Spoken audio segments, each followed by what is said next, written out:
Little Shirley said, preface, I'm a little drunk. What's going on, Smurgo? Shout outs to my girl, Little Shirley, in the building. What's going on? I'm starting to get tired of this rain shit, y'all. I'm tired. I'm tired of every fucking time I am trying to fucking dip in this fucking pool. Oh, yes. Oh, Jesus Christ, it's cold. It starts to rain. So we're using the laptop mic today, so hopefully you guys can hear me. But let's switch our camera view. So I'm loving this goddamn camera I barely use.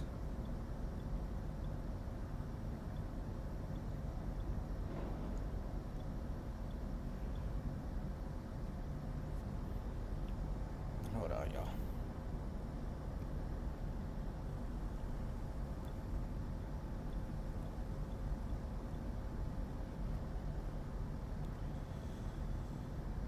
So we can do it like this. All right.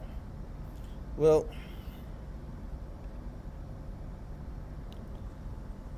make it brighter.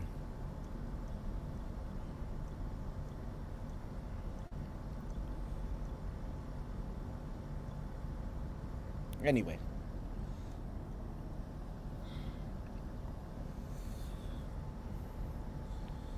Shout outs to everybody here. Ooh. Let me do this.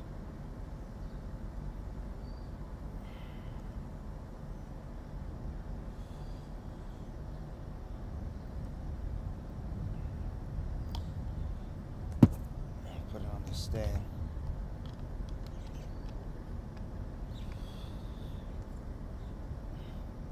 Just keep it like that. Okay. Well, shout outs to everybody here. Hopefully everybody's doing well. Hold on. Always something.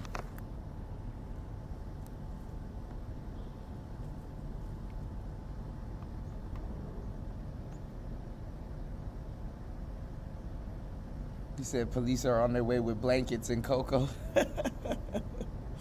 Ooh, it's cold. So, I wanted to talk to you guys a little bit about some stuff. Last night was, gotta keep your ice. Last night was pretty lit. Actually, very lit. Let me know if you guys can hear me. So last night, I actually ran into some passport bros, or I would say a passport bro. You know what I'm saying? And had a great experience. You know what I'm saying? Had a great experience last night. Ran into a passport bro, and I ended up seeing some real passport bros that's been in Thailand for a while, out here in Thailand. Ran into another brother earlier, and then I ran into another passport bro earlier at the nightclub Sugar, and chopped it up. Had a great experience. You know, I might have them on the show pretty soon. Actually, both brothers, I'm gonna have both of them on the show pretty soon. Another brother though that I ran into that is a part of the passport bro community. He I think he leaves on Thursday. No, he leaves on Friday. But Thursday, which is tomorrow, I'm gonna see if I can link up with him. And he say he knows where the cigars are. You know, he got some pictures out of him out here smoking some cigars. So that's gonna be good. I'm gonna see if we can, just kick it like some young men, and smoke some cigars, and just chop it up. So I didn't even share this. Goddamn, I'm so underprepared. I'm not gonna lie. I got a lot of things going on at once, and I'm like, okay, let me just sit down for a little bit and chop it up with y'all. So a lot of people are talking about Generation Z, and I want to touch on that because I touched on it before.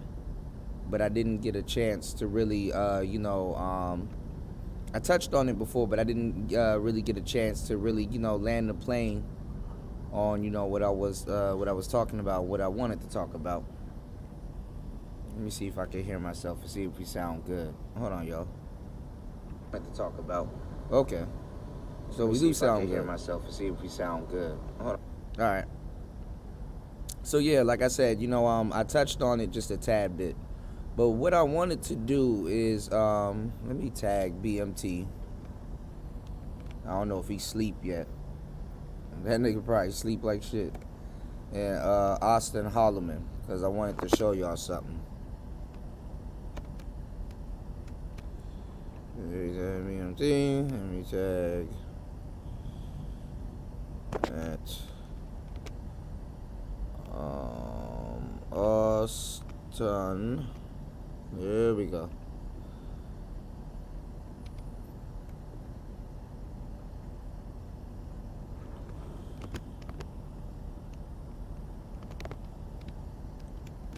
Cause I got something that I wanted to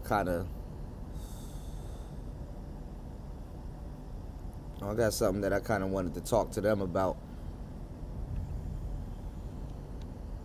Let me see. Let me throw a poll in there too.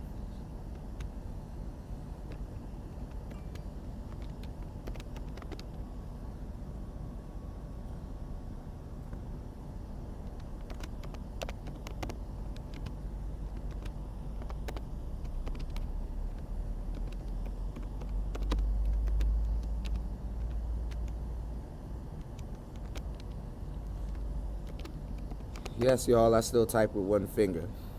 I do not have no words per minute skills. I know he in Colombia right now. That's what I'm going to talk about. We going to get into it. Get into it. That's what we going to do, man. We going to do it and get into it. All right, anyway. Shit, I might even critique the video. I don't even know. All right, so anyway,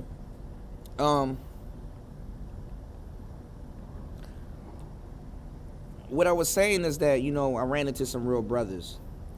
Not that many out here. I talked to a real brother that's part of the actual. There's actually 3 brothers, 4, actually 5 I can count, but most of them are in Patia. And had an honest conversation with a bunch of brothers. Actually sat down, actually spoke to them, actually got confirmation on everything that I was saying. You know what I'm saying? And this is not to, I know I said what I said in the past. You know, understand what I'm saying? But anybody that has a real passport that's out here moving around, they would definitely not be upset with what I'm saying. I literally said everything I said to these brothers' faces, and they said, yes, you are 100% correct. I linked up with a young, cool brother last night. Pretty cool. I told him, he was like, yo, I'm at Sugar. He was showing the girls on the dance floor and stuff like that. And, I was gonna DJ at Sugar nightclub out here in Bangkok, but I ended up going to the club next door. And I got like a whole, I have a bunch of footage that I need to put up, of that night. You know what I'm saying? That's when I picked up that little Jeannie Mai looking chick, right? And we was talking about some of the women because, like, the brother that the other brother, like I said, he been to China, he been to Cambodia, he been to certain places out here, and he's going to Laos soon. And I was telling him, actually a couple of brothers are going to Laos soon. A young brother from last night, he said he might be interested in going to Laos soon. We actually found some more brothers. We found some military guys. And we were talking to them, and they were like, yo, they're headed to Patia, but they didn't know how to get to Patia. And I had to put them up. On on game. They were like, I don't know how I was going to get to Patia. I was like, this is the the website you got to go on to go get the tickets for cheap. If you want to take bus or plane or whatever, you get the tickets for cheap. Anyhow, you're moving around in Southeast Asia and you want to go somewhere and you want the hookup and you want the tickets for cheap, I'm about to give y'all some real game. Go to 12Go Asia or 121. I think it's 12. Let me see. Let me not give y'all no tainted game like a lot of people like to do. It's called 12Go Asia. 12Go Asia. You want to go on 12Go Asia and stuff like that. We all was sitting down talking. It was dope. A whole bunch of the brothers that were here, they're not in the passport group, but a lot of them are. And a lot of people, you get Little Shirley. You said you get chickens for cheap. Little Shirley, you are a bartender. You are not supposed to be drunk. Shit, I'm trying to get on your level. Hold on. Cheers. God damn it. Hold on, y'all. But no, we were just talking about a whole bunch of different stuff. Even the military guys. The brother last night, he was from Toronto. Oh, there was another brother that came and he had like a little stick. It was funny. I don't know. This is a random story, but there's a bunch of black people out here. You just gotta be in the right places. And it's not to knock the real people on the internet talking about it in these places, but I want y'all to know that you guys, I told y'all, follow mostly the white YouTubers. You're gonna get more game out of those little small sweet videos, or just walking with Wayne, the dude doing what's going on BMT, dudes, walking around and just right there, them old Farangs, man. They walking around and they giving you the game straight up. They don't got no nigga. He in his 60s walking around with motorcycles flying by him and all that. That nigga don't have no incentive to lie to you. Okay? You got niggas that's on here for hours on end that's not doing what, like, when you come out here, you're gonna know that you're a very small group of people. So it kind of makes no sense, like, how much is being talked about online. It just lets you know that it's a trend. And it's kind of like, okay, when is this trend gonna blow over? Because we're having talks about, like, passport pookies and people, what's going on, Cynical One? People, coming out here and they're acting ignorant. Man, nigga, I'm telling you right now, if you come out to Thailand with that bullshit, they got something for your ass. You understand what I'm saying? It is not set up the way that a lot of people are explaining it to you on these old here interwebs, okay? And then at the same time, too, I don't even know why I'm getting mad, because most people ain't going to travel. You know what I'm saying? Most men aren't going to, most of y'all ain't built to get on a plane for 16 hours. It just is what it is. It's not nothing to, it's an observation. 16 plus hours. The paperwork that you got to do, the homework that you got to do. But there's goodness in it, because there are a lot of brothers that are finding themselves out here. And when I was observing, the younger brother from, both of them actually from last night, because, it's not even just brothers that's just getting out here. I've been lacing people that been out here for a minute. You know what I'm saying? Because I even have to think, like, okay, well, if somebody been out here for a minute, they're, like, detached from the regular world. When I was sitting down with the military guys last night, and just brothers that, that's out here talking, I joke with them and say, yo, how's it feel escaping the Matrix? And then they all laugh, we all laugh, enjoy your beer, and then, get back to it. These cities and stuff like that, I would say Brazil, Colombia, and all those, all those other cities that's in Southern America, for the most part, they're set up for, for younger folks. Out here in Thailand and stuff like that, of course you can, dance and laugh and party and shit like that. Ain't nothing wrong with that. But it's more of a adult scene. You understand what I'm saying? It's more of a adult, kind of scene. It's really kind of for real set up for the women. And this is gonna go back when trick school starts. You know what I'm saying? This is gonna go back, because we're getting back to school, y'all. Trick school about to start. Shout outs to little Shirley. Hold on. God damn it. Where the hell is my fucking... Where's my snare? Hold on, y'all.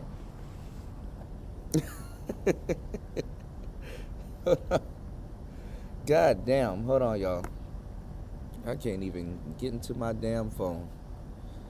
I don't even have any of my sound effects and stuff. I wasn't gonna risk dropping any of that shit in the pool. So you know what I'm saying, I love y'all, but goddamn, a lot of my shit been getting destroyed lately. So you know what I'm saying. Hold on, y'all.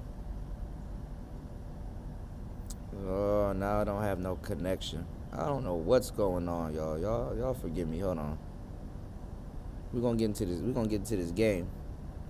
Shout outs to the cynical one. How you doing? You said pew, pew, pew. Yo, little Shirley, I got some lizards out here.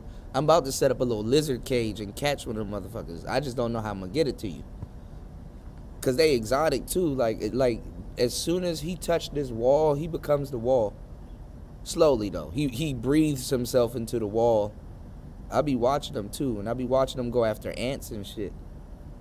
It's real Animal Planet out here. I'm going to get me a camera and just become irritating. Holy shit. Little Shirley, god damn.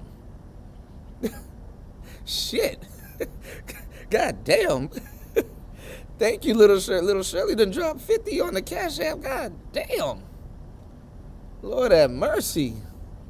That's how you feel? I love you too. God damn. Let me know if you want me to open up this panel. We're going to take a copyright for Little Shirley. God damn. Yeah, I got the Ashantis. You know, oh, baby. Wanna love you, babe. Ooh, baby.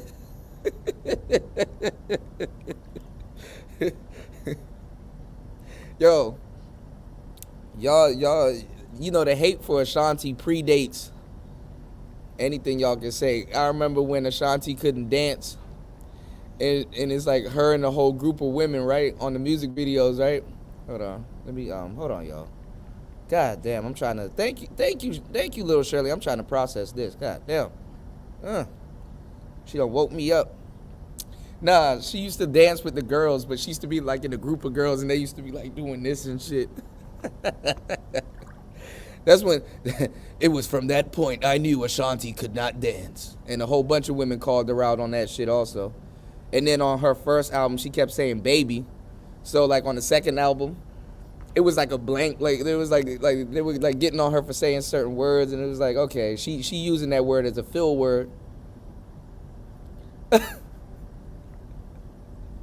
So she didn't say baby anymore on the second album. We was waiting for that shit, and it was like, damn, dog, she not gonna say it. What's going on, JR? What's going on, Coffee? You said they can make it in the mail. I'll send you the address. Okay, yeah. I need to have a well, I can use the address here, because if they send them back, or if it gets stuck at customs, I'm gonna see how I can send it, because I do need to learn how to send mail here and deal with customs and stuff. That's where my damn bank card is at, you know. But anyway, y'all, getting back into today's show. Thank you so much, Little Shirley. I really appreciate it. We're gonna catch up. So, getting back into it. I've seen what it does for a lot of brothers. I seen what it does, traveling for a lot of young black men. And like to see the young brother last night saying that, damn, he gotta leave soon, And then it was funny because my other friend that we were talking to, he was like, yo, I want to go to Atlanta because I'm hearing all this good stuff about the West. I said, don't do it.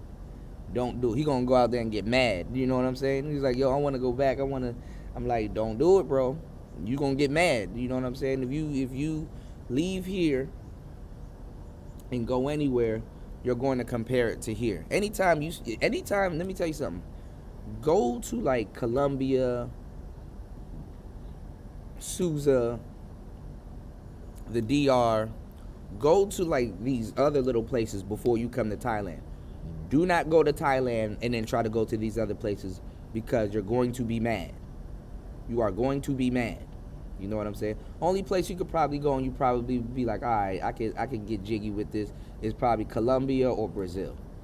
But if you go anywhere else, I'm telling you, To a certain degree, you're going to be mad, and it's not because Thailand is the best or none of that other stuff. No, you're gonna keep comparing it to Thailand. You know what I'm saying?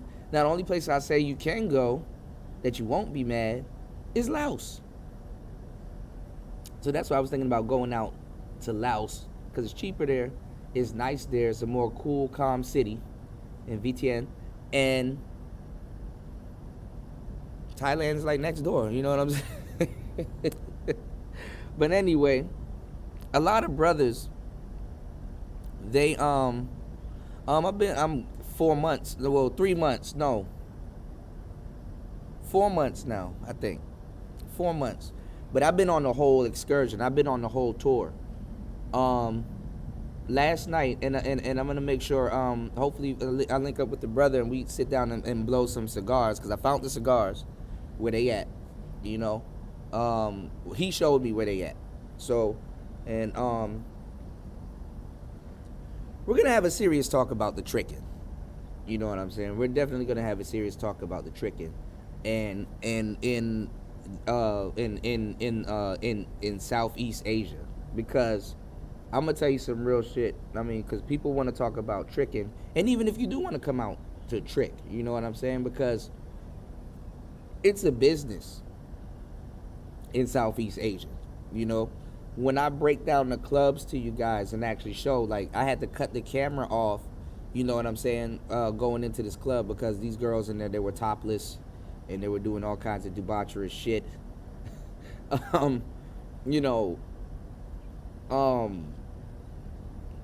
it's just a regular strip club, you know what I'm saying? But everything is a business. You know, everything is a business. Yeah, have fun. Yeah, have a beer. Yeah, hang out. Yeah, spend some money. But every single thing is a business.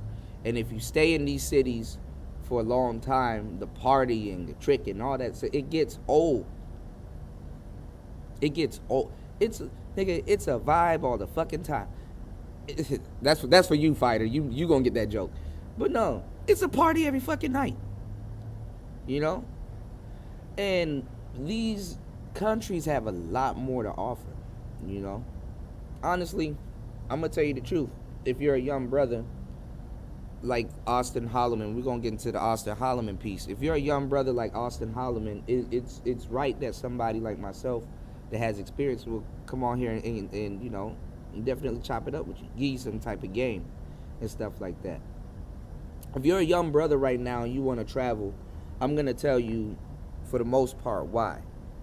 And we're gonna talk a little bit about the dating coaches, and we're gonna talk a little bit about BMT soon. You're going through what's called a love lockout.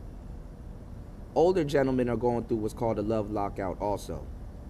But when you get older, you kind of become a seasoned, hopeless romantic, meaning that you may have experienced certain things. You may be content with certain things.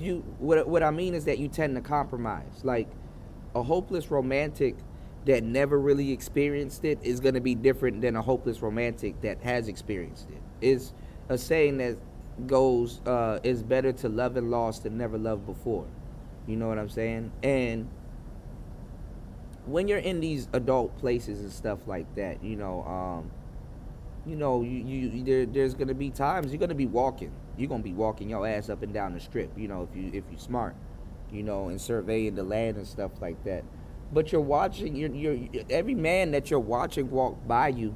It's kind of like you're watching a mirror. You know, it's kind of like you're seeing yourself walk up and down this strip. You gotta ask yourself. I mean, I know niggas be out here looking for some pussy, or looking for some ass or whatever, but it's like, what are you looking for? You know, what are you looking for? Me, personally, I don't think that it's a place for a young man. You know, do these girls get loose? Do they hang out? Do they party and stuff like that? Of course. Is it fun? You betcha. You know what I'm saying? But you have to ask yourself, what are you looking for? You know? And as a young man in the States, I know you're going to ask yourself that question, but this is kind of an old man's game, you know? It's not a it is a young man's game where you can say, okay, yeah, we're gonna travel, we're gonna see the world, we're gonna do a whole bunch of other stuff. But yes, a lot of young brothers and a lot of older cats are traveling for wives. Now, how to get you out here is to get you to some of these little pockets in these towns and in these cities where they actually do, in the street for the dirty meat. You dig what I'm saying? But after a while, like I said, it's gonna get old. Even to a younger cat, it's gonna get real old. You understand what I'm saying? It's gonna get real old. It's definitely gonna get real old. So the best way to travel abroad and to find a wife or a long-term girlfriend, because that's really what the younger cats want. I wouldn't say necessarily Austin Holleman wants a wife or somebody like. He wants a long-term girlfriend. He wants a relationship. Sometimes you got to be in a situation for like 2-3 years just to know that you have it in you. But who wants to go through 2-3 years of hell? You understand what I'm saying? Who wants to go through that? That's not fun. It's not fun. But it is an experience. And when you don't have, nobody to, just kind of be with, like, don't nobody want to keep walking up and down no motherfucking strip. I don't give a damn I don't give a damn how much times you trick or whatever you're trying to do. Don't nobody want to walk up no goddamn strip. Don't nobody want to be in these clubs all the fucking time. It's the same thing, same music, the same. Like, after a while, you gotta look and be like, all right, man, I gotta go somewhere and be productive. Like, this is, and it adds up. That's another thing. You cannot trick to your heart's desire. It doesn't work like that. It adds up. These businesses, they're not stupid. They know the prices in other places and stuff. Are some things more cheaper than others? Yeah, you betcha. But it adds up. Dudes are like, oh man, I'm on a flat foot trick and pay one fee. It don't work like that. These bitches 20s will swim out your pocket, and before you know it.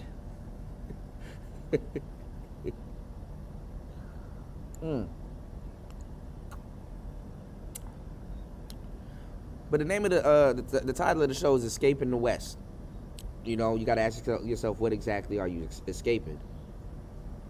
And you got to make you got to make it work for you. You can make the West work for you. You can bring you can bring some cons, some pros of the West with you. You can be in these certain places and having fun and enjoying yourself, but you do have to open up to culture. And some of it's not culture. Some of it's just straight up business. You have to learn how to have fun in these places. And the piece that I want to get into with Austin Holleman is, bro, don't go out there filming those women for the most part, unless it's like on an isolated basis. Don't go out there cold approaching those women and catching it on camera and all that other stuff. Stop trying. I'm not saying this is what you're trying to do, but I'm just saying this in general, because that's really what it's for. Not you, but this is what dudes ask for receipts and certain things, especially in these spaces and stuff like that. Don't risk your freedom or compromise yourself in a foreign country because you want to prove a point. You understand what I'm saying? Like, the point has been proven.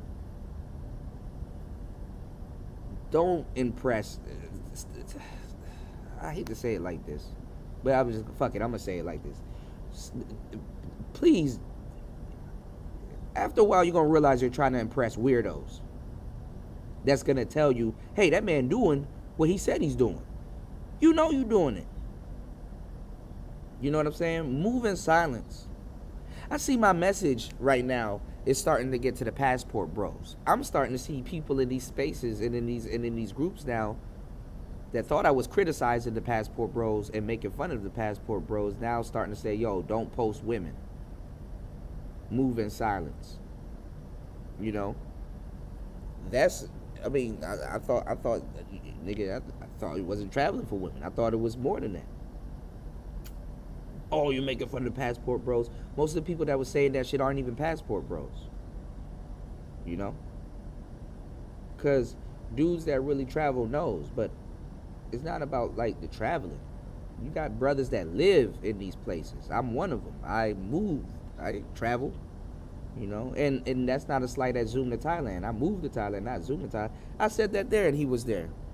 I think he even laughed at it. Because it's true. He moved to Thailand. That man lives in Thailand and stuff like that. We got to be wary of the brothers that do actually make it out here because, like I said, it can compromise. What's going on, Aaron? What's going on, Aiken? It can compromise living out here. They're talking about taxing forangs and stuff like that. And it's not even just the brothers, because honestly, my gripe ain't with the brothers. Honestly, when you come out here, you'll realize there's other groups of people. You got Africans that gang up down here. You got the Indians down here. You got the forangs, man. Bruh, them white forangs be ripping off African women out here. It's the funniest shit ever. You'll see a little thick ox bitch built like an ox, like a damn stallion, chasing some white man up the street, talking about some, I come out here and pay. Why you pay? Let me tell you something, bro. Nigga, you haven't experienced life until you just sat back one night. Nigga, let me tell you something. If you come out to Southeast Asia, just observe. There's a lot to just sit around and observe, This shit is funny. This shit is funny. I've been out here for more than 4 months now, going on 4 months. You said you ever plan to pull up on Holleman's channel? I do, but I ain't gonna lie. I don't be there for too long because I gotta get past like the deriding in the comments and stuff like that from people that I know that ain't gonna travel and people that I know that cause trouble in the space. But at the same time, I mean, I am happy for that brother, Get money, you know what I'm saying? That's what I'm talking about. Nigga, get that paper, cause they're gonna love you today and hate you tomorrow. You know what I'm saying? So I don't fault anything that young brother's doing. I'm just telling him to watch his back while he's in Colombia and while he's in these places and stuff like that. They about to legalize cocaine in Colombia. A whole bunch of stuff is going on that y'all don't know about. So what I'm telling you is this, you don't want to compromise yourself in a foreign country to prove to lames that ain't even going to travel anyway. Them niggas that he talking to ain't going to travel. A lot of them niggas ain't even been nowhere. They can't physically pull up on Austin Holleman because they're not in Colombia. They'll pull up on them in Texas. They'll pull up on them in various places in America, but they ain't going to pull up on them in Colombia for the most part. If I'm gonna see brothers here, actually there's a bunch of brothers in Bangkok that's actually real passport bros, but they're not in these spaces. What was I about to say? If I'm gonna go somewhere, I gotta go to Pattaya, but niggas are fucking up Pattaya also. News gets around real fast out here because, like I said, shorty. Because me and the young brother was talking about it last night. Shorty, he's not a little naive. He's young. You know what I'm saying? You said if I was you, a creator with credibility, I'd skip to the panel over. Yeah, I think so too, Naked. I might go ahead. I might take your advice on that. But this is what I'm saying. We were talking about the young brother dealing with the young lady in Thailand that was like cutting her wrists and doing this fake suicide thing in his hotel and stuff like that. Because the first thing I told that brother was, alert proper authorities and get some paperwork done. You know what I'm saying? So because that woman can go off and say anything and they will believe her. And he will be on the front page, and you know what I'm saying, because stuff like that don't happen out here. And in Thailand, they will make an example out of you. You know what I'm saying? They will make an example out of you. So even if weed and all that shit is legal out here and stuff like that, it's still new. You can't just. I mean, I know I've done it, and I'm not going to do it. I mean, I kind of stopped, but. I mean, it's kind of the culture is kind of working its way into the culture out here. It's still kind of taboo to walk around with a J or a little blunt and smoking it and walking outside, even though they sell it to you outside, pre-rolled and lighted. You know what I'm saying? So, they're kind of going through that phase. Women in Thailand are a lot different than women in Laos. Okay, I kind of want to give y'all a scope on what's going on. Thailand women got their nose in the air compared to Cambodia, compared to women in Vietnam, compared to women in Laos and stuff like that. I'm not saying that they're not good people, but they have a sense of pride. You understand what I'm saying? They're out here. There's a term called saving face. Okay, so they just ain't going. That's what I'm saying. You know what I'm saying? Ain't nothing wrong with having your damn nose in the air. But what I'm saying is that they just ain't going. So when they do certain things, other people they get the benefit of the doubt. You understand what I'm saying? So I was telling I was talking to the brothers, and I'm like, yeah, you got to figure out a way how to protect yourself while you out here. And they got Farang law firms. They got law firms where people out here, you know what I'm saying, will I wouldn't even say protect you. Honestly, what protects you in a foreign country is making the right moves. Okay, yeah, there's paperwork on this. I know she came to y'all with this, but I went to other people. They'll listen to you.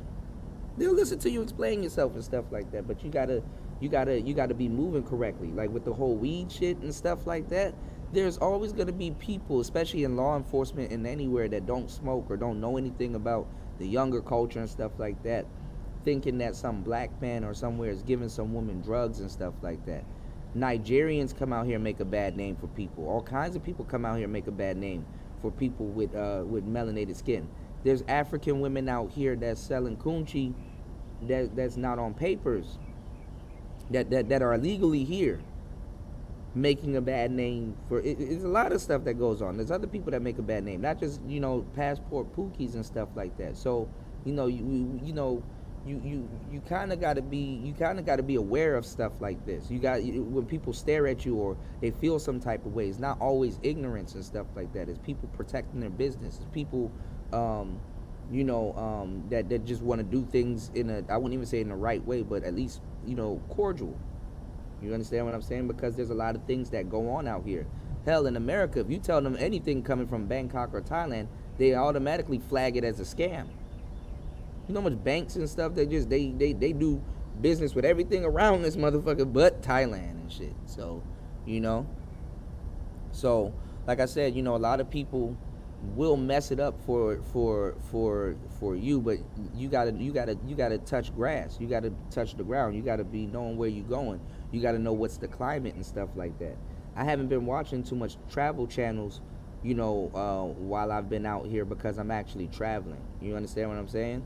And that's the thing. A lot of you guys, and I understand it, because man, you tired. You fucking work all day. You do a whole bunch of stuff. I mean, of course you can fantasize about traveling, and you want to get as much.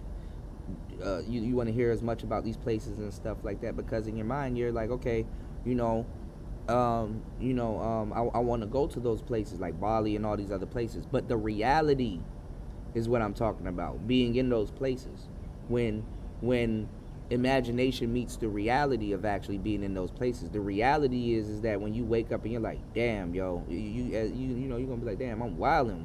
I'm in. You gonna go out on your balcony. It's like, damn, this is real. This is real. Like, it's still surreal. I was watching a young brother feel that, like just soak it in. I'm like, yeah, bro, be out here, soak it in. It was, it was cool to just show them around and show them like all these little spots and stuff like that. And it's like, yeah, these are all the spots that people on the internet are talking about. But they're on the internet. You are here. You're breathing in the air. You actually, nigga, you walk around the corner, nigga, this alley smell like piss. Oh yeah, soak it in, bro. That's the spirit. Shit, nigga. Yeah, listening to these niggas talk about that shit on the internet. Nigga, what you talking about? Outside? Nigga, I go outside. You dig? I can show you. You dig?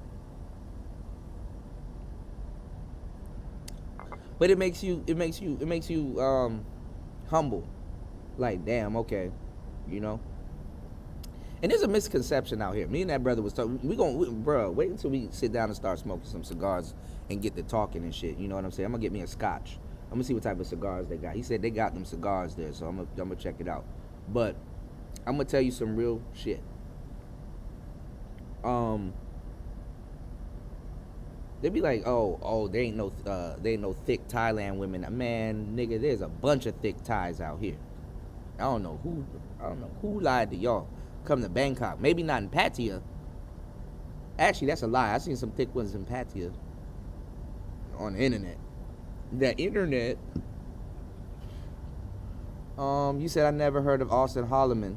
He's also a content creator. Yeah, he's taking over the travel spaces and stuff like that. So I commend that brother. He said he's in deep now. I think he's thinking to might as well go all out and get a big. Nah, that's not gonna get him a big fan base. That's gonna get him messed up. We know about that because of Roosh V and all them other cats and stuff like that. You know, they got these laws, and I'm not even gonna lie to y'all. When Little Shirley was talking about the drone laws and stuff out there in Laos and stuff like that, they got these laws where because there's a lot of these channels that pop up where we're just walking around with cameras and stuff like that. Like, a lot of people like it. A lot of people are receptive and stuff like that. I see it even when I walk around with my cameras and stuff like that. But they got these laws where, like, you know, you can't film people without some type of form of consent. And sometimes to make an example out of certain people, you know what time it is. Sometimes to make an example out of certain people, they will enforce these laws and add some extras onto it. You know, when you start talking about the concept of consent, that's a whole nother ball game. You know, so him walking up to other women, we've already fleshed this out during the pickup artist era, okay? Because it's game. Him walking up to other women and talking to them, blurring out their faces but showing you their body and stuff like that. These bitches got tattoos and all kinds of stuff. Somebody's gonna know somebody. These places are small. It's a pocket. Everything is concentrated. Everybody knows me out here. YouTube. Like, oh shit. Hey, you know, even the bras, they know. But she said, I see you. I said, where you see me? YouTube. Okay. Subscribe. Are you a part of that 20%? You know, like, god damn. You know, bitches cursing me out. Like, okay, you saw me. Shit, I see me too.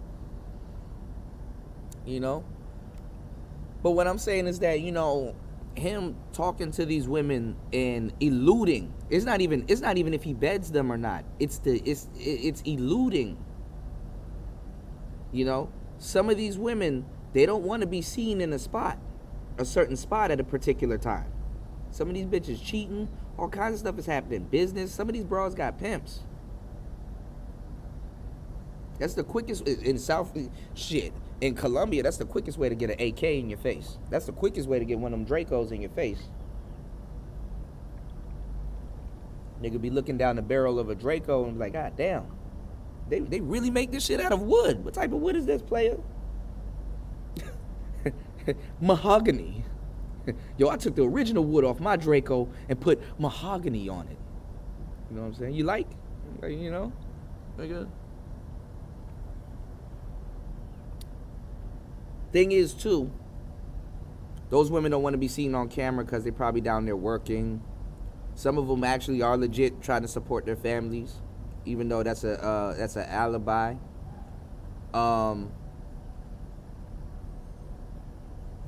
Those women get married, and that one night that you spend down there is going to be forever probably remembered on the internet, while the woman gone off and gone and got married and stuff like that. You know what I'm saying? While the woman you know, cleaned herself up and got up out of the game and she wants to own businesses and stuff like that. Now this footage resurfaces and stuff, like, you know. So, and people will know you because of tattoos and all kinds of stuff. So, you know, you definitely, especially at Medellin, you better be careful. Cartel Central. Oh, you can't be out there walking around in the name of trying to get some bitches and point camera. Everybody trying to get bitches when they go out. Everybody talking to bitches. Bitches taking pictures with people and stuff like that and all this other weird shit. Everybody outside. You know what I'm saying? So what I'm saying is just to be careful, man. Stop trying to prove to you don't have to prove to these people. These people ain't going nowhere anyway, man. You know? These people ain't going nowhere anyway. Ain't nobody about to be in Colombia. For what? Well, I'm going out there to snort some coke. All right. That's a reason. Oh, I'm going out there to see the coca fields. That's a reason. But women, you know, so it's basically you want to treat this like a marathon. You don't want to Austin out. You know what I'm saying? He a young player. You know, the man, you know, the man wants a nice little long-term relationship and stuff like that. These girls know each other. Some other people went out there and fucked it up. These girls are in like these Facebook and these WhatsApp chat rooms and shit like that. They all connected together. They'll post your picture in there. Look who I messed with last night. Ooh, girl, I know him. I went with him the other night and stuff like that. Y'all niggas be going out 6 nights and shit. Hey, this shit get old after a while, bro. You know, this shit get old after a while. Us black men, we stand out like sore thumbs out here. You know, we stand out like a damn sore thumb out here. So, you know, there's really ain't no room for too much error for us, you know? He said, I think they will make an example out of you. They ain't got nothing else going on. They think you're a celebrity. You know? What's going on, LSP? They think you're a celebrity. These girls going out here, man. Hold on, give me 1 second. Let me in the name of naked.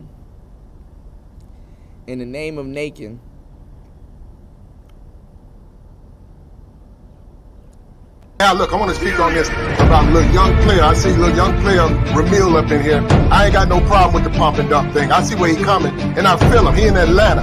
Them hoes is going. You niggas be leaving that shit out. Them hoes is going out there. Them hoes is fucking all over the place. And niggas is getting at them. And you niggas start fucking me up with that weak shit, telling niggas not to fuck on the bitch. Nigga, I'm gonna fuck this bitch. That's what I'm gonna do, nigga. I'm getting tired of you trying to check my motherfucking game, nigga. I'm in this shit. I'm gonna knock on this bitch, nigga. Fuck you. And I'm getting tired of you, nigga. You can't take it. I'm in this shit to win this shit. And I'm sick of you weak ass, over the hill, dusty ass niggas. You wanna go smoke cigars with some old white boy in the exclusive Moose Club, nigga? Fuck you. I'm out here with these bitches, nigga. I'ma hold it on. I'ma get it in. And you niggas gotta be out there. It's about having your motherfucking day. It's about being a motherfucking player out here. It's about being a real nigga. You niggas don't understand what it is to be a real motherfucking nigga. You don't know how to talk it up. You don't know how to get it in. You niggas weak in this shit. I'm sick of you niggas. Them hoes over there fucking with Kevin. Them bitches looking to get married. Them some married-minded bitches. I ain't trying to fuck on no hoe like that. Go over there and fuck with Kevin. Let me fuck with the rest. I'ma do my best, nigga. Fuck y'all niggas. And you gotta put this out because you niggas don't put the whole side of the black man out here. You put one side out here. And I'm tired of that shit. And real niggas out here like me, we getting it in. We ain't got nothing to cry on. We let the bitch lie on us. The bitch lied on me, nigga. That's what she did. And I'm gonna do it again. And again, motherfucker. That's what I do. I'm sick of these motherfuckers crying. I'm gonna give you some tissue next time, motherfucker. That's how we do out here, though. Look, keep pumping and dumping. I don't blame him. Respect the Cardi bitch, WAP and shit. All these hoes wanna do is fucking suck. And why get fucked up, they go fucking suck your partner. You know what? Just accept it. Be done with that shit. You niggas go to church, man. You know what I'm saying? Take that shit to church. I can't help it. The whole fucks you over, nigga. That's your problem. That ain't my problem, nigga. I solve problems. I don't make them, nigga. That's what I do. You guys don't understand what it is to be a motherfucking back out here. It's just like playing football, nigga. We get a prep. We get a motherfucking pep rally before we get at these bitches. Let's get it up. Let's get it in. You don't understand that, though. That's what's killing me with that. But look, I'm gonna pull up my... My boy, Uncle Ism with the wisdom in the building, sir. Ism. My boy in the building.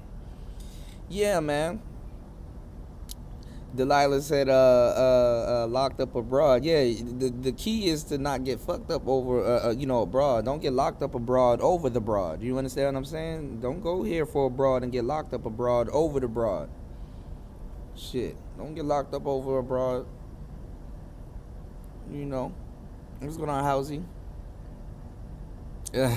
Yeah, that's like a pep rally. That's when you, whoa, take this shot, run out the house and start talking to bitch. Shout out to Anthony, man. Yeah, man. So, yeah, you got to get little things. You got to get little things. I mean, all right. So with the cameras, because women are looking at people, especially the working women, about dudes pointing cameras at them and stuff like that. You got to be a little bit sneaky. All right. I brought mines with me. Down. And you know what's funny? Hold on, y'all.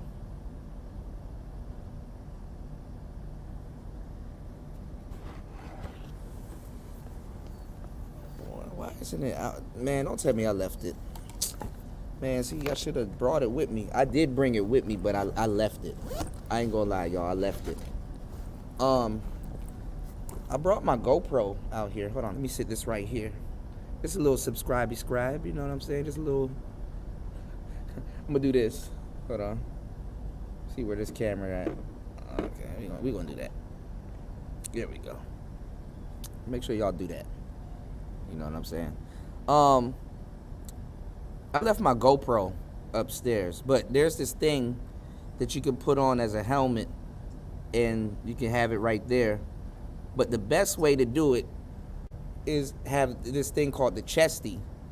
You kind of wear it like a little, and it sits on your chest, and then you have a little GoPro on your chest, and you just walk around and talk to people and stuff like that, you know. And that's a slicker way to do it, you know, because it's cool.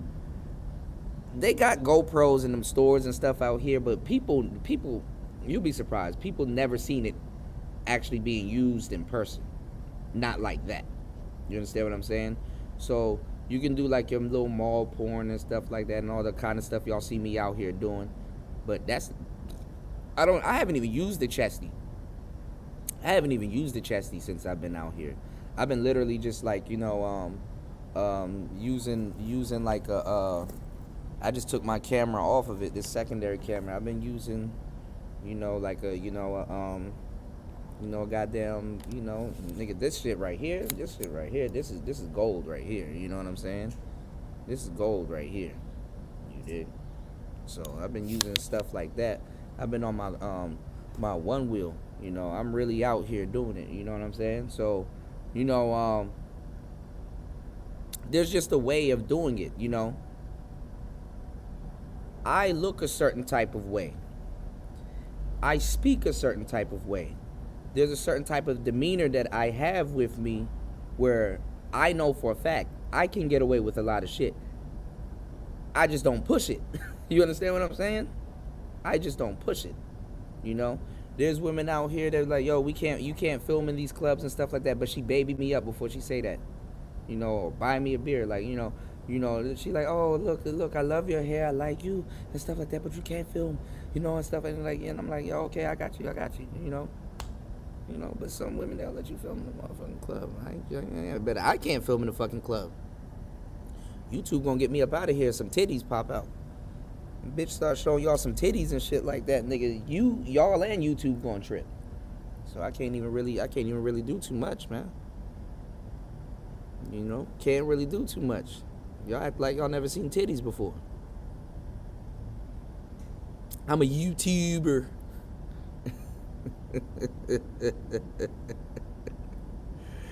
Shout outs to my boy Ism, man. If y'all haven't subscribed to Sir Ism, man, y'all are tripping. Y'all are tripping. You know? You are T-ripping.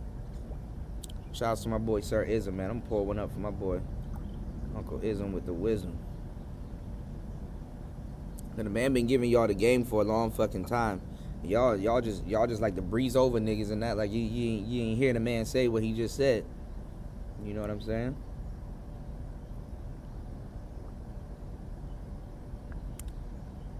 Now, we're gonna get back to Austin. You know, we're gonna get into BMT. Shout out to my boy BMT. Shout out to Austin. You said I thought dudes were hiding the cameras somehow. Oh, whoa! This is the thing in those clubbing videos, because listen. This is why you have to talk to people that know what the hell they're talking about, because I don't have time to really sit here and explain every single thing to y'all. I'm tapped in with the pickup artists. I know what's going on. I'm tapped in with real social dynamics. I'm tapped in with Tyler.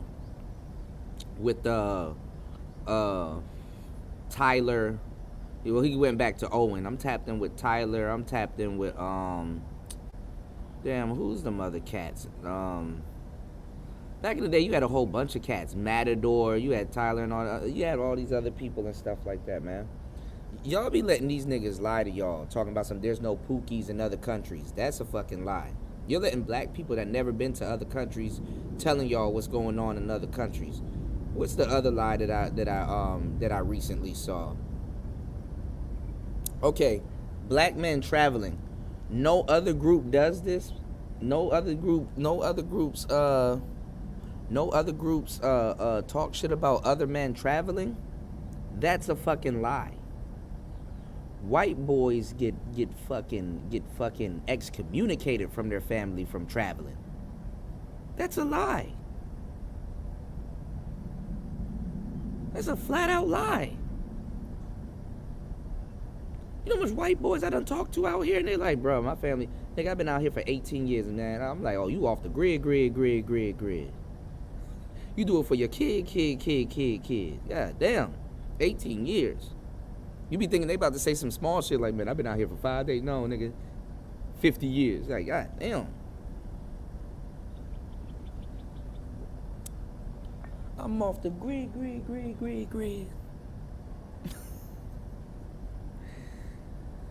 Anywho, they get excommunicated from their families all the time. Why are you out there? Why are you, you know, man, they come out here to be big kids. Like the Farangs out here, a lot of them are big kids. They're men doing what the hell they want to do. Buying property, buying businesses and stuff like that. You need to go into some of these little back alleys in Thailand and you'll see a pool table there with some white man whipping everybody's ass. They out here whipping everybody's ass in pool. Living their life. You know what I'm saying? Them niggas out here, Thailand people playing pool, these niggas playing billiards. I ain't gonna lie, I seen some Thai bitches whip a whole bunch of, I seen some Thai bitches whip the shit out of somebody. You know. But what I'm saying is, what the fuck is dropping? Is somebody dropping something? Oh, it's a bird. It's a plane. They get excommunicated. Them white boys, they not even, and that's the thing, because black people, we are super ignorant, man. Some of these dudes come from the UK, some of these dudes come from Australia, some of these dudes come from Romania, they come from Russia, they come from all different types of places, especially here in Southeast Asia. You see the whole debauchery here. You'll see some debauchery in Colombia and all them other little places, but them yacht ass niggas, them casino sent me out here ass niggas. These people out here, they made a clear decision. You know what I'm saying? White man in Colombia and all them other places, nigga, he out there having a beer and enjoying himself and living his life. These motherfuckers here, they like, no, I live here. You understand what I'm saying? Yeah. Them white families will cut your ass the fuck off. I don't know where I went wrong. Yeah, like they'll cut you off, bro. So I don't know what they talking about.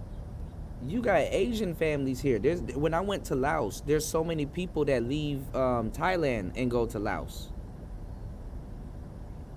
And their family, they'll tell you, yo, my family thought I was tripping when I came out here. I got family in Isan. And I'm like, yo, you know what I'm saying? And it's the other way around too, because women that go from Thailand, they can work in Laos. Women that come from Laos, they can't work in Thailand. You know? So like that shit is culture shock. Like you gotta sit down and talk to people and stuff like that. That's why I'm flipping out on the fucking internet. I'm like, nigga, these niggas are straight up lying to y'all. And you know what it is about me? I don't give a damn, because black people like fake shit. You know, we like to buy lies and shit like that. I'm cool with that. You know what I'm saying? I've been doing this for a very long time without no true respect.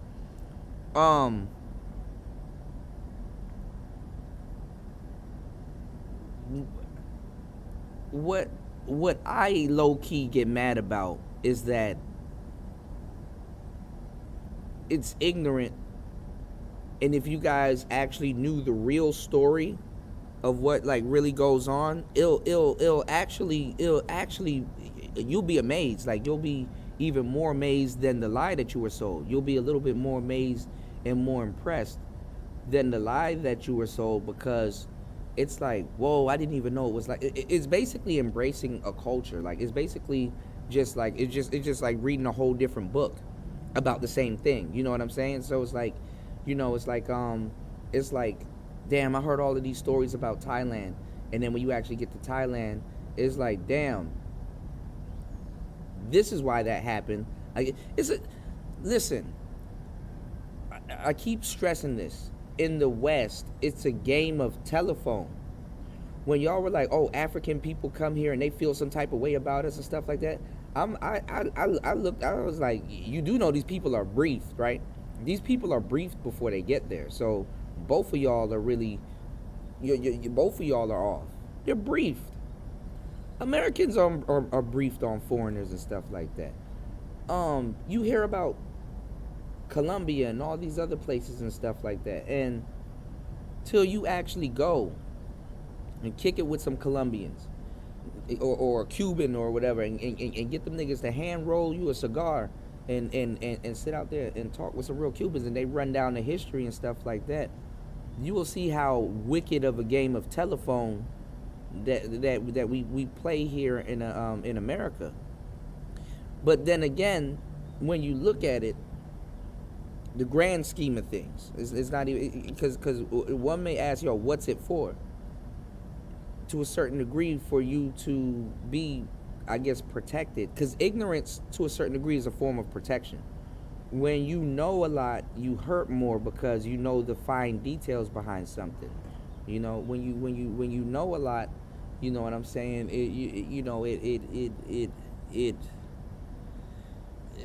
it can complicate things. It can complicate things, you know. So sometimes it's better off being ignorant. Sometimes it's like okay, me and the brother sat down last night, and I was like, look at all the stuff that you hear about this place, and this is your first time here, and like all of it gets dispelled in one night, and you're just like, and he's like, man, he's like, that's so true, and you know what I'm saying. I'm like, you know, dude's talking about coming out here and tricking and stuff like that. It don't work the way you think it does. You know, it definitely don't work like it does in South America and stuff like that. But out here, it's a whole different climate. You know, he was like, yeah, you got to experience it. It's not something that you can just sit on the internet all day and talk about. You know what I'm saying? Yeah, international briefings. They train people. They training some Thailand people out here right now to go to California and the UK and all these other places to take jobs for less pay. That's what y'all don't understand. You gonna walk into one of them places and you gonna see a woman with a hijab on. You go like, oh, you Muslim? No, I'm Thai, and I'm Muslim. God damn. What? What? Yeah, you got European Pookie. Yeah, them families don't play. They will cut you off. You know? You said, if I fuck up my life, I'm just going to expat to the DR. Ain't nothing wrong with that. A lot of people that fuck up their lives expat to the DR. You said the internet tries to make everything so general, no nuance. You said, I usually have seen and experienced most the exceptions expressed on here. Yeah, exactly. Exactly. But what you want to do though, what you want to do is that you just want to be able to, you got to be a fly on the wall type nigga. You got to be able to observe. You understand what I'm saying? And observe and embrace culture, because like the full story is actually in these countries are actually more lit than the story that you get in America, man. You know what I'm saying? When you actually come out here, you get that, oh, it's like a good aha moment, you know? So when dudes talk about some, yo, you got to leave your logic at the airport. You don't need to go. You don't need the game when you go to these places. Them niggas is flat foot lying to y'all. That right there is almost, nigga, bring your ass to Thailand with no game. It's gonna be niggas out here about to have big fun with you. They about to have big fun. It's gonna be a good. Tonight's gonna be a good night. Feeling. Ooh.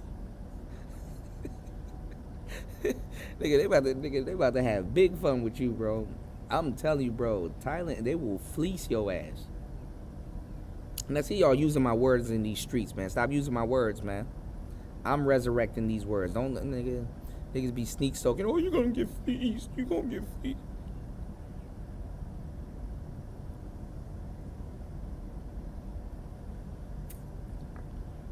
If these people can't show you them being in these countries, stop listening to them.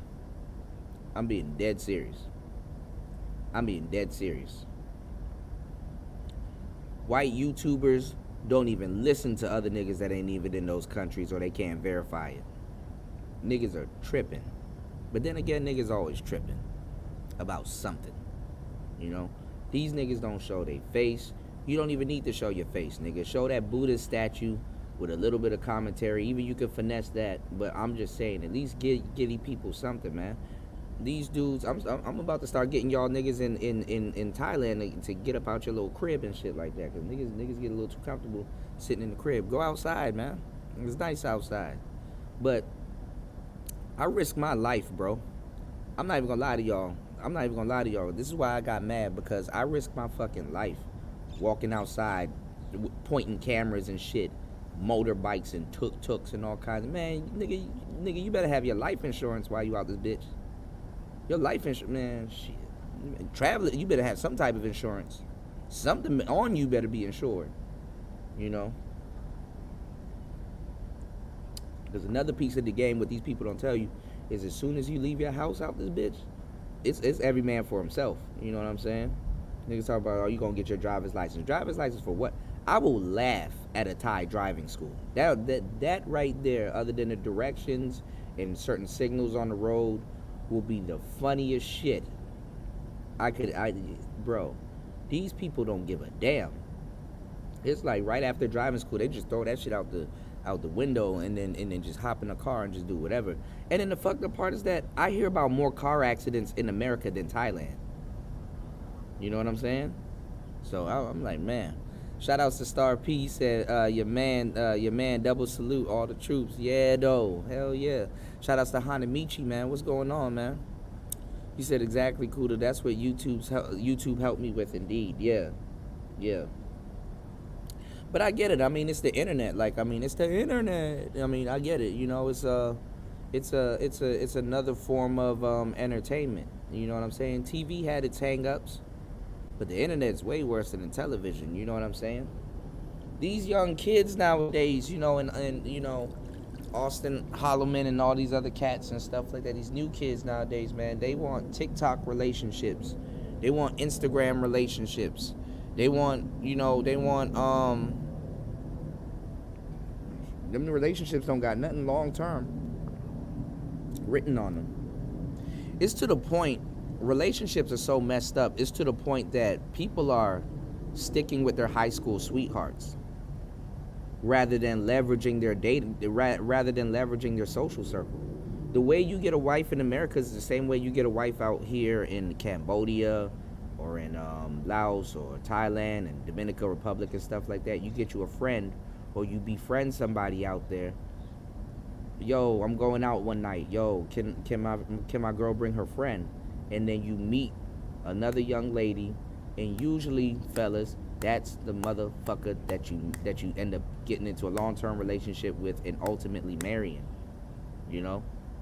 Because when you come out here and you go anywhere and you just see like the working girls and stuff like that, it changes. It changes real quickly.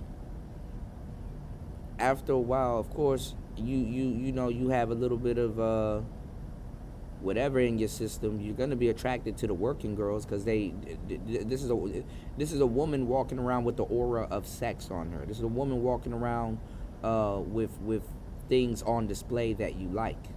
You know, there's a lot of things that's on display that you like other than just a woman walking around with certain attributes. But to a certain degree, it's gonna get old to you. You know what I'm saying? Like, to a certain degree, the little shorty on the country side, the the little shorty on the countryside cutting mangoes, she gonna be more interesting to you. You see this woman day in and day out. Damn, I ride past this place. This bitch out here, fucking chopping up mangoes and shit like that. You know what I'm saying? Let me go holler at her. She gonna be more interesting to you, cause she gets up and she works hard and makes a living and stuff like that. She will be more happy. She'll be more grateful. She's not gonna be some woman that you're trying to pull out the club, and then you gotta worry about, damn, you know what I'm saying? This girl at the bar all night, cause then out here is not too developed. In America, you know what I'm saying? Like let's say, like your little shorty cheating on you or some shit, right? She jumping in and out of cars. Essentially, they're doing the same thing, but just I would say to a certain degree, American women on the move, they just got more facetious, like just more crazy shit to do. These broads out here, they just go to the club all night, talk to old niggas, and drink beer, and just post up and hang out and stuff like that. And it's like, if you coming from America or any type of developed, socially developed country, you're gonna look at that as whack. Like, it's like, shorty, you like literally disobeying me to go stand on a rusty ass street looking for some weirdo nigga to do what exactly? You know what I'm saying? So you young niggas gonna run into that problem. The same thing in the Dominican Republic. It's like dancing to that, you know what I'm saying? You said, Kuda, I know you gotta use a condom. Listen, I'm telling you what's going on. I'm giving y'all the game now. Of course you use the Jimmy hat. I use the Jimmy hat. I brought my own Jimmy hats with me. I use the Jimmy hat. I thought I was gonna get stopped in the airport with that shit. That's an uncomfortable conversation. Explain it to a nigga in the motherfucking airport. Yo, why you got all these condoms with you? Because I came to. Let me stop. Nah. I'm just gonna tell you the truth. I mean, I'll give you the game. If you a nigga and you having problems with the condoms here, where you buy the condoms that you can be okay with is in the airport. Oh, but you don't need game. Okay, all right. You know, you go to the airport. Airport got the types that you like and shit like that. They know all kinds of people come to. Yeah, I came to slaw. You know, but not. I'm telling you, Star P, they are small. But I'm saying, if you're gonna buy you some condoms, you go to the airport. Now they might tax you a little bit. I ain't gonna lie. You can, like here, I go to the airport all the time. You will actually catch me downtown Bangkok, or most likely in the airport, Swamapung, right? Because I bees in the airport. I'm beside the airport. I just showed y'all airplanes landing and shit. I bees in the airport. The airport is actually pretty fun, and they're actually, certain places in the airport are actually pretty cheaper than places out here on the ground. It's actually pretty cheaper to buy some things in the airport and stuff like that. Like this in the airport, I paid like 100 baht for this. This is like $70 at 7-Eleven and in the goddamn airport. You know what I'm saying? So sometimes 7-Eleven is going to be your best friend and stuff like that, because everything here is based around money. You know what I'm saying? Everything here is based around money. So if you think that your dollar stretches far, yeah, it does, but it adds up. You understand what I'm saying? Let's not forget, you're still spending money. So it adds up. But anyway, BMT. Let's get to my boy BMT. Shout outs to BMT. You know what I'm saying? I wish, you know, I might head out to Pattaya soon and hook up with some of these people, right? I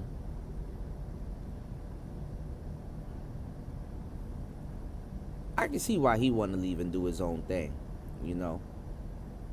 For real, honestly, Travel Bros and all of this stuff was for brothers to get together, communicate, have a little support base, and do things and stuff like that.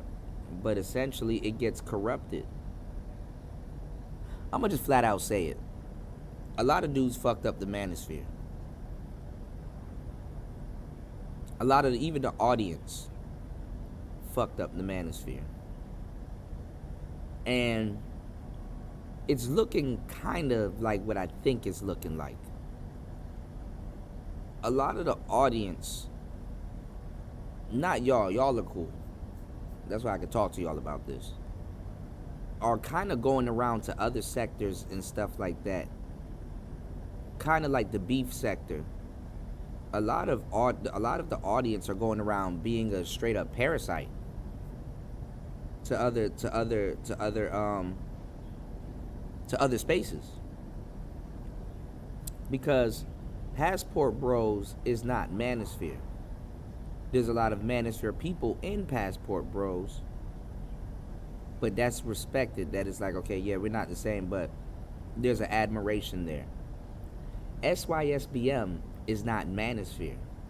There's a lot of Manosphere people that claim SYSBM, even though that's technically wrong,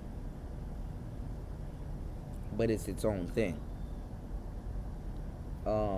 Travel Bros are even something completely different, you know. But this is what happens when black people, when we congregate in any space or in online spaces and stuff like that, we turn shit into gangs, you know. And they're going through the same problem that I told y'all that the Manosphere was going through. You need to, that little, you see this up here in the corner? That's called a logo. That's called a logo. You need to put your logo on certain things, so when people are looking at your content, it's within context, and they're like, okay, yeah, you're a part of that. Certain people can only get that logo, even though you're gonna have people cloning the logo and stuff like that. Certain logos, you should know that you're listening to Passport Bro content. You should know that you're doing, you know, this came from that camp and stuff like that. Like, black people can't even organize gangs correctly. That's why we watch shows like Black Mafia Family and stuff like that, which was the really only organized black gang for the most part. Some of these gangs ain't organized and stuff like that. You understand what I'm saying? I mean, I'm not saying that you should gangbang, but I'm saying, or you're gangbanging, but what I'm saying is that there needs to be some type of organization. But when you get to talking about some shit like that, nigga, motherfuckers getting their feelings. Like, why are people pussy like this? Like, why are you getting in your feelings off some common sense type shit? You know? And I'm gonna tell you something else too. Traveling is a real traveling is a roguish, it's a Ronin type approach to life, you know? Especially with the information and stuff like that. Some of this information that Travel Bros and other people are giving off, that needs to be specific to Travel Bros. You understand what I'm saying? Because, see, you guys, nobody really can talk to y'all because a lot of people don't go anywhere. So it's just all speculations. You just better off getting on the internet and lying. When you say something real to people like, yo, you guys are going to fuck around and travel and fuck around and meet somebody. Oh, I got a story for y'all. You guys are going to travel and end up dating other... You guys are going to travel and end up dating other travelers. You guys are going to travel and end up in... Like, you will travel to fucking Colombia and end up dating a European woman. You will travel to Moscow and ended up dating an African girl. You will travel to Bali and end up dating an Ethiopian woman. You dig what I'm saying? Me and my boy Jay was laughing last night because we're in this group, right? And I'm not gonna say the group, but it's a travel group. Where it's another dude, and shout outs to him, like, ain't nothing wrong with the player, you know what I'm saying? He touched down, and when he got off the plane, he had him a little thick joint. Like, he met him a little thick, built like an ox. Like, this bitch had the legs of a moose and the booty of a whatever, you know what I'm saying? Like a damn centaur. African girl in Thailand. And he was like, yo, this dude went all out. Like, he took pictures of the bitch. I don't even know. Maybe he was sneaking it or whatever, because it looked like she had him at the restaurant. The menu was there, and she was on her phone too. And he was like, because see, y'all dudes, some of y'all dudes are, I wouldn't even say, it's not even, I wouldn't even put the geek charge on y'all, because it's not really a geek. It's just, you're an excited brother, and you're stoked. I mean, you got off a long fucking flight. You're probably jet lagged. You probably done seen a lot of shit on your way out here and stuff. So you're like, yo, man, I'm in Thailand, and all this other stuff is going on, and this is so cool. Yo, have you ever took a tuk-tuk? Have you ever... One of them type of brothers. Ain't nothing wrong with that. You kind of got to calm them down and bring them back down to earth. But a bitch, like there you go. Thank you, cynical one. Thank you, baby. Thank you. You know my heart. Yeah, ladies know my heart. God damn it. All right. An avid tourist. There you go. We're gonna have to unpack that. When women out here, especially black women, and you're black, and both of y'all know you're black, because obviously we both in fucking Thailand. God damn, there's a fly. Look at that motherfucker flew on my damn. I broke the lens cover for this camera, so y'all caught it right there. There's this fly now that's here. I need to get some food. Anyway, when you're that excited and stuff like that, and then you see this thick booty, oh, she got you. I told you niggas leave their logic at the airport. She got this nigga fresh off the plane. This nigga still had the jet fuel smell. Nigga probably still had the airport footsies, little airport socks on, a little blanket and shit like that. She knew she got this nigga straight off the plane. This is why you niggas, when you're an avid tourist, you don't go straight to Nana, and you don't go straight to these other places. So I was in the group, and I was like, yo, welcome to the kingdom. Be safe, bro. That's all I told him, because I told him that because I was like, when I met up with Jay last night, and he brought it up, because I be forgetting. It was like refreshing to talk to another brother in the group, bruh. When he brought that shit up, I was like, I felt like, who was that lady off of one of them reality shows, the little black lady. She was like, is somebody gonna tell her? Is somebody gonna tell her? Like I was like when I saw him post that, I was like, damn, I don't think nobody here gonna tell him. Bro. That, shorty be out on the strip on Nana. Like, anytime you meet an African woman here, bro, she's selling ass. I just hate it. God damn, nigga. Okay, shit fucking flies. She's selling ass, bro. You see a thick African woman here, she is selling ass. Or has something to do with it. Or has done it at one point. I don't give a flying fuck what she told you. She is selling ass. She has a big ass.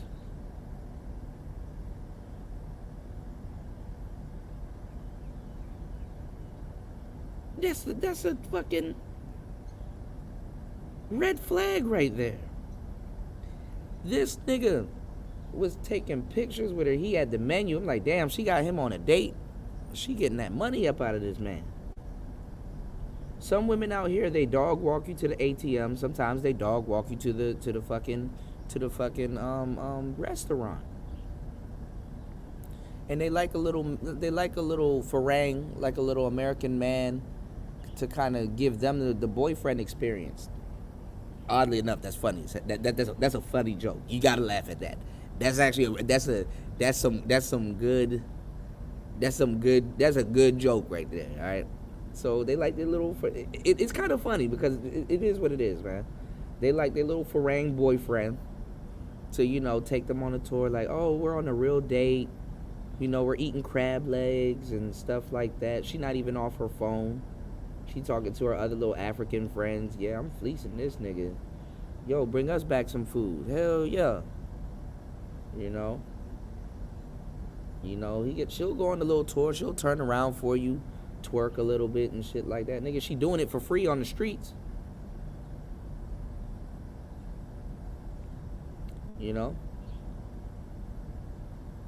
So like he was like, damn, I'm so glad I met you, and all this other stuff. Yeah, did y'all catch it? So he's like, damn, yo, I'm so glad I met you. Yo, I just got here. You know what I'm saying? I'm so glad I met you, and all this other shit. And she's like, yeah, when you walked by, I was like, and I'm like, nigga, she's selling that. Bro, my man said he ran into the same chick a couple hours later after that man posted that in the group. I said, man. See, in America, when we used to get into the pickup artist stuff, like when your game got really good, I mean, most people are bored.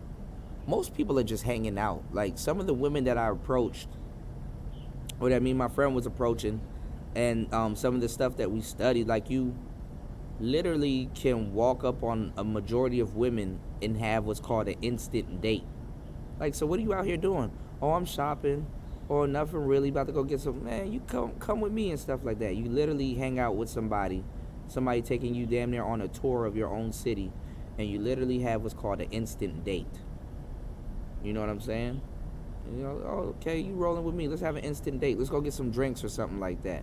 You fucking going on a date with your shopping bags and shit like that. We used to finesse the instant date. The instant date was a thing. But it's just funny seeing it getting flipped. You know what I'm saying? It's funny seeing it getting flipped on a couple of brothers and stuff like that, out here, because it's like, sadly, these women are out here looking for love. Sadly, these dudes are on these planes and coming out here looking for love. And then sadly, there's still a disconnect. You understand what I'm saying?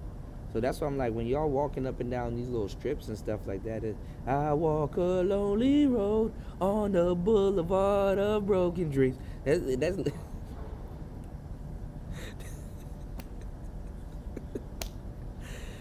that's literally what happens, man. So like I said, man, hopefully you brothers kind of learn a little bit, after a while, the little girl chopping up durian fruit and stuff like that, and making an honest living and stuff like that. Hopefully y'all show them a little bit of love. You understand what I'm saying? Show them a little bit of love. Hard-working women, man. Y'all caught that flip. That's what's up. But BMT, I see why BMT would leave it, because I mean, honestly, to a certain degree, it's like, okay, well, you know what? I wouldn't say it's like an insurance plan. I mean, I'm just saying, like, at the end of the day, if you're actually traveling and you're actually really living the life and stuff like that, and hopefully your movement is not getting co-opted and stuff by people that ain't actually traveling, which that's what's happening right now. He's seeing it also. I called it before these niggas saw it. Motherfuckers thought I was hating, and I'm like, no, nigga, I know what the fuck I'm talking about. I've been calling it and stuff like that. Lucas, what's going on, player? That's my boy Lucas. Lucas in the building, man. What's going on? I hope all is well, man. Little Shirley's here. Little Shirley probably knocked out. But nah, I'm gonna tell you something, man. You could just regress back to being a regular travel tuber. That's all you really got to do. Hold on, y'all. Oh, that's tight. That's tight. Pull up, drink. Leaned out, drink.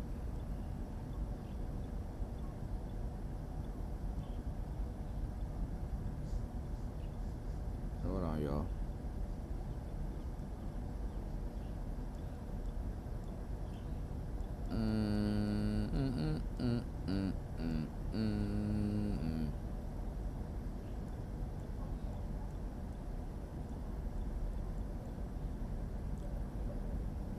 Anyway, like I said, you can just regress back into being a traveling YouTuber and stuff like that, That's literally it. I mean, you're already doing it. and stuff like that, those channels, they become very successful. Just the travel channels, but they require a good amount of work put into it, man. I mean, like I said, navigating these streets, holding cameras and stuff, motorbikes, and man, this shit dangerous as fuck. I look at some of this shit, I'm like, yo, this is dangerous. You said go to sleep, Kuda. I'm never asleep, man. Shout outs to finding love in the Dominican Republic. Kwafi said when I come out there, or if I come out there, come out, man. I found the cigars. He said I'm gonna have to help you with those vocals since you've been singing. Oh no. I'm kind of, well, I'm not trying to disturb everybody with my horrible singing. Only people I'm going to disturb is y'all. But yeah. All right. I'll take you up on that, Kwafi. I'll take some vocal lessons. You dig? But no, man, I mean, I just hope the brother don't walk away from something that he created. You know what I'm saying? I can see about, if he's talking about like, kind of cutting back. But as you see an older brother in the travel space saying, damn, I want it to be like this. And then you see a younger brother, Austin Holleman, gassing up on it. I hope there's like a medium. I hope there's like a medium where, we can come together as people that actually do travel and that are, from the stateside. But Austin Holleman, bro, don't put that camera on. Don't film those women. Don't even record it. Don't even audio record it. It's not worth it, bro. It's not worth it, bro. It's like kind of like going, and it's not to knock on school or college or anything like that, but it's kind of like going to school and doing stuff for a long fucking time, and you're actually that thing, and then you go through this initiation process. When you study, medicine and nutrition and stuff like that, you're a doctor. Now, I'm not saying you're the best doctor. I'm not saying you're a seasoned doctor. I'm not saying you're an advanced doctor. I'm not saying you know exactly what you're talking about because you're practicing something. You're practicing, of course. But you're still a doctor. And whether you advance in that thing or you waiting for somebody, you literally just waiting for somebody to turn around and tell you what the fuck you knew you already was. Nigga, that's like somebody like, yo, Kuda, you in Thailand. I know. I think I would know. You know what I'm saying? So don't get tricked out of your position, Austin. Nobody gives a fuck if you get women, bro. These people are just sex deprived in a lot of cases and thirsty for women they never experienced. Because at the end of the day, bro, if you want to live and stay in these little foreign countries and stuff like that, bro, you got to go back there. These niggas just cut off their computer or go on to the next content creator.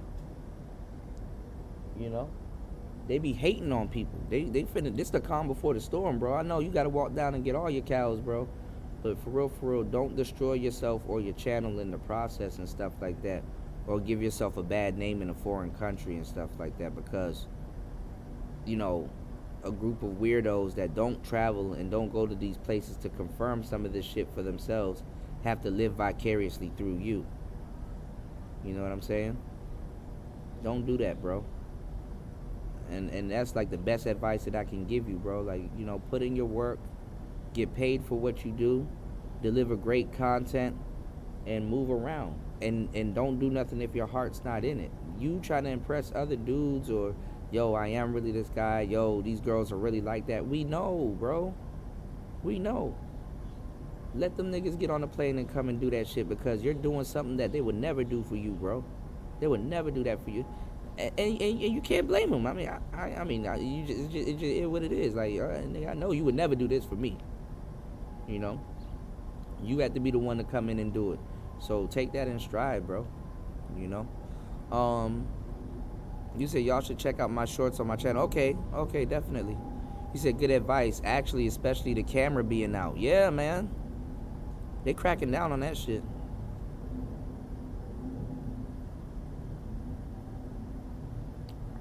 This another thing too. You got to be wary. Okay, I'm about to go because it's about to rain, nigga. God damn, I can't do shit. You got to be wary when you're in these other places, because I'm gonna tell you the truth.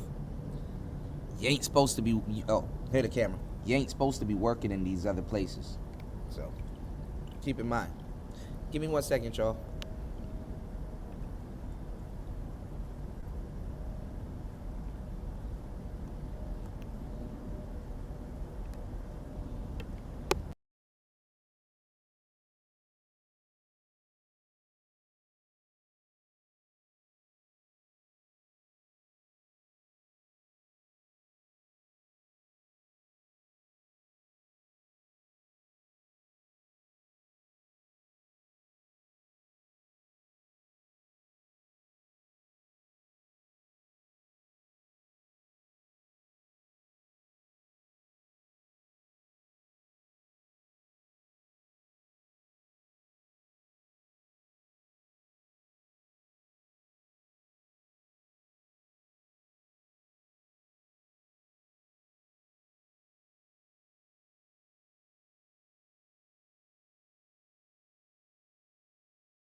All right, hold on, y'all.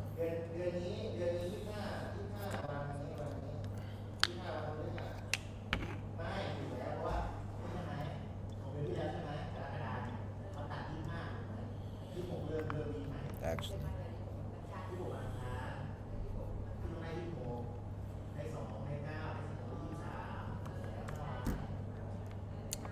give me 1 second.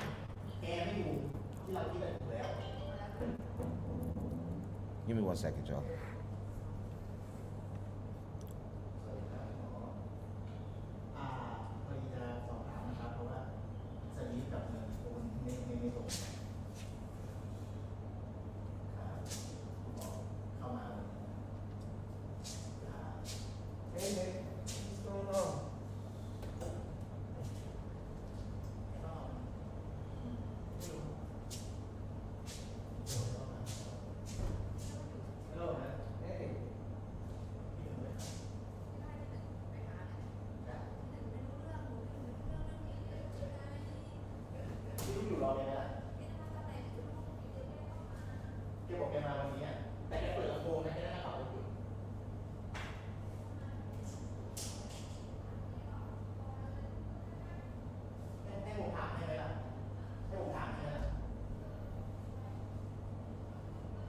I was listening to some soundtrack. Say? Soundtrack. Soundtrack. Yeah, I was listening to soundtrack. Okay. And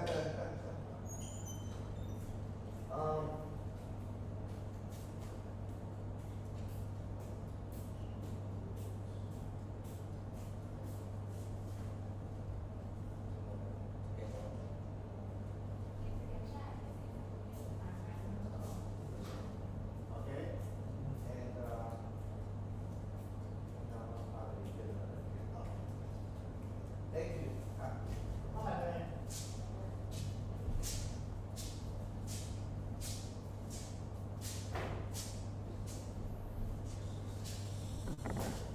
Yeah, I knew that storm was coming, y'all.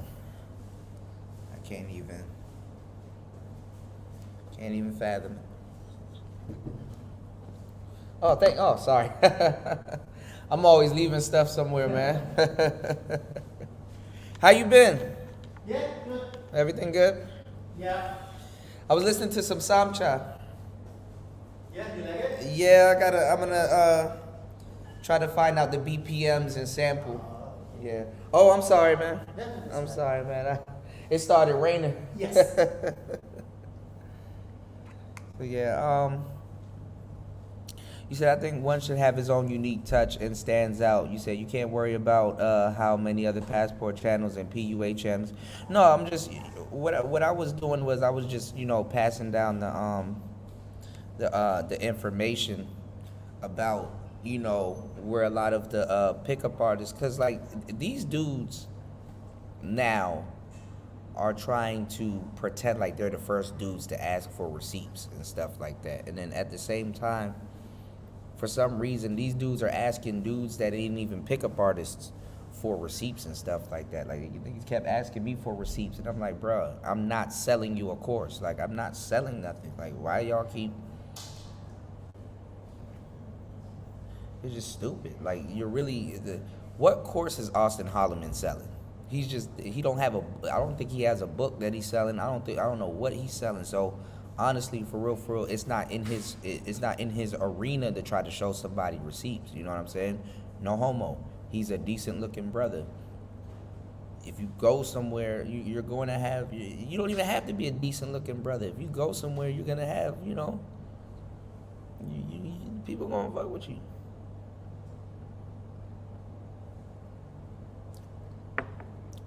He's a barber. He's a black man in the business of grooming himself. You understand what I'm saying? Or keeping up his appearance and stuff like that. He's gonna actually have a unique abundance of women. That's already told. Fucking, if you go over to those fake black pill channels, the nigga that they describing looks like Austin Holleman.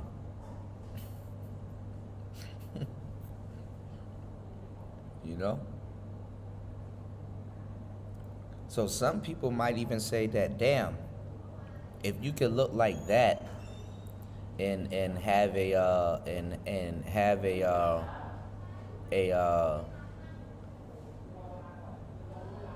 having trouble with women, then now you know it's really over.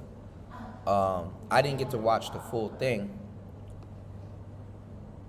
but BMT, he was talking about it. Let me see if y'all can hear me. Can y'all hear me? Hold on. Okay, y'all should be able to hear me. Okay. BMT was talking about it. There was some other dude critiquing him. You know what people don't like about Austin Holleman? They're like, he's a little arrogant, cocky little bastard. Like, nigga, life is fucking short. Life is short as hell. Be arrogant. Be cocky. I don't know about the bastard part.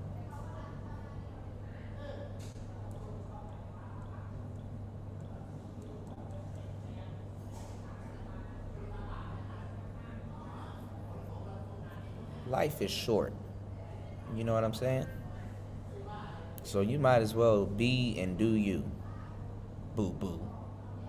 You did.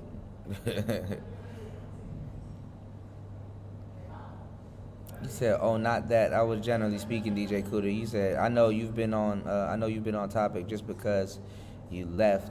He said, "We're not allowed to travel and smoke." Exactly, man. You know. You know. This, what it really is, though, Kwafi. The thing is, because I know where you're coming from. You know what I'm saying? It's like, it's too many people speculating.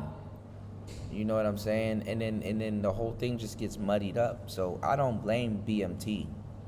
You know, if he wants to take a break or something like that, you know, I don't blame him. You know, he's in a country where you can take a break. You can go outside. You can soak in the air and stuff like that. You know what I'm saying? Much respect. You did. Much respect. You know. He said, "You're right. There are so many dudes who try to be Kevin Samuels. There was actually one who was imitating him less than 2 days before he died." Yeah, there's another dude, which is funny, and I heard about this last week, but the Manosphere, I heard about this weeks ago, but the Manosphere just caught on to it. There's another dude that they said tried to be like Kevin Samuels, and like some dude was on the show, and he was like, you know, the guy wants his woman to cook and clean. He's like, "Well, why don't she cook and clean?" He was like, cause she tired. Why can't a man's wife cook and clean? Cause she tired. She been working all day. She tired.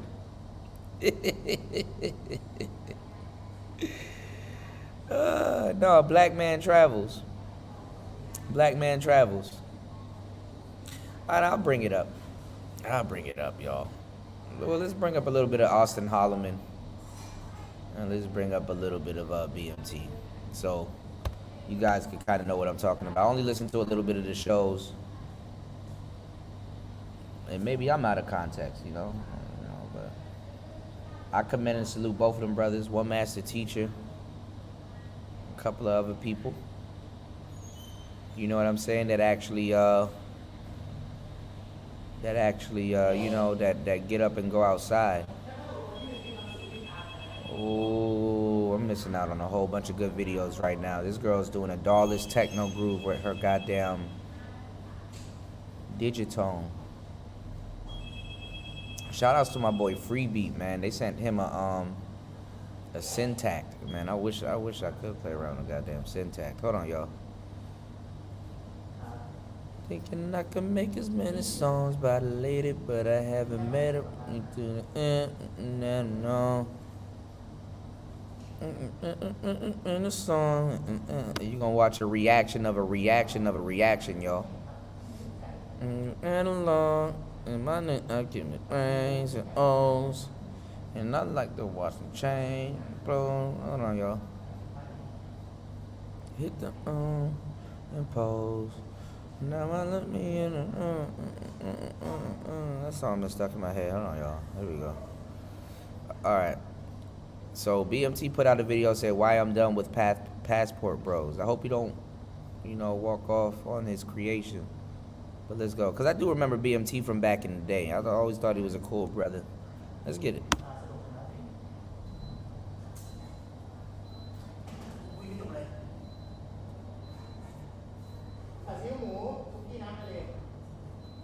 $400 a good day, man. Come on, man. You gonna spend $500? Stop being cheap. All right. Okay, we got Pullman 313, Mago Mac. Mago Mac. Shout out to Lee, man. Mago Mac. That's me, baby.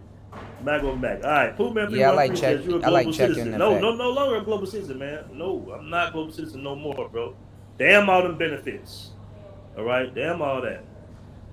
$100 a minute. That's a good idea. Yeah, that is a good deal for my game, bro. That's a good deal. I like that. $100, 1,200. Hey, yeah, I want maybe $1,200 in this game. By all means. All right, by all means. All right. I kind of think he doing what I'm doing. No, BMT, I know. I was here first. Trick school starting very soon. You know what I'm saying? We're gonna have tuition on trick school starting really soon, y'all. I'm gonna show y'all how to be a very effective trick. Okay? We got 229 in the room. Guys, make sure you hit that like button. Richard Moore, hey, bro, I got to do it. I got to do it, player. All right? Mac Ferris is in the building. All right, shout out to John Fleming with the $5 super chat, man. Shout out to you, BNT. Appreciate that, bro. Appreciate that. All right, we got Model, the international mango lover, $10 super chat, man. I really appreciate that. Let's keep traveling the world and living like kings, models, and bottles for life. Hey, man, I don't know what you're talking about, man. Do not travel the world, bro. Stay in your city. Don't ever move out your city, all right? The simping, you know, is good. It's good for the soul, man. Trust me. My boy Dre said he about to book a consultation right now. Appreciate it, bro. Appreciate it. I need American dollars, not Colombian pesos, though, my brother. All right, but all seriousness, man. All seriousness. We're gonna have a good show today, man. But I am gonna drop a few little, tips. Shout outs to BMT. On dating overseas. No PUA game, no game coaching. I'm just gonna tell you some of the personality traits that might work for you and benefit, depending on what country. Now, I've lived in Brazil, Colombia. Now I'm living in Thailand. I spent a little time in DR as well. And the women, they have. I will admit that they do like certain traits in certain men. So I am gonna break that down. I'm gonna break that down. I'm gonna play a little video first. This is a reaction video. You guys, the amount of mentions, people tagging the title. I mean, come on, man. Like, I understand that this is maybe new. All right, this might go against the social norm for some. All right, in America, I get it. I was always expecting some backlash from when I first telling guys a couple of years ago. Rest in power to the brother Charles Tyler. Me going to Brazil 2017, meeting him, talking to him on the beach. And when I came back, I was going on panels. I was telling everybody, hey, man, Brazil is dope. It's beautiful. I mean, it's crazy. One of the most best experiences I had in my life, hands down. I was getting ran out panels, bro. It's the same guys, some of the same gentlemen now that are claiming to be passport bros or supporting of this movement. We're running me all panels, calling me all types of cowards and all that stuff. Years ago, when I was preaching this a couple of years ago. So now it seems like everything came full circle.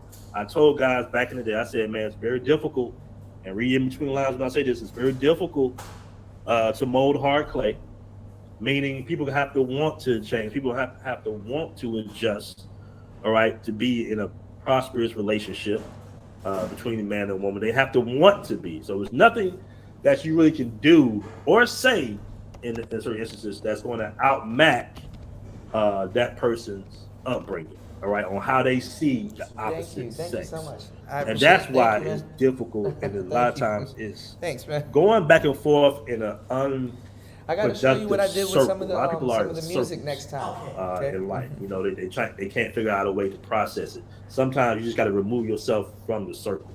In all seriousness, I see it all the time. Guys that grew up in the same city, never left the city. I know guys that never even left the South, bro. And their mindset is a little different than guys who, let's say, have traveled the world. It is what it is. All right. So yeah, man. But let me play this video real quick, guys. I'm gonna play this video for you. And I just want to show you. This is just one of the many videos that I've come across. All right. Let me see if I can find a stream. I thought I had a stream. Hold on. How you enjoying Thailand? Okay, that's not it. It's not that one. I don't know what's going on with my. All right. So we got this young brother right here, and once again, when I do response videos, and apologize if it's Borgin. I don't know why my videos be Borgin now, but I don't never criticize the actual character of the person necessarily. I don't know this kid, I know this guy or whatnot. Shout out to him. He has a good little setup. He has a nice little amount of subscribers and everything.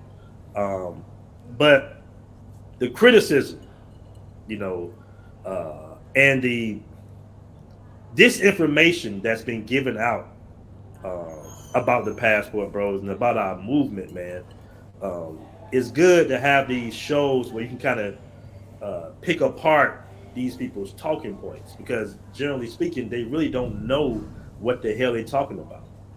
All right.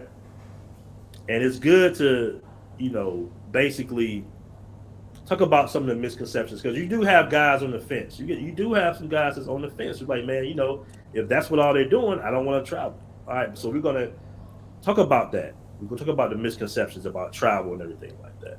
All right. And I'm going to have Al Grease. Somebody mentioned Al Grease. Don't worry, guys. I'm going to have Al Grease on the next maybe week or two. Yeah, we're going to go through that too. Discuss. Shout out to Al Grease for the documentary Frustrated 3. Everybody's saying it's good. I'm going to have him on next few weeks, just trying to get a time and a date. So shout out to my dude Al Grease, by the way.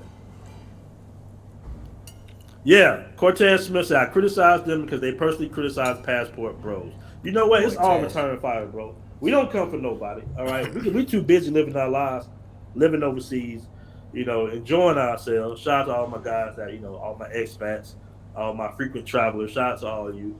But everybody, you know, like I say, it's all return fire, man. And we got to stop some of the misconceptions at the door, all right, at the door. Because once again, like I said before, this is new to a lot of people, and it's going against the social norms of what people used to have, you know, doing in American culture. You know, guys not used to seeing, you know, men, basically, especially black men, just getting up and figuring out a way to live overseas for extended periods of time, whether it be a digital nomad, whether it be retired military, all right, whatever situation that they're in. Because in most cases, you do have situations, especially here in Thailand. We can I ain't gonna lie, Anthony, you already but know. in most cases, guys are going to be whipping my either ass. retired or digital nomad. That's the most, you know, IT guys. That's the most guys you're going to run into. Then you got of course, your entrepreneur. Hold on, y'all. This barbecue, this Thai barbecue is beating my ass right now behind the scenes. That's why I'm quiet. This shit is kicking my ass. I'm not gonna lie, you don't, depending on where you are, you don't run into that many IT guys as much, but you do run into people that's doing Bitcoins, that own stuff out here, and it depends on where you hang out, you know, and what time of the day too. Because I ain't gonna lie, during the daytime, and niggas be knocked the fuck out, you know. You might catch some of these niggas in the morning and shit like that, but that's about it, you know. But anyway. Entrepreneurship and guys with brick and mortar businesses as well. In Colombia and Thailand, not so much Brazil, but definitely the DR. Shout out to my dude Cardell for opening up the restaurant Wings and Waffle in Sosua as well. So you have that.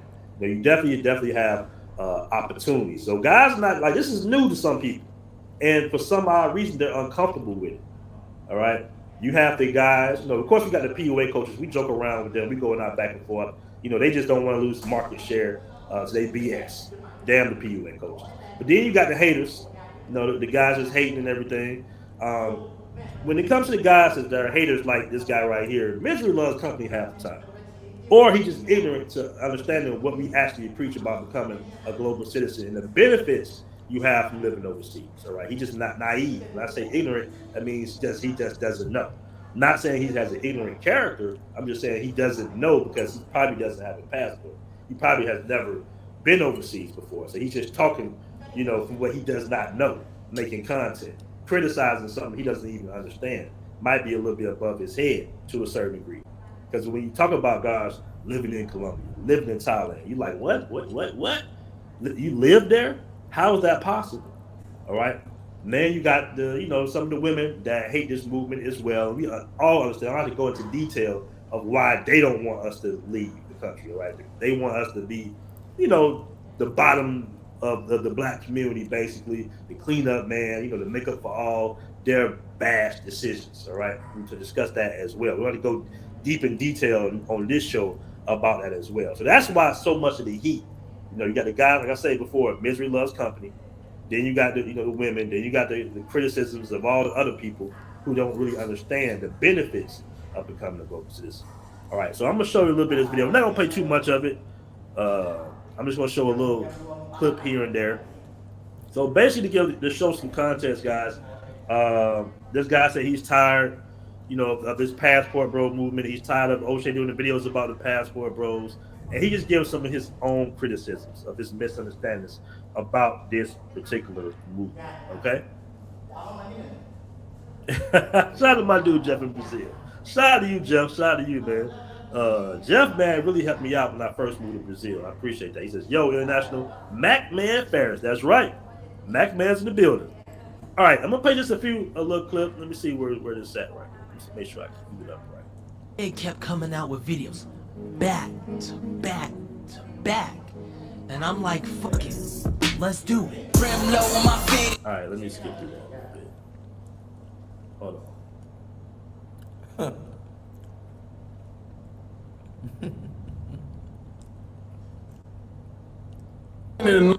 All right, here we go. So this is his responses to a lot of the Passport Bros videos. Hey, you see we got, my cohorts right there. Hold on. There we go. Making jokes about this movement. Here we go. Let me go ahead and play a little bit of this right here.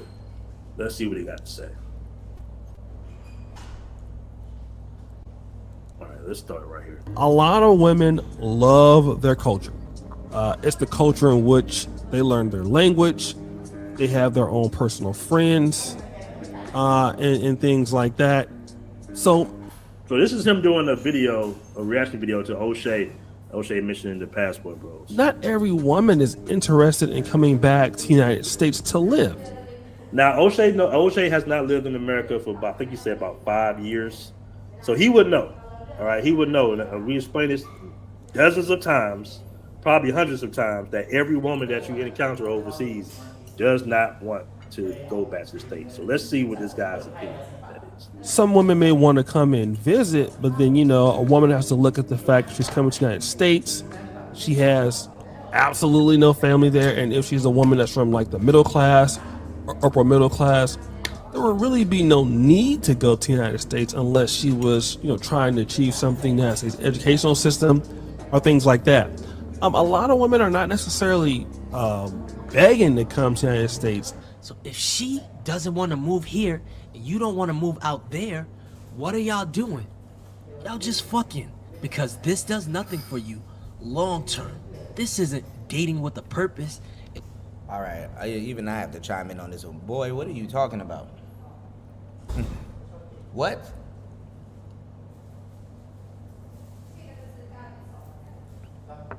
What he said made no damn sense. Okay. And if you're not dating with a purpose, you, my friend, may die alone. That clip, and then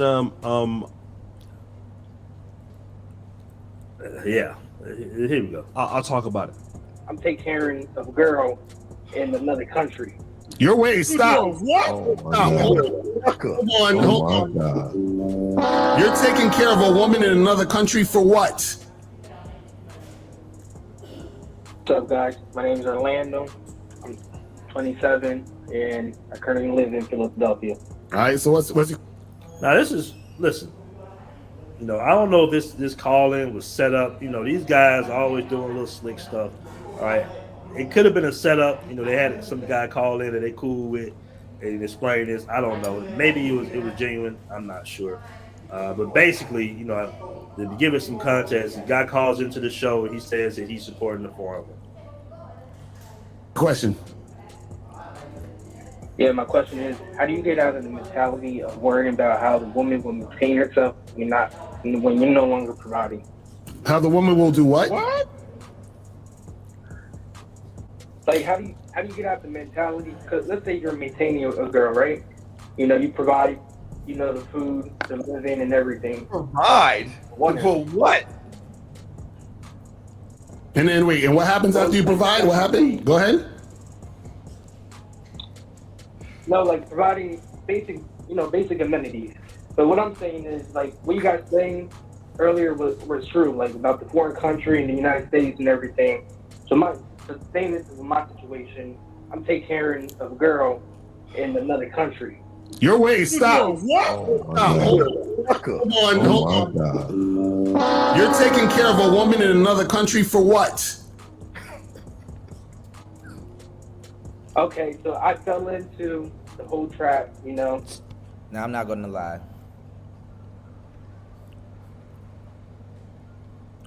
Not gonna lie. NGL, not gonna lie. There's a lot of dudes actually doing this. There's a lot of dudes actually doing this. You know? Yeah, Anthony, yeah, hell yeah, definitely. But there's a lot of dudes doing this. I mean, I think even Theo mentioned that he was doing something like this too. So even dating coaches get held too. So I mean, I'm just saying. Dick say he fell into. No, just say I'm red pilled. It's more of Just say I'm red pilled. Wait. Where'd you meet this woman? Look, the findings said I was doing it too. Yeah, it does happen. Dominican Republic. Okay, so you was in the Dominican Republic, and when did this happen? How long ago? Fine.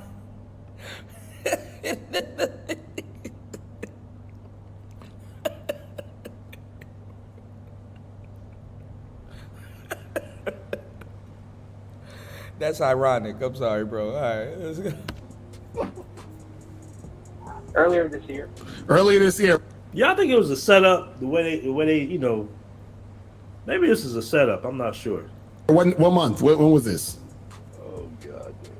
This was in January. January. Okay, so now you've only known a woman for 6 months overseas, and you're taking care of her? Yeah. Why? I just fell in love with her body, man. No. Wait. Stop. I need to know this. Hold on. How much money? How much money is she getting from you monthly? Or he getting? Well, it's not really monthly because I was there with her. Right, You Ghost know, man. so basically I was there with her earlier this month until July, which I came back, and I'm coming back this month to the country. He in Hey love. man, let me say this, dude. Y'all trying to run overseas, but they finessing y'all over there. You guys this is the second call from the DR today, and y'all talking about going overseas, and he's just finessing you over there. You are a bitch. And no, I don't think this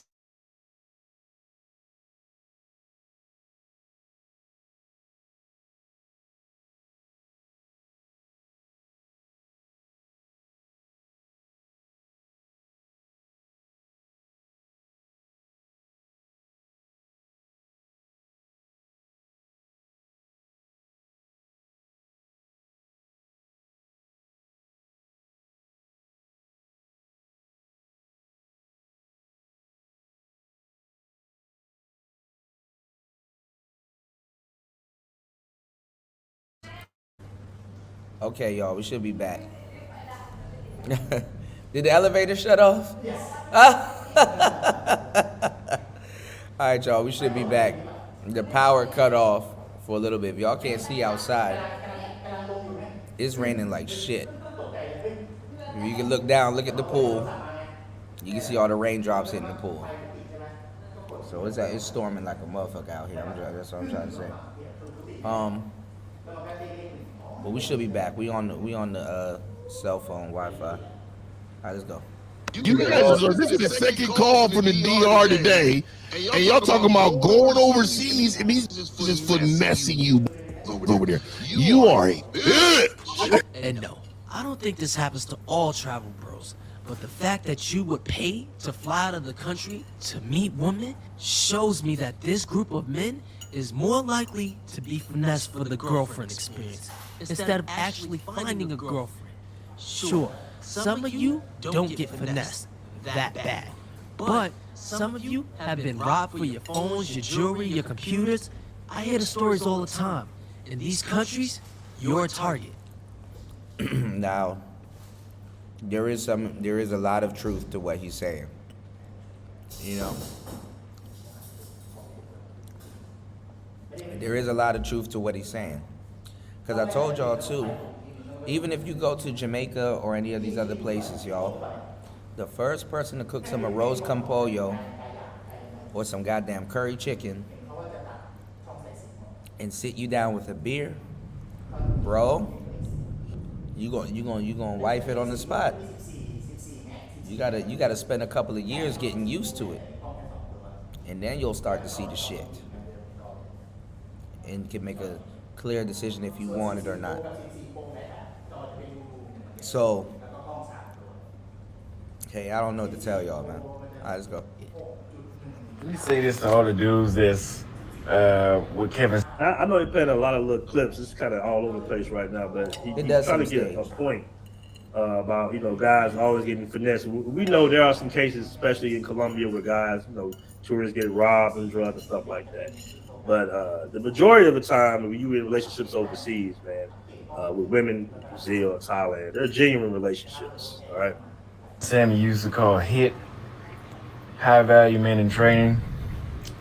Well, whenever you actually make something out of yourself and you get your shit together, you get your money right, your body right, you get your charisma right, you get your swag right and everything. You know what? You would think it gets easier to talk to women, right? But 2 years ago, I noticed this is what happens. When women run into you, it's so many women right here that ain't shit. When they run into you, when you got your shit going together, they actually choose to sabotage it. All right, hold on. I'll just get through Texting games, and because here's how you know that you're out of it. All right, here we go. They will. With you, bro. I can just tell by your videos, and this is not a diss, but you think you're the shit, and you're an asshole. You're a socially awkward, sarcastic asshole, and that's cool. That's why no one likes you. No disrespect, but I get asshole vibes from you. Now, I think I'm the shit too, but I'm nice as hell to everybody. I treat people the way I want to be treated. So, you might have all this stuff, money, cars, clothes, but you're an asshole, and no one wants to be around an asshole, especially women. See, I got the most women when That's not true, but go ahead. I was broke, living with my parents, and He got the most women when he was broke, living with his parents. Okay, bro. Okay. All right. You living with your parents, bro. You shouldn't even be focused on women. You should be focused on getting out your parents' house. But go ahead. it was simply because I was fun to be around. So if you have all these things, but you don't... It's funny to me how these guys make all these criticisms, but they never really show receipts of their lifestyle. All right. And I like what Richie Mack says. We will put our lifestyle, our everyday life, against anybody. All right. And we'll show you receipts. We'll show you something that most of these guys would never show you. As a matter of fact, I'll show you a receipt right now. I'm tired of hearing old boy. So let's go. Now some of you guys see this video. This is one of my brothers that's out here. He came out here in Thailand. Right, I think it was his first time. Here we go. I want to make sure it's not borging out on you. How you enjoying Thailand, man? Loving it, brother. Loving it, man. Dreamland. Women, man, they treat you like a king. You know what I mean? So it's been certain cats or YouTubers and people that post on Facebook like Thai women don't like black dudes. What you say to that? Nah, man. False. I mean, there's some, they like what they like, but the ones that like black dudes, they love us, bro. They, man, infatuated with us, man. Tell you. All right, so you've been to Brazil. Been to Brazil. You've been to Colombia. Been to Colombia. Been to DR? Been to DR twice. Been every place twice. Okay, what's your thoughts? What do you rank Thailand? Man, Thailand, I would say it's a close second between Thailand and Brazil. I'll say that. Colombia's still first, but Thailand and Brazil is close second. It just depends on what what you're looking for. So if you're looking for like treatment, you're looking for, and then it's the weather too. Food is not a problem. I know my first trip here, I thought food was gonna be an issue because I'm pescatarian, but they got so many options here, man, you lose your mind. Food is my favorite. It's as cheap as you want it to be. It could be as expensive as you want it to be. It could be middle ground, but it's just whatever you want it to be. Whatever you want your trip to be, it could be that. You know, once you get your foot on the ground, and it's sort of like riding a bike. Once you start riding, you know, you get to hang everything. You get to know the area, you know how things work. You know, whether with the regular girls, the pros, and everything like that is, you know, what you make. Now, I challenge any PUA coach to show me at least 2 testimonies of somebody using their services and benefiting from their services throughout their life. I challenge them. They're not going to do anything, but I just challenge them. Now, as you can see, this brother, Passport Bro, he just told you his experience, first timer being in Thailand. All right, that's somewhat of a testimony. He's saying that, hey man, what you guys saying is the truth. You know, it's the truth. I love this Passport Bro lifestyle. I love traveling the world. It opens up my eyes to different cultures, all right, different experiences. You know, it gives me a well-rounded look at the world at large, all right? And now I know that I have not only opportunities in America, but I can explore opportunities overseas as well, okay? All right, so that's a benefit. So that's a testimony from the guy, all right? These PUA coaches, they never can bring any type of guys who took their services or had their consultations and did a testimonial video saying that, hey, I took a consultation with Steve the Dean and it improved my life so much. I got 3 women right here because of what I learned from Steve the Dean. Now, if you take my Mackin courses, all right, probably won't get no testimonies either, but, all right, you know, at least, you know, you get something, all right? Let me catch the super chats real quick. All right, let's get back to business. All right. Shout out to BZ with the 499 super chat. He says, I'm enjoying the Colombian weather. Mucho hermosa mujeres. That's what's up, man, down there in Colombia. That's what's up. Model International Mango Low super chat, man. I really appreciate that. He says, a lot of our people have to be left behind. I agree with that. They are brainwashed to stay in the box of ignorance. We must learn to not give a damn about what they think. I agree with that as well. And spend our money and time on what we choose. Yes, I definitely agree with that. I definitely agree with that. All right. Shout out to Model the International Mango Lover. All right. What's that? I got another chat. I might talk to BMT in the chat. Shout out to you, Black by Design. They paid that guy to call in. That's what it seems like. They be up to stuff. You know what? And shout out to my dude, Yes Jonas, because Yes Jonas called him out in a previous video. I don't think I had the video lined up. But what they did was they took an article out of Forbes about business coaching. All right, coaching in general being a $2 billion market. Business coaching in general, right? And they try to cut it out, the section off to be dating coaches was a $2 billion market. Life coach. All right, which is, you know, far from the truth, basically. They're actually losing a lot of their market share to us. That's why they're coming out with so many videos. They don't think we want to come back to stage. They paid it. Everybody said they paid them. They probably. It's a fake call. It seemed like it. It seemed like it was just too set up too conveniently. Sounds fake. Yep. He's a sponsor. Mm-hmm. Look at the Sport Bros. All right. So yeah, that's the Facebook group. So yeah, man, I mean, you got BMT. Shout outs to him, still doing his thing. Let me see if we can find Austin Holleman. You gotta pray for this young brother because he in Colombia, and bruh.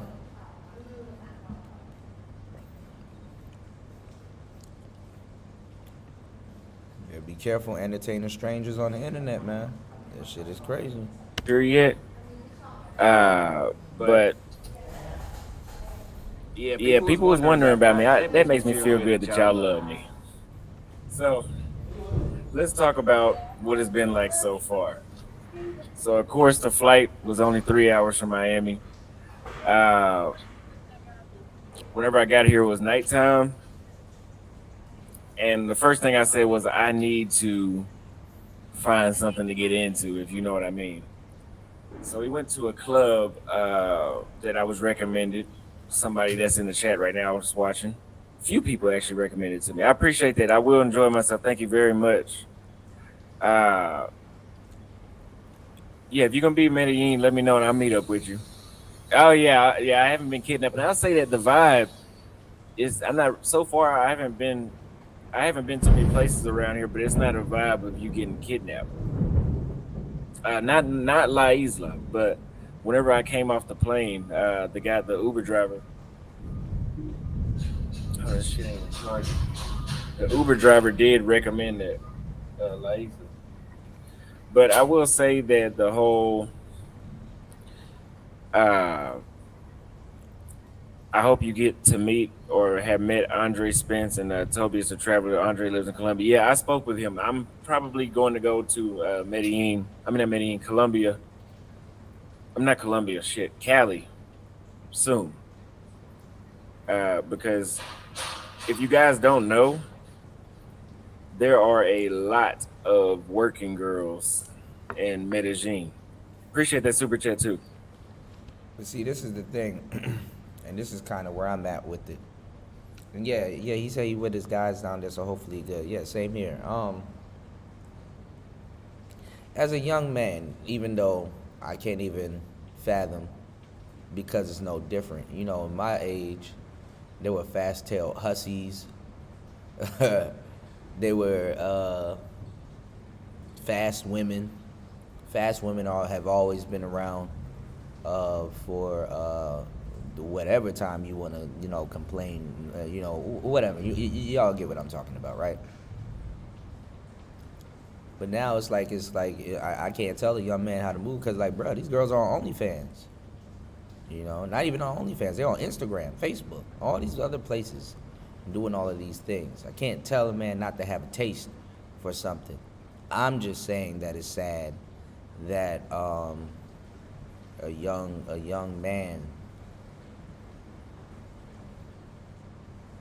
purposely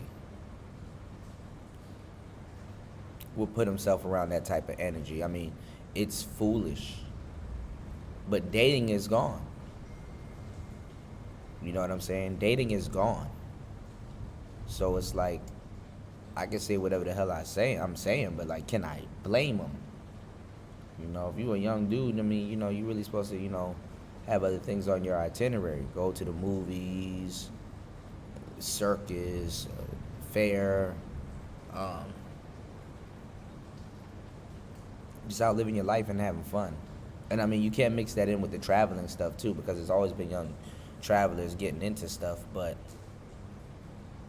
you make that experience happen with local women and stuff like that. The kind of was like, okay, that's that and that is that. But now that the lines are blurred, it's like, okay, you dig?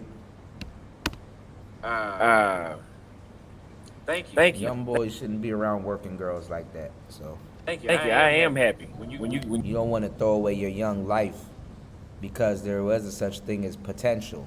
You know what I'm saying? So you step outside the United States, it's a crazy difference. But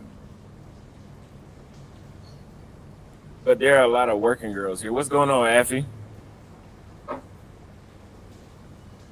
There are a lot of working girls here. It seems like almost 100% of the women here messing with pros and stuff like that, though, that was an old man sport. Like, that's some old people stuff, grown folk stuff.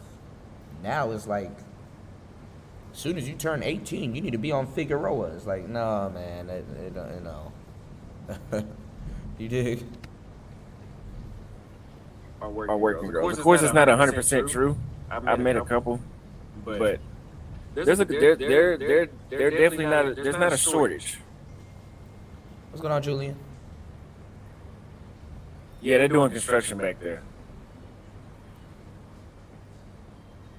Yeah, I've heard about this. I was gonna go there, but yeah. So happy for your success of finding your own version of happiness outside the U.S. Keep up the good work, young man. Yes, sir. I appreciate it. This is true happiness being outside the United States. Very happy. So I got my.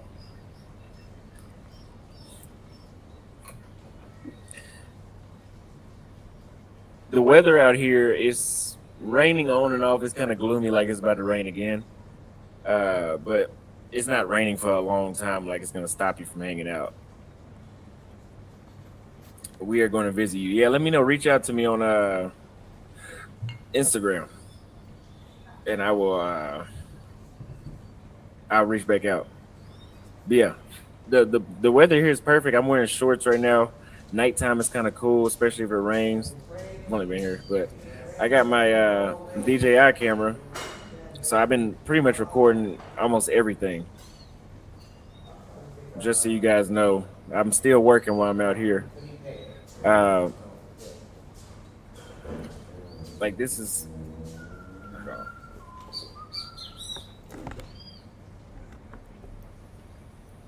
Well, anyway, that was a restaurant. We were at a restaurant. Yes, I'm in Colombia right now. We were at a restaurant, and man, it was like $5-6 to go there. Yeah, I'm glad. That means y'all really pay attention to me. Yeah, I am already. I'm in a better mood here. A lot more at peace. It's not a lot of bullshit going on.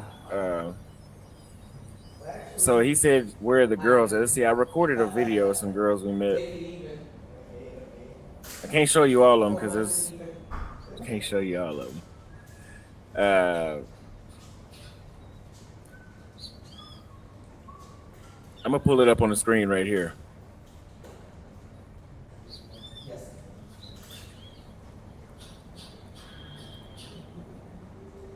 Wrench Turner presents as I see you, bro. Rep for the home team. Always. I'm always here for the passport, bro.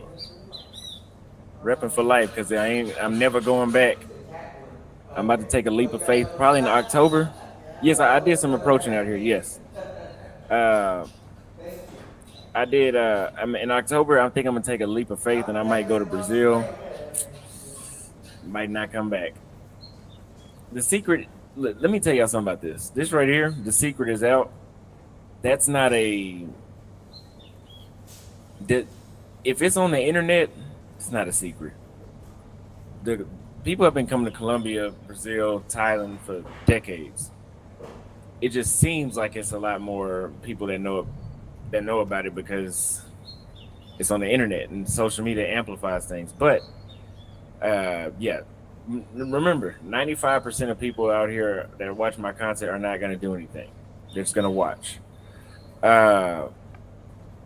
He says Colombia has better faces, Brasilia has better bodies, but the fine girls in Brazil look, yeah.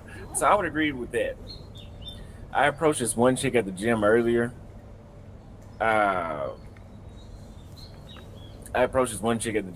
And she was cool. She kept looking at me, so I went over to her, but she gave me her Instagram, so we know what that means. But other than that, I haven't done a lot. I'm actually about to go out and do that right now, but let me see if I can share my screen.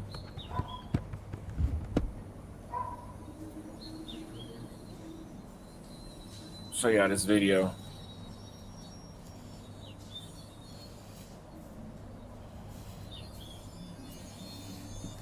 See you soon. Okay, so I'm gonna have to download. I'm gonna have to take this video off and upload it real quick. You have to go. Hold on, y'all. You have to go upstairs. 2 blocks over from Park Yetas for the regular girls. Try Nike's restaurant. It's a great place to eat. I'm gonna check that out now. What's going on? Men's Daily Advice. I appreciate you showing up all the time as well. The food here compared to Brazil, I thought Brazil would be hard to find food. It's been, from my experience here so far in the past 24 hours, it's been hard to find quick food. Brazil has a lot of quick food. Here, you pretty much, from what I see, you're going to have to sit down. Appreciate that super chat too. So somebody just asked me, does your whole life revolve around women? What a stupid question that is. What a stupid question. What's going on, Mr. Jackson?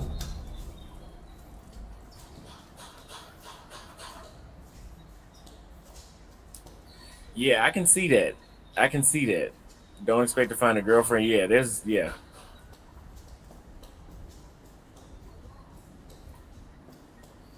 Thank you, sir. He says, for a young American man, you carry yourself respectful and well-mannered and give me hope in young Americans. Thank you very much. Oh, the simps are in the chat.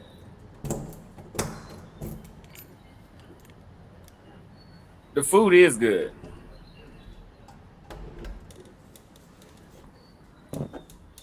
So how's the cooperation out that way?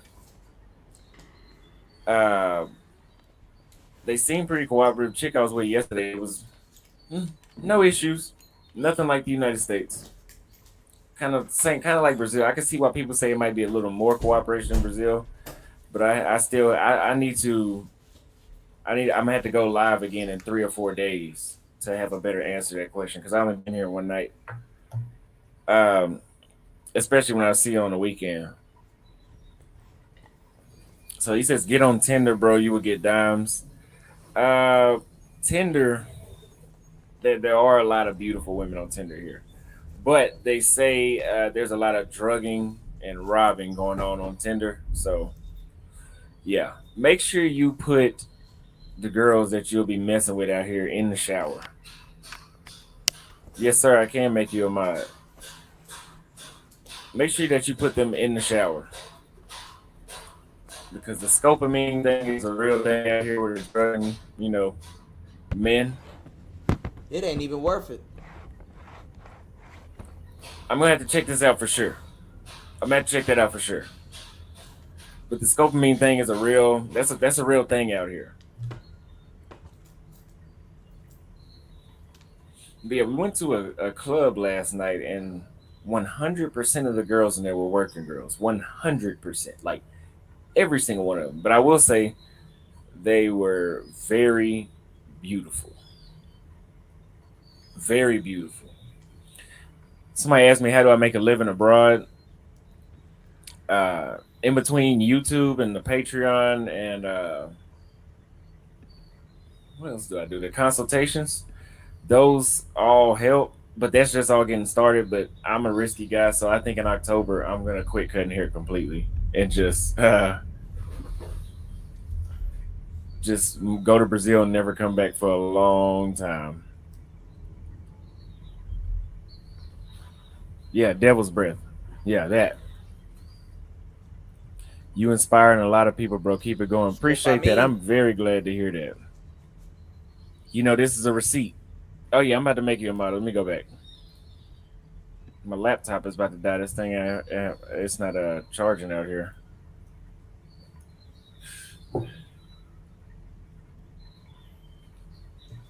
Might have to move it inside because it's about to get dark anyway. Yeah, that's what happens. It seems like that. It's about to rain. It's raining like shit out here. Give me one moment. I'll get back to y'all's questions. Scopamine.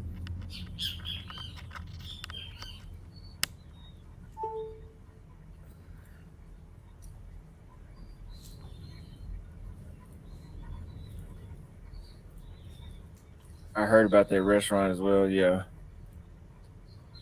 Okay. So as y'all know, the peso man was going to try to inspire some violence against me. But you see, your boy Austin does not give a fuck. I'm still going to do what I want to do. So I'm still out here. A lot of people do not speak English from what I've seen out here.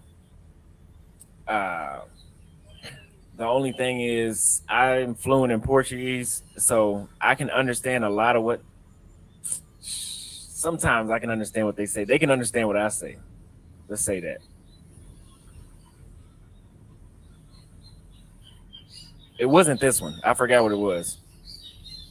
What travel adapter are you talking about? The like a battery? Yeah, because I might have to go inside. Move his laptop inside. He said nobody wants to date a big running back in the United States. So I got really drunk right now, so I'm kind of very, very mellow. Do you have to be vaccinated? Yes, I had to be vaccinated and I had to fill out some visa type thing. It wasn't a visa. But I had to fill out something. Do not ride Spirit. I thought I was saving money by riding Spirit. That's funny. By the time they add on all those damn bag fees and all those little fees on top, you pay the same. I ended up paying like $700 for in total. It was $400. I would not be cutting hair in Brazil because I would have to own. I mean, I'm a luxury barber, so I only cut like high-end clients in the States anyway. But I'd really have to do that for it to be worth it in Brazil. Because the average haircut, I think in Brazil is like $5 US. Yeah, I'm not doing that. So there will be a group trip. There is a group in my Facebook group. I have group trips, but I have to take them down because man, there are people that literally hate so bad that they'll try to set me up or some shit. Now, I'm still gonna go, but anyway. Austin, do you prefer Rio? Would you stay in Medellin? Medellin is more fun. I don't think I'd permanently live here in Colombia. I think there's nothing wrong with it. I think I'm just a Brazil guy. I think Brazil is just me. Yeah, you got to be vaccinated. Cue the plane sound. We out. Absolutely. Appreciate this super chat. Yeah, y'all better start talking about that real shit. I'm here a total of 9 days. Yeah, don't ride spirit. Yeah, I'm here a total of 9 days. So, yeah, you have to. I don't think you have some. That's what I was trying to say. Don't. Y'all better start talking that real shit about the vaccination and stuff like that. Because now that it's getting cold, y'all, all of that stuff is ramping back up. You know? The link is in the chat if you guys would like to join the show. Now that it's getting cold, all of that stuff is ramping back up. You know? And y'all gotta stop flying Spirit before you become a damn Spirit. Because never mind, man. Y'all don't listen until it's too late. Y'all listening until it's too late anyway. Anyway. Let's go. Vibing with Fred said you don't have to be. He said you don't have to. Let me get to this. He said that you don't have to be vaccinated in order to go to Brazil anymore. But they did require to see my vaccine card. I didn't have to take a COVID test, but they did need to see my vaccine card to come here. So that's just what they asked me. So I don't know. Don't stop cutting hair for YouTube. Have something to fall back on. Well, I'll tell you this. I'm not going to get too personal in my business, but this is my first month of YouTube, and I've replaced my entire income that I would be making cutting hair with YouTube this first month. So, I mean, let's think about it logically. Do you want me to stand up all day, and we know what problems come with standing on your feet all day? You know, I love my clients, but we know dealing directly with people, you got some people that come in a bitchy mood, some people that stink. You know, that when I could sit here and just be on a laptop and record me traveling and talking about stuff that helps men, I think I'd rather do that. But I mean, at the end of the day, let's say this failed, God forbid. I could just go back to cutting hair. I could just go back to cutting hair.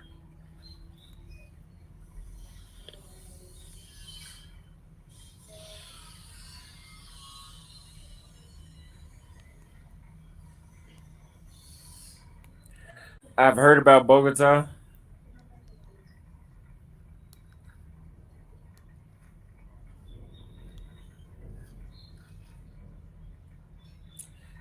They didn't ask me for a test at all.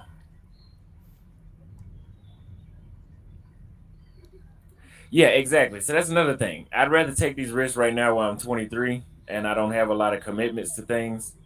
So that's a good idea. I'd rather learn now. I mean, honestly, that's how I got to where I'm at, is by learning. It's a risk of me sitting here talking shit about American women all the time. That's a risk, because these white knight simps and all that, you never know who could go crazy and want to shoot me and kill me because they think they're gonna get some play off of attacking me, which that's not gonna get them any play. Just be put in jail. Chicks will forget about them. I have not had travel insurance. I had somebody tell me about that. I think I'm going to do that next time.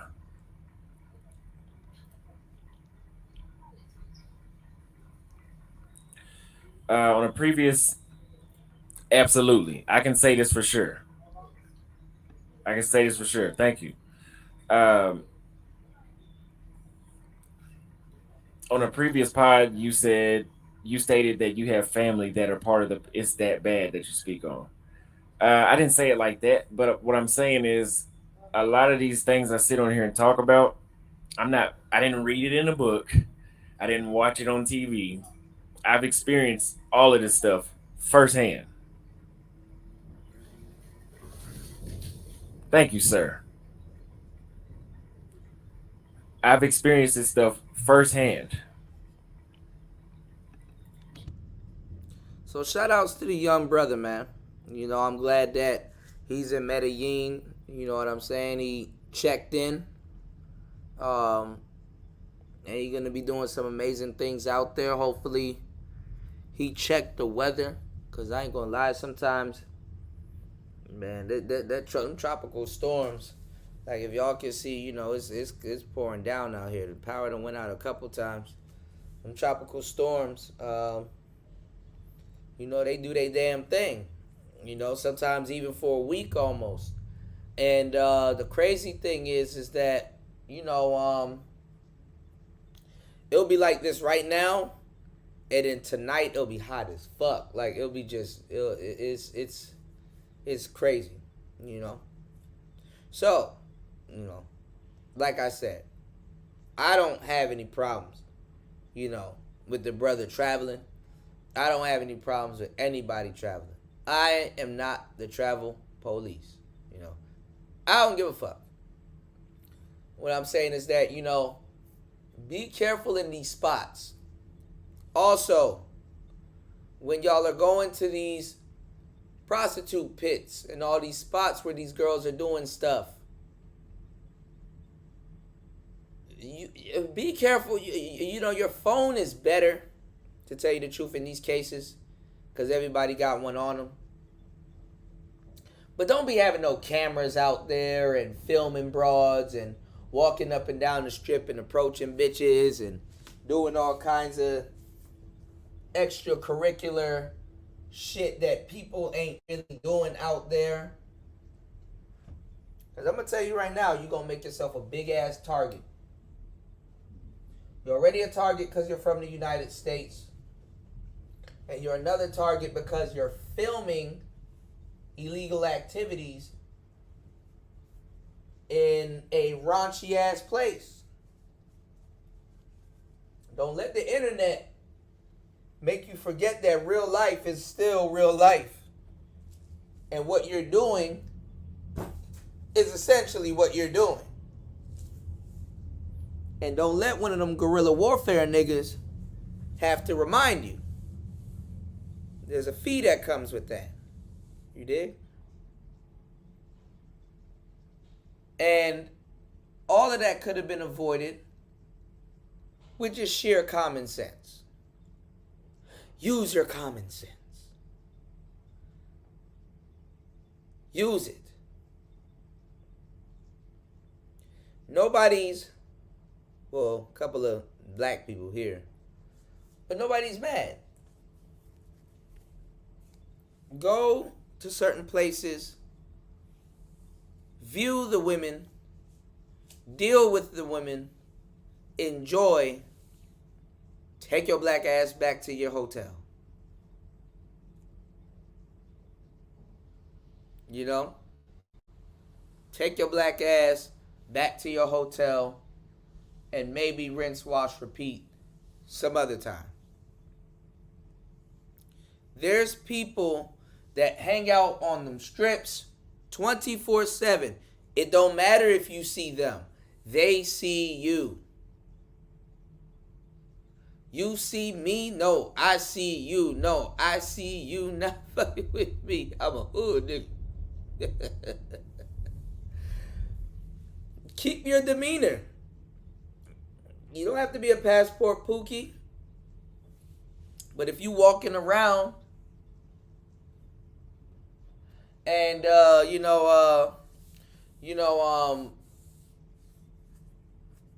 have a certain demeanor, because you're gonna be in some raunchy places, bro. And it's gonna look like people gonna be walking around like, damn, it look like this nigga about to rob everybody. Sometimes you better keep that robber demeanor. That shit will save you big time. If you're going to certain places and other motherfuckers look like they rob you, walk around like you look like you about to rob somebody. Not obviously, but don't make yourself a target. Go to Kinko's or somewhere, get you a laminated, smaller version of your passport, and keep that passport back at your hotel.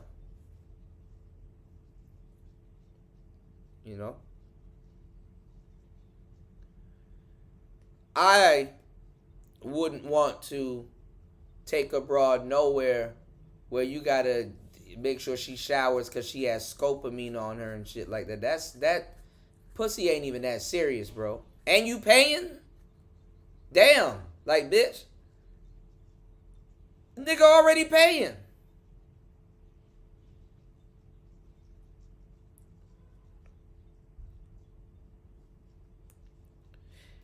You know? But honestly, too, before you guys engage each other, you should take a shower. You know, shower before, shower after. Then sleep or some shit. If depending on what you got going on. But y'all are fucking with pros. Not even pros, but hoes. And if you're not getting chose with your mouth closed, you know, there ain't no sleeping with her, bitch. And you stupid as hell if you scammed like shit if you pay for a broad overnight. You just paid for the rest of her work day, boy. And I don't know. So I mean, some of y'all, I mean, I understand it. I mean, it was explained to me sometimes too. Like dudes, like, man, I'm trying to hit 2-3 times in one night, and okay, I get it. But you're gonna pay how you weigh.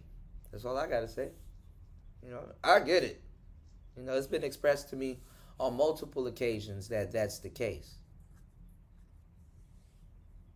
You better be careful. And, you know, if that's the case, if you paying for, you know, nightly company and shit like that, you better not be at your main spot. So quickly you can see how stuff adds up. And then y'all be taking bitches to breakfast and shit. You better not be at your main spot, falling asleep around hoes. That's exactly what happened to that chick, that Centoya Brown chick.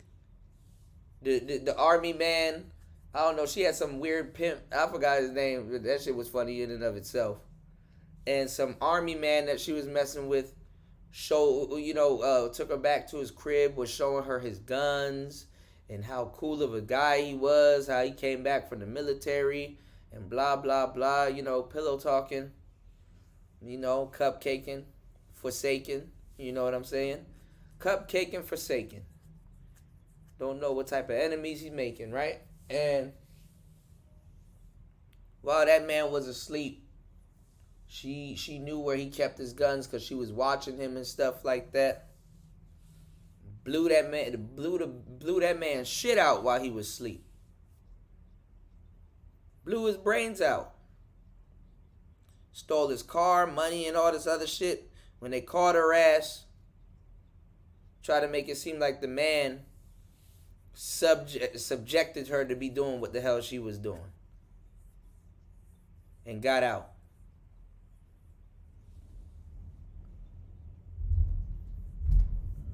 Well, she married now.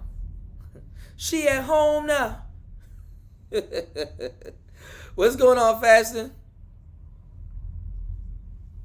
You said the trans trend is the next in. Oh, man. Oh, God damn it, Fasting. Here come Fasting.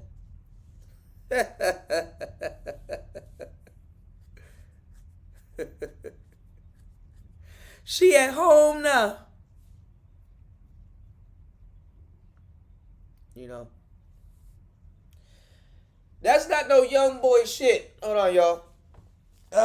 We're gonna play around with some of these groove boxes later on. That's not no young boy shit. That's some old nigga shit. You can't be having young boy problems around bitches that be fucking old niggas.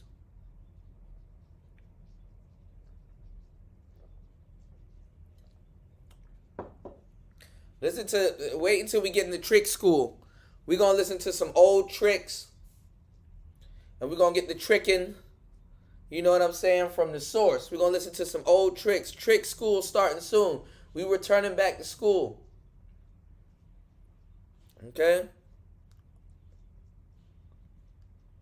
We're going to listen for some old niggas. Don't fall asleep around the bitch. You know, old people, they like to fall asleep and shit. They like to take naps and all kinds of shit. Yes, baby, you play the Xbox. I'm just going to sit down here and fall asleep. They be falling asleep mid-conversation and shit.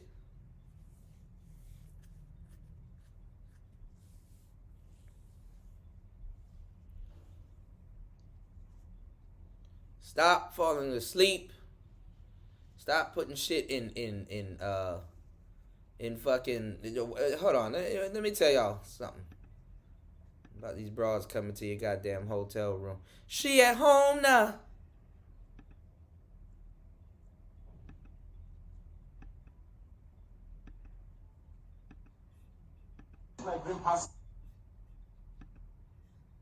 This is what happens. And I came with two passports, a red one and a grey one. So I left one of the passports last night. So I'm this is my bag, and by the way, what do you want to use the passport to do? We should everything. What do you want to use the passport to do? See, this is my wallet. I have nothing in it. This is it. So why you have to use me wrongly? Can I check that? Yeah, sure.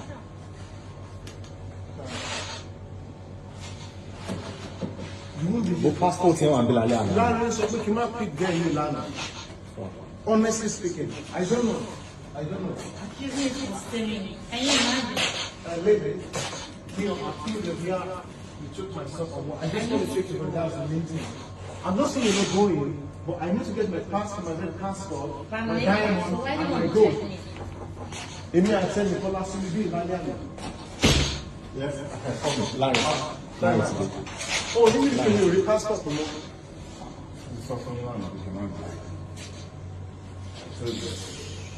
Ẹ̀gbọ́n tún ṣe ń ṣe kíní pẹ̀lú ẹ̀wọ̀n ọ̀rọ̀ fáńdùlẹ̀ wọn ṣe ní kùn passport ẹ̀ wà ń bí lálẹ́ àná.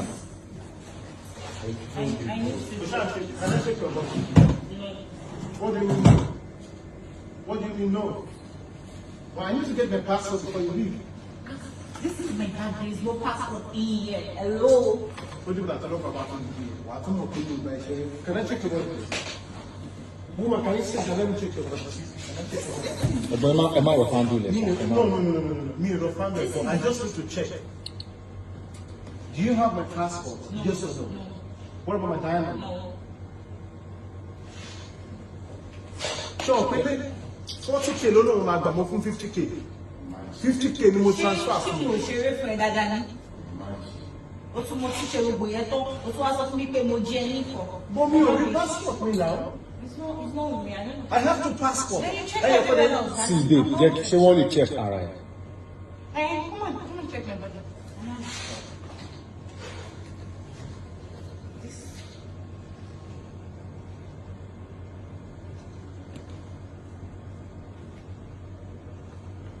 What is this? So where you can bag it in it? Can you imagine? What is this? I'm very. Where's my gold and my diamond?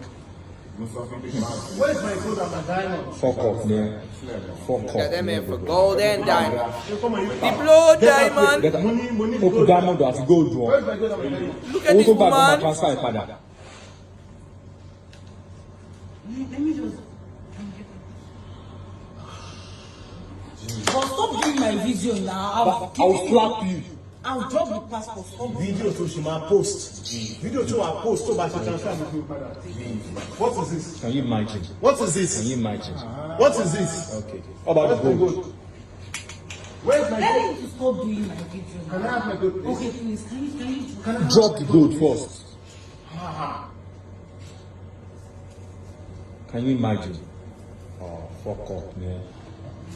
Most of you cannot believe it like that now. Most of you mind it. just please stop What is this? this shit? Wait, I won't post it. Ẹ̀gbọ́n, kó ṣe 50K tó gbà kó dà padà, kó transfer ẹ̀ padà.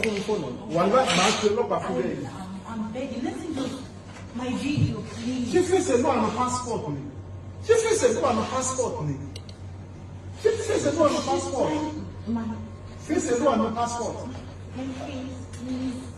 Ẹ̀gbọ́n ẹ kó jẹ́ kó transfer àwọn sóyún padà 50K and just transfer it. Look at this woman. Look at the woman. Bitch took the gold. Just all of a sudden it's just missing.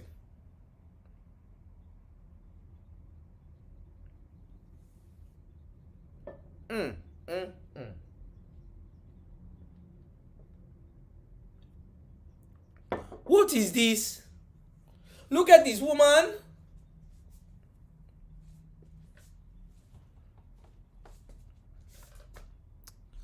How the hell is this man supposed to leave without his passport? Yeah, what is this?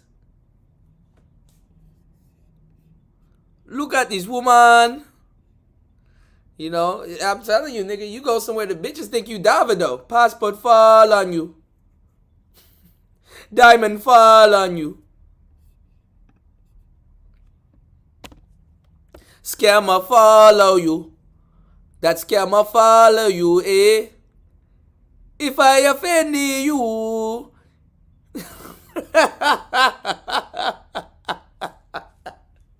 Let's get on, Travis. Scammer follow you.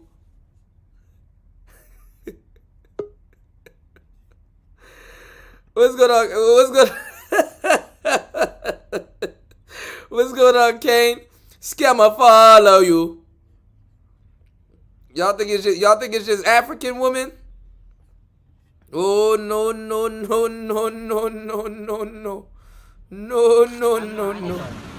Then What would you do? what I do? Yeah. I come here. I miss you so much.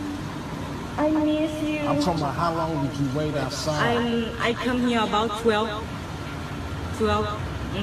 And it's I not see you, but it's 5 o'clock now. So how long you been out here waiting? I come here. I am the guy, that skinny man. He said to me that you go outside, and I'm waiting. I want to see How you. many hours did you wait? I come here on 12. Okay, what time is it now? I don't know. I think almost 6 o'clock.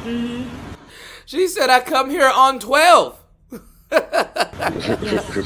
I sit there and look on the road. Where are you? Where are you? I miss you so much. I miss you. Oh, it smells so good.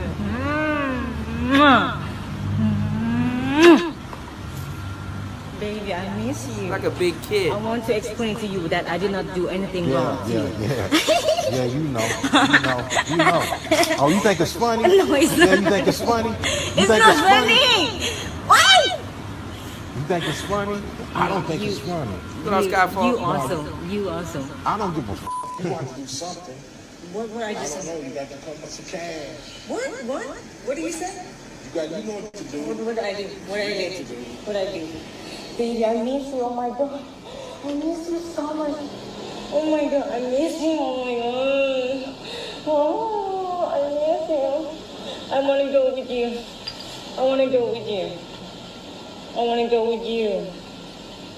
Please. I miss you. Oh my God. I want to tell you something. I go to the club and I don't want to, but I don't want to tell what lady that you have spent time with her, okay?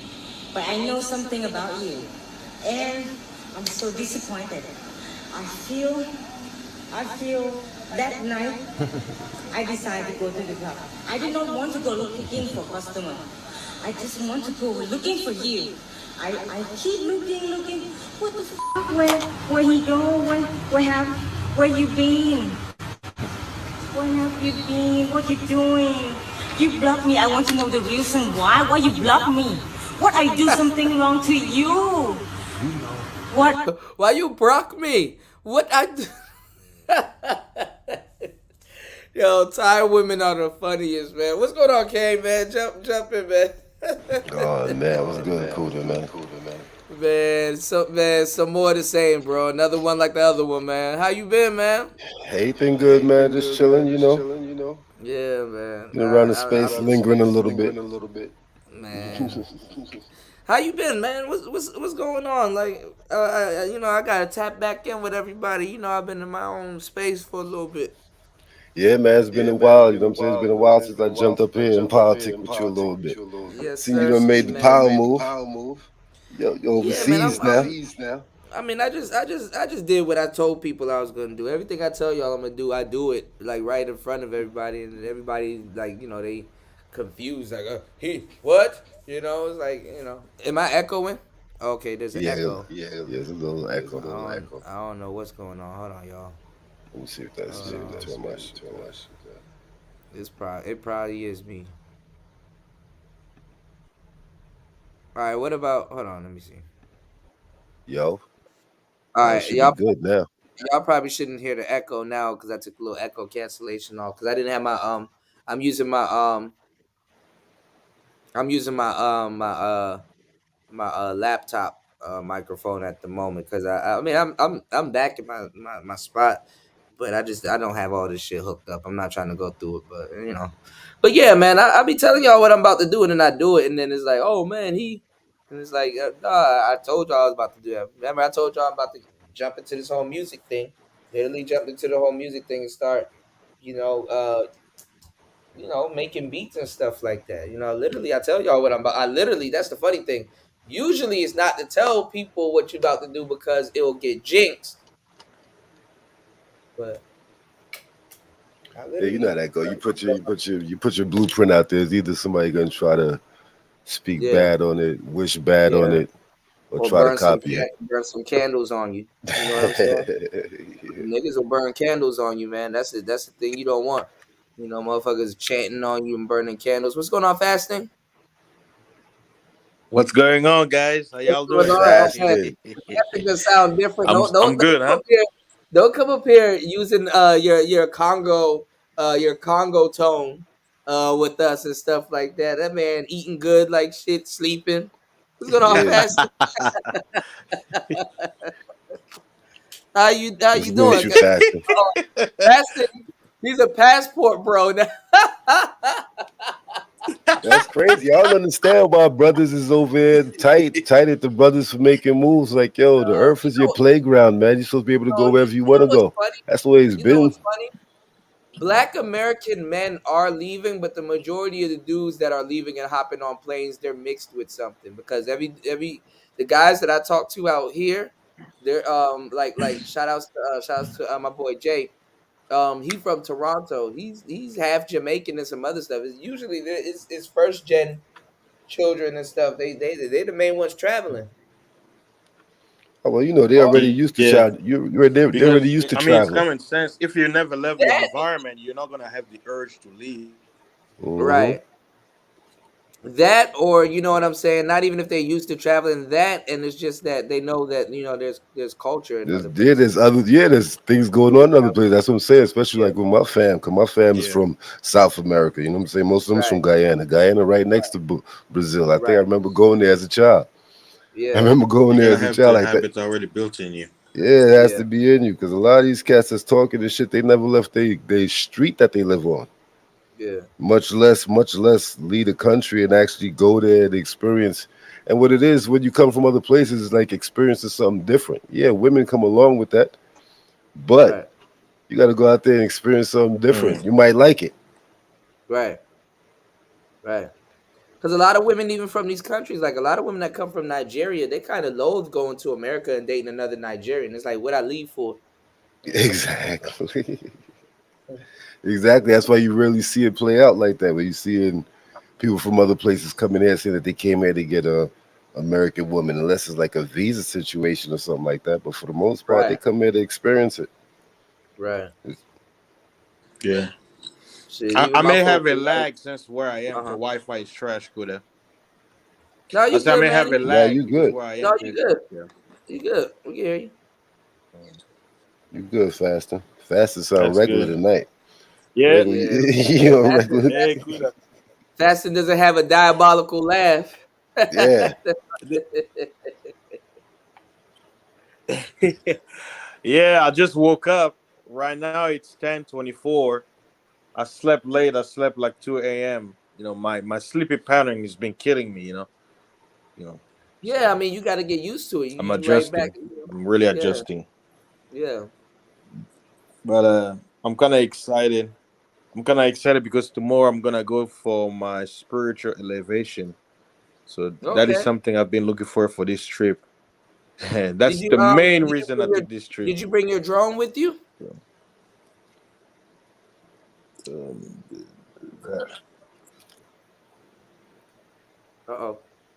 Fasting, you there? Yeah, I have my drone with me, so I'll Okay. like once I do all the serious stuff, the few days I'll have left, that's when I'm gonna have some fun. But for Okay, now, that's like this is literally like my first week, okay. and then yeah, I'm here. I can hear you guys, but you guys Oh probably yeah, can't it is hear a me because damn. of the lag. It is a Yeah, he delay. probably do have a lag because he's Good thing you answering got a Yeah, 15 I like hear you second 10 guys seconds delay. clearly, later. but maybe Yeah, from you're me good. You're going to good you guys, you fasting may though. not hear me. Yeah, it's like a 15-second delay, but it's all good, man. Yeah, that's why when I saw you going to Thailand, I'm like, maybe you. Uh-oh. Yeah, But how you digging? How you digging Thailand so far though? You bumped into one of them monk type dudes yet? yeah, I hate when that happens. Let No, me not yet. drop down and Oh, come they back around in. here. They walking around. They unsuspecting. I mean, it's nice here, man. I like it here, man. I ain't gonna lie, but the place that's really for me is Laos. Yeah, I Laos is heard you talk about Laos. Yeah, Laos is more my speed. I love it in How far? Laos. How far is that from where you at right now? Probably like 9 hours. Damn. Yeah, but it ain't bad. Like it's just the vibe is different. You know what I'm saying? The vibe is completely different, and the women are different. You know? Okay, okay. Yeah. Nah, but the grind is still the grind. That's what I'm saying. Like you was telling brothers earlier, I heard you saying a few streams ago, where you was telling brothers they need to have a game out there. You have to have a game out there because you got to figure. Yeah. You got to figure all these places have family members that done been to the States, that done been to US. And they done came back out there and told them what's going on. So a lot of these women, and this traveling thing is something that's been going on for eons, man. Dude's been doing Yeah, this man. forever. Same here. This shit ain't Uh-huh. nothing new. It's just a new cast. It's just a new cast that's going out there and they getting their turn. But these brothers Yeah. is going out there without the Yes. knowledge. They're Yeah. going out there without the knowledge to know that when you go out They there, leaving their logic at the airport, man, yeah, and bro, that's shit. when you go out there, same rules apply. Same rules If not apply. more, if not more, Exactly, because now you're in a because it's place where it's different out not here. yours. It's nothing for Yeah, somebody like you saying, dudes out there getting fleeced. Yeah, that happens. Yes, yeah. yeah, trust and believe it happens. You go out there, you don't know This is an what you're away doing, or game, who you're dealing with. right? It's an away game. Yeah. I mean, but see, these are vacation-minded niggas, man. You can't be vacation-minded when you come to certain places, or not even. I mean, you can. That's the whole point of being a tourist and having tourist stuff set up. But you coming out here looking for coochie, you know? I mean, people get coochie on vacation. Ain't nothing wrong with that. But you in, Oh, these it ain't spots nothing like some. when It you're ain't doing nothing when like you're some going vacay as coochie. a traveler, you became a different type of traveler at that point. So you go to Yeah. lead game. Oh yeah, because now you're actually really mingling with the locals. See, when you're at the tourist, when you're a tourist, you're at the tourist areas, so Right. you're Right. dealing with the people that's trained to deal with Right. They tourists. protect you. Yeah, right. They protect you. Yeah, make sure you straight. Hey, You go, speaking about that, guys, you guys know what happens. Let's say if you get in a car, right? You get like a Toyota Corolla, right? You know what's gonna mhm. happen every time you go on the road? You're gonna be seeing your car everywhere. Yeah. But Yeah. when you didn't have it, you don't even notice it. Oh yeah, that happens with every You car I see, ever you got. see, you Every see car I that? ever got, You see that Fasting. thing? I know exactly what you're talking about. It happened with every car I ever got.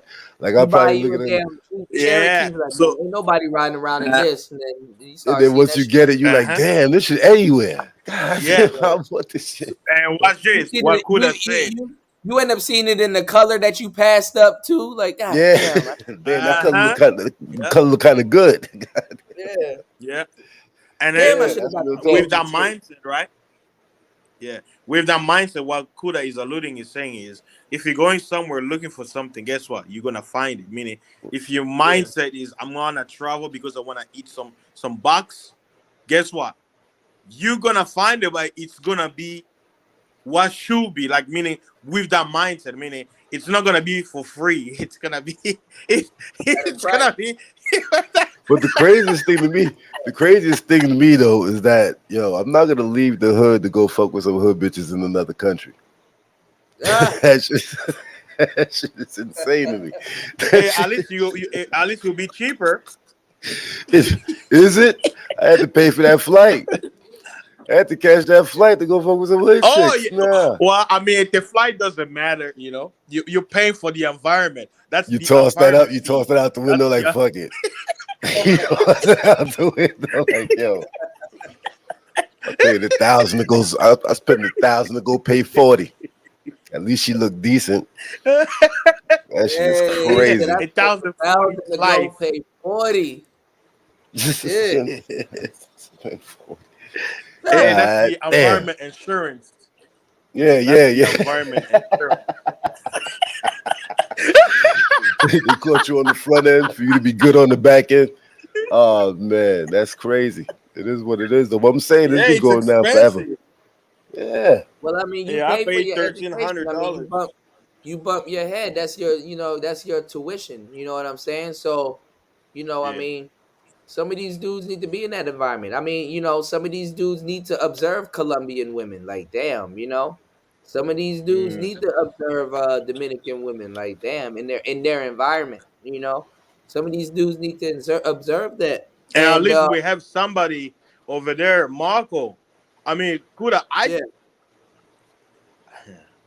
it's crazy. Fast I and thought weapon. Marco should have been reporting like all the guys who've been talking about the whole traveling back then. Remember, only one person from the Manosphere. What is it, Man Templar? You know, the Templar guy. He's the only one who showed up in Colombia. What about the rest? That's why I say it's just all talks, man. It's all talk. Yeah, look, this shit been going on. This passport shit been going on 2 to 3 weeks now.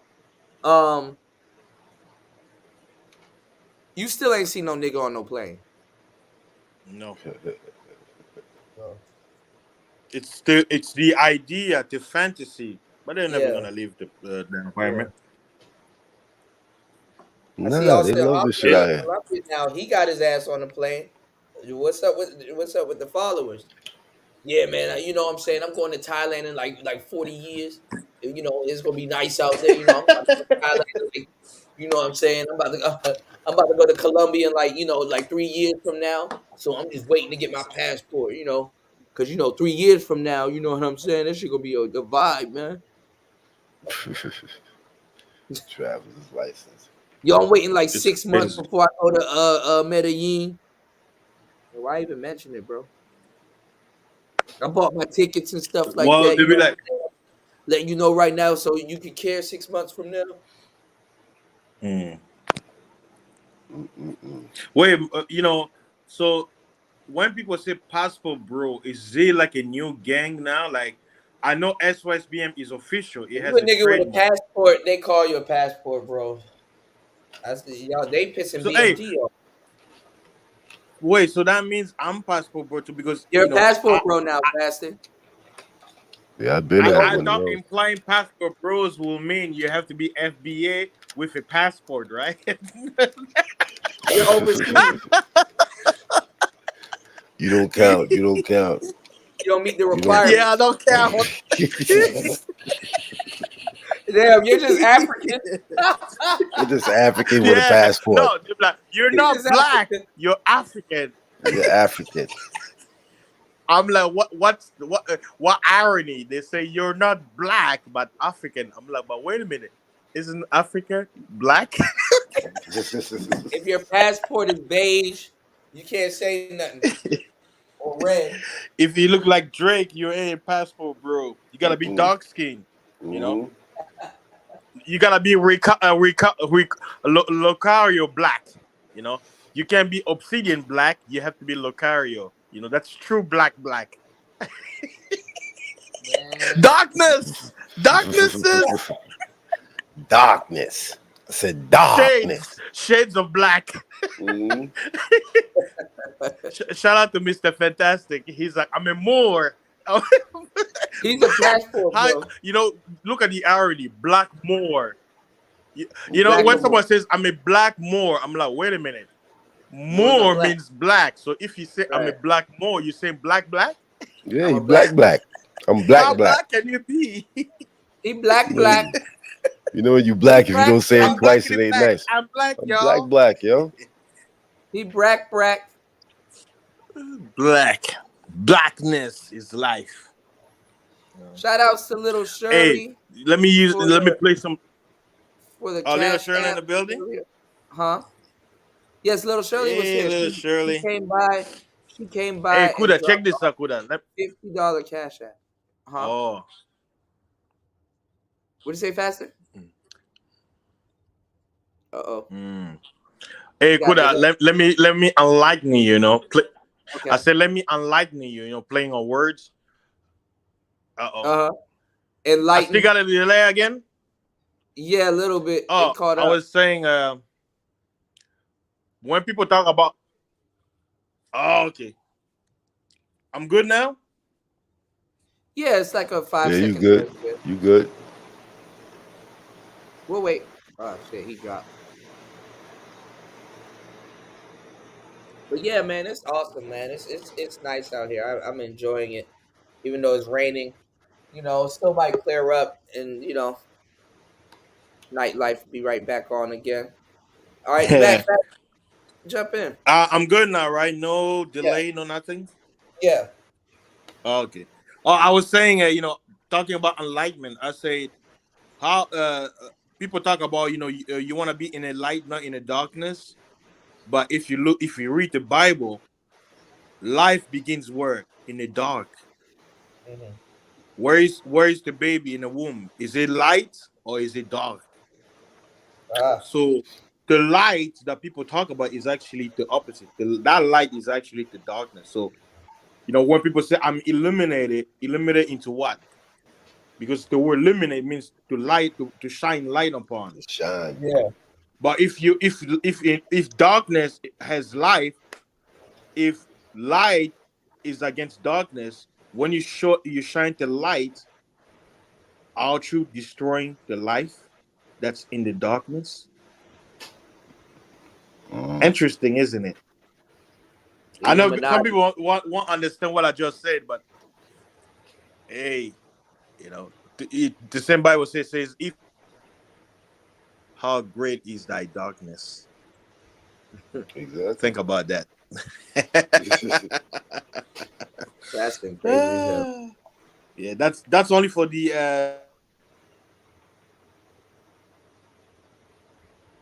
Uh-oh. Yeah. Got him. Ran him That's up out there. you bored out. Damn, that Ran him up out there. They was like, you what got the to hell you tether talking off his about? phone, man. That drink got him. But I know what he talk about though, because it's like when you're dealing with darkness, how far does light go? Right. So our darkness will always be dominant. And then there was nothing. Get faster. We're fast. That fast and fell off fast and get out of here with Yeah, that. he's still up, but his shit gone. His connection's going like Foreign zero. problems, y'all. That's what you get with that foreign Wi-Fi.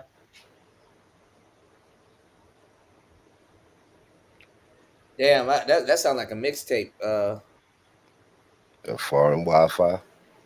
I got them foreign Wi-Fi mixtapes. Right.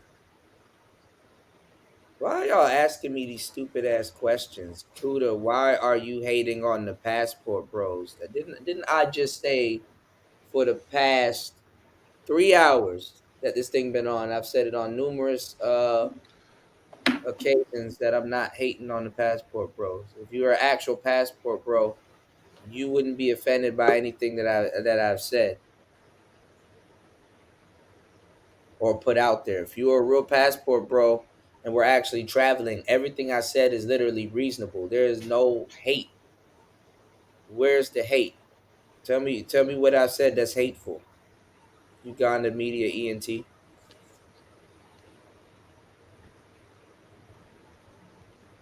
Are you traveling? Are you in Uganda at the moment? That was the next question. I'm thinking that shit as you saying that shit. Right. That is the next question. Like, yo, You gotta dudes be start. You gotta. frustrated. Dudes be frustrated. They ain't never leave. They never They're go. not even. They're not even where they at. Like I can tell when somebody in America now. See, man, I started my travel time during the era where it was sweet. Shit, like I always say on my shit, like, yo, Right. I started my traveling with my moms was able to send me on a plane by my damn self, sending me back to her country. I ain't gonna lie. Right after 9/11, I went on the plane by myself. That shit was scary as hell. So you Like gotta dead figure after 9/11, and I was flying to New York. what I'm talking about, like, yo, I'm like 12 or something, flying overseas, flying to South Right, America that's me. solo. I was 12 flying to New York, something like that. You know? It's crazy. Come on, man. Yeah. It was Book dope. said I could tell. Book said I could tell. I'm not a travel bro, so I don't know who told you that. Uganda. But try Hey, again though. hey, hey. Kuda. Yeah. Hey, he's so busy calling you a fake passport, bro, but he's not even overseas. Is he Right. like the passport bro defender? Right. This is the people that BMT is talking about. Y'all fucking up his movement, not me. Now BMT is saying what I've been saying. Isn't that ironic? I had the bull, she had the chronic. The Lakers beat the Supersonics. Wait, we got two BMTs now. I know No, black man travels. Yeah, that's a new that's another Oh, phrase I'm okay, seeing they that talking about. Black BMT. man travels. Yeah. That's these crazy phrases that You a motherfuckers fake is coming travel out with. bro. I'm in Thailand. You in America, bro. With Uganda in your name. Has he ever been to Uganda? I don't know, man. Hey, I guess he's a ministry. That's probably Peso, man. I don't know why. I don't know what's going on with that nigga, man. Somebody need to time him out. Time him out. Punish him. Send him to the gates of hell. Book said I can see. Book said that nigga said I can tell when somebody's in America, bro, because you know. Nigga said a couple words. I'm like, oh, here we go. Uh-huh. Hey, Yo, the Bible says, out of the abundance of the heart, the mouth speaks. What comes out of your mouth tells the world who you are. You know. yeah, I don't give a damn. Niggas think I'm worried if they get on a plane and shit like that. Nigga, I'm dealing with immigration and some other shit. I'm not worried about some nigga on a plane or some shit. Nigga, live your life. Why are you here? You traveling. Like I'm traveling. He loves you, Kuda. I like I'm like, how is somebody that's actually traveling a fake travel, bro? It's like you have your own problems overseas. It's like doesn't. Bro, right? Like my problem's foreign. Like what was I about to say? This is a weird ass up. He's cracking me up. I put a camera. I put a camera on a lot of the stuff that I do, man. My life is lit. Like I just show y'all instead of talking about it. I'm like, all right, well, let's turn the camera on and show y'all. You know, The thing is, if you're gonna be on some travel shit, just go do it. Why niggas got a fucking voice that yo nigga I'm going to trap? Nigga, go do it then. I'm gang. You know, like shut your Go weird ass. do it. Go out there and do your thing, man. I don't know what's yo.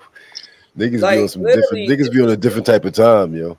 this is live right now. It's dark as shit in America, and it's literally daytime here. You're not. No, that's green screen, It would man. be daytime. Look, Hold on. It would be daytime for him in Uganda if he was actually in Uganda. yeah, because it's 10:43 right now in Congo. So,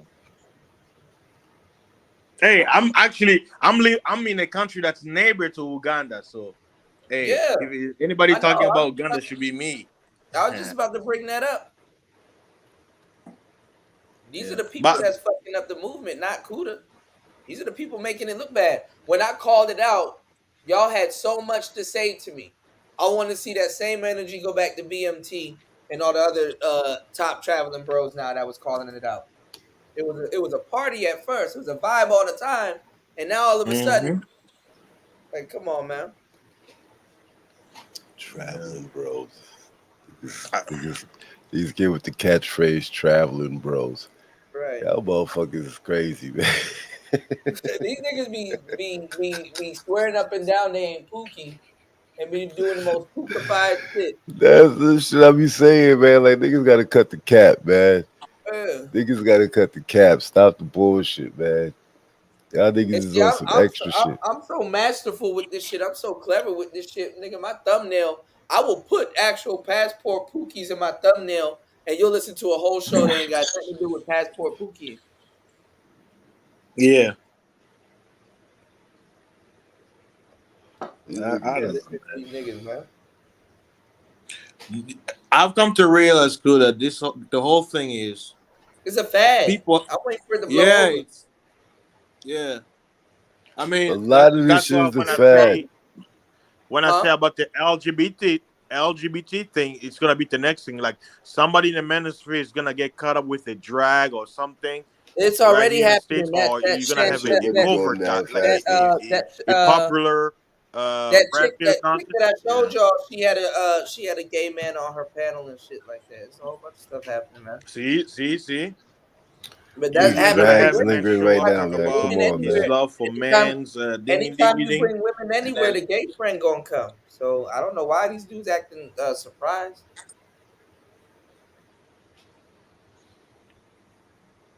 I don't know why these dudes acting surprised. These dudes want to claim anybody that has a passport in black, they're a travel bro. And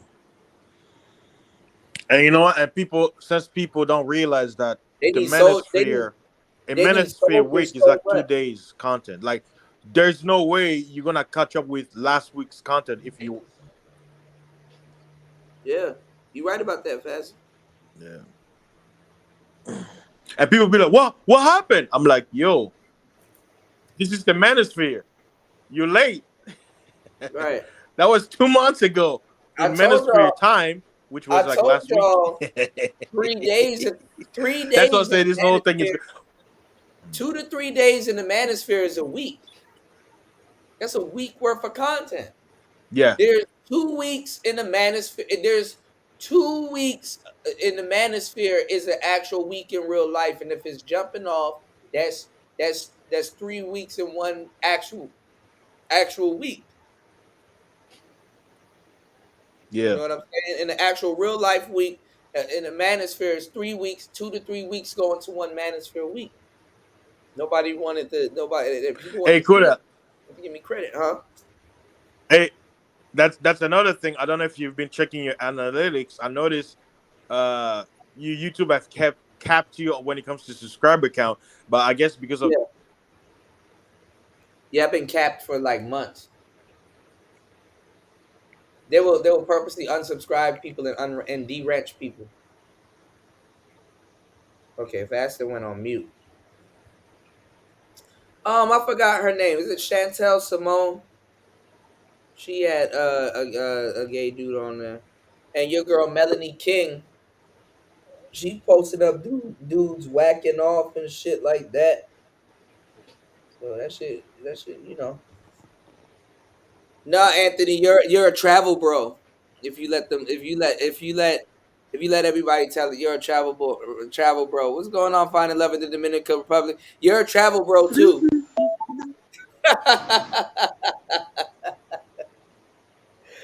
Oh shit! Finding love in the Dominican Republic. You're not finding love out there. You're a travel bro. I don't know. Are you I'm here? confused about the whole movement right now. I'm confused. The leaders of the movement is confused. What I've been saying, they finally caught up to them. Like, shit. I don't know. There was never a leader. There was never a movement like this. It's just spreading right now, and it's coming from the black manosphere. Your guy is starting it.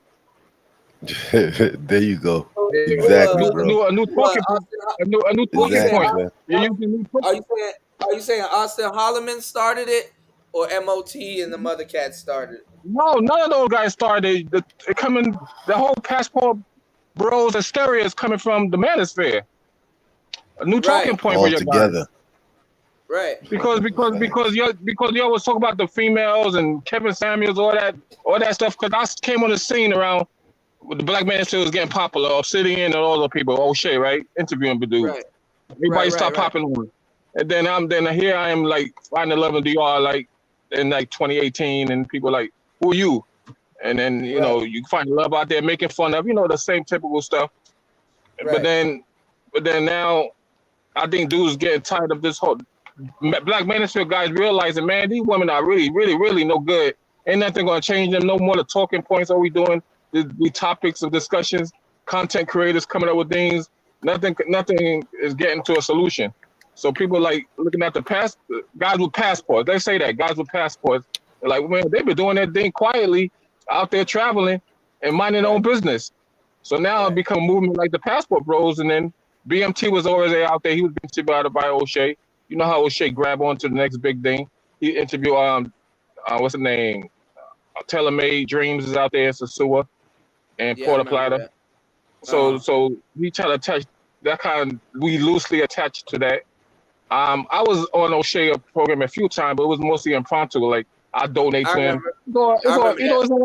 It's all a business thing. When you're a YouTube creator, you got to donate to people. You got to put your name out there. And then This the thing though. You got dudes claiming all three. MOT claims all three. Say he's an ambassador of Passport Bros. He's an ambassador of SYSBM, and he's Manosphere. And then you got a lot of Manosphere claiming it too, because remember a couple years ago when Mad Bus Driver, they had to go find Mad Bus Driver and be like, yo, you got a lot of Manosphere dudes claiming SYSBM. True. And a lot of us were SYSBM adjacent. When I threw the SYSBM out there, I always said I'm adjacent. I threw other things out there, I said I'm adjacent. Like I agree with it. I can see the good in it, and that's what I promote and push. You know what I'm saying? It was, fucking Mad Bus Driver had to come back and be like, dog, no, we are completely different. Here's the tenants, because O'Shea and O'Shea kind of was looking at Manosphere dudes like, what the fuck are y'all doing? Like O'Shea literally started Negro Manosphere by chasing Mad Bus Driver here on YouTube and trolling him. And it ended up starting the Negro Manosphere. How was that doing? Now he's doing he's doing celebrity gossip. So that shit taking a back seat. So now all the people in the Manosphere now that can't do what he's doing, they claim him. They, a little bit before he departed and started really doing that shit. They claiming Passport at SYSBM. Save yourself. They try to lump it in with MGTOW. MGTOW's different. MGTOW's different. And Wall of Silence Cat's different. All of that shit is different. Well, it's interesting because I don't want to be I don't like to be part of anybody. I like to be solo when it comes to things. Right. But you have a passport. Look, like you already out there in Thailand. You doing your thing. So you could be you in default a passport bro, but you're not claiming that you're a passport bro. But you do have a passport and you're a brother. So it's very strange. I don't know how you gonna look at it. It's not. I mean, all you're gonna I control a little bit, but no, yeah. I literally, I'm a nigga with a passport. But I was out here 4 months before the fad. Matter of fact, tag that trademark, a nigga with a passport. That's something that's different out there. Let's start that. Nigga with a passport. And first heard of Buda. There we go. Yeah, NWP. But no, what I'm saying is this though. I like because I seen the fad. Like I was out here at the top of the summer. This shit just started taking off again like 2-3 weeks ago. That's true. Yeah. Oh yeah, because Austin Holleman, he blew it up. A young man. He's a young man who's not bad looking, no homo, but then people like, whoa, what a dude like this? He can't get girls, and he telling his problem. He telling girls giving me their numbers. They put it on my car, and then when I hitting them up, they ghosting me. So and then we all could experience that. We all like, man, that's true. It happens to all of us dudes, right? So here you have this guy who's like, I'm going out there, forget these American chicks, and straight out profanity and everything, straight out hardcore with it. So definitely bring attention to a lot of brothers. So it's a different kind of movement that's already been happening. Guys already been talking about this because I've been going to mongering like sites. I'm not gonna mention them 'cause I'm not really happy with those type of sites, but I was going on there to learn about the game because how best to learn about something except on those original mongering sites that talk about Sasua, talk about DR, how you gonna get fleeced and all that kind of stuff. If you're not careful. So I'm not. People can make fun of me all this time. And I know it's like an oxymoron, not oxymoron. It's basically yeah. It's like Well, an I mean, you oxymoron always to talk gotta about you love. always gotta be, but you're not doing nothing wrong. You always gotta be up on the new information because there's a whole bunch of new scams and something new that's not new coming out, but a different variation. So you always got to be up on top of I that. think well I was kind of wet behind the ears because I used to. Yeah, so it is new to me in regard to when I start being familiar because back in the day I used to work in Washington Heights. Everybody know Washington Heights in New York. Back in early '90s, it was definitely a lot of Dominican. It become gentrified now, but back then it was like full of Dominicans, like a second Dominican Republic in Washington Heights. So, and I was in my teens. So I like, man, Dominicans is a different breed. Other than I grew up in Puerto Ricans, and Dominicans is like they are a different breed than Puerto Ricans. They like Dominicans is up there. They holding it down when it comes to the beauty department and feminine qualities of what you like in a Latina. And at the same time, so but they was out of my reach. Even the Dominicans themselves used to tell me, "Why don't you go to my island?" And at the time, there was no Google Translate, there was no internet. It was what we have during this time in the early '90s. So I'm like, man, how can I go to a whole country where they all speak in Spanish and they into their own men? So I thought they might be into their own men. But if I know what I know now, well, no English at all. If I would have had to in 1990, if I went to 1991 when I graduated from high school, if I went to DR during that time, man, I would have been a different person because basically they would have grabbed me up. They were like, yo, I know it's about the money, but that's all around the world is about the money because women is hypergamous and all that. So it's all about the status. So they're gonna drop them in the Dominican do and they're gonna get what to do with money. But during that time, minimum wage was like $4 or something during that time. So but it would have made me a better person. It made me like think of ways how I could be out there, live out there. So, people becoming digital nomads now. People getting to IT to be able to. So it's a whole different movement. This passport, bros, is shaping people's minds. And now I know it's a small percentage of people that have their passports, but at the same time, it's going to be a movement where it's going to spread. Now I don't think really big because I asked my two brothers, they a little younger than me, and I asked them. I be telling them about my DR travels and showing them photos, and they're not really impressed. They say, I love my African American chicks. So so they're in safe hands. I guess African American women are safe hands because there's still brothers out there that still love their women. I'm not sure they might change. I just hope they don't get caught up with the American chicks and get fleeced and with the child support system. But that's part of the reason why dudes are leaving too, because the whole child support system, the whole Me Too movement. It's a lot of things. So a lot of stuff that the talking points of the Black manosphere is creeping over to how guys feel of getting the passport and moving out. So I'm glad you're kind of attached to this passport movement because it's definitely.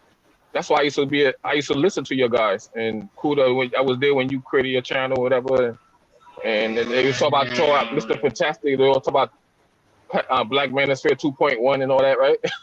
So well, it was three. It was three. But hold on. Let me say something real quick.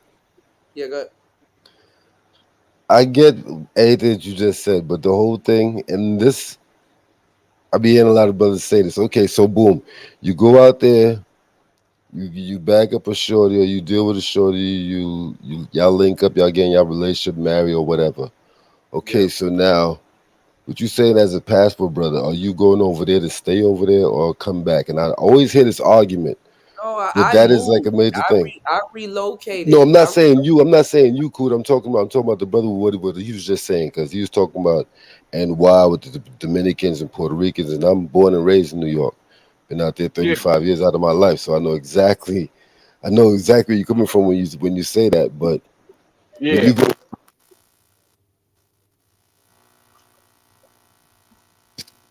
are y'all there?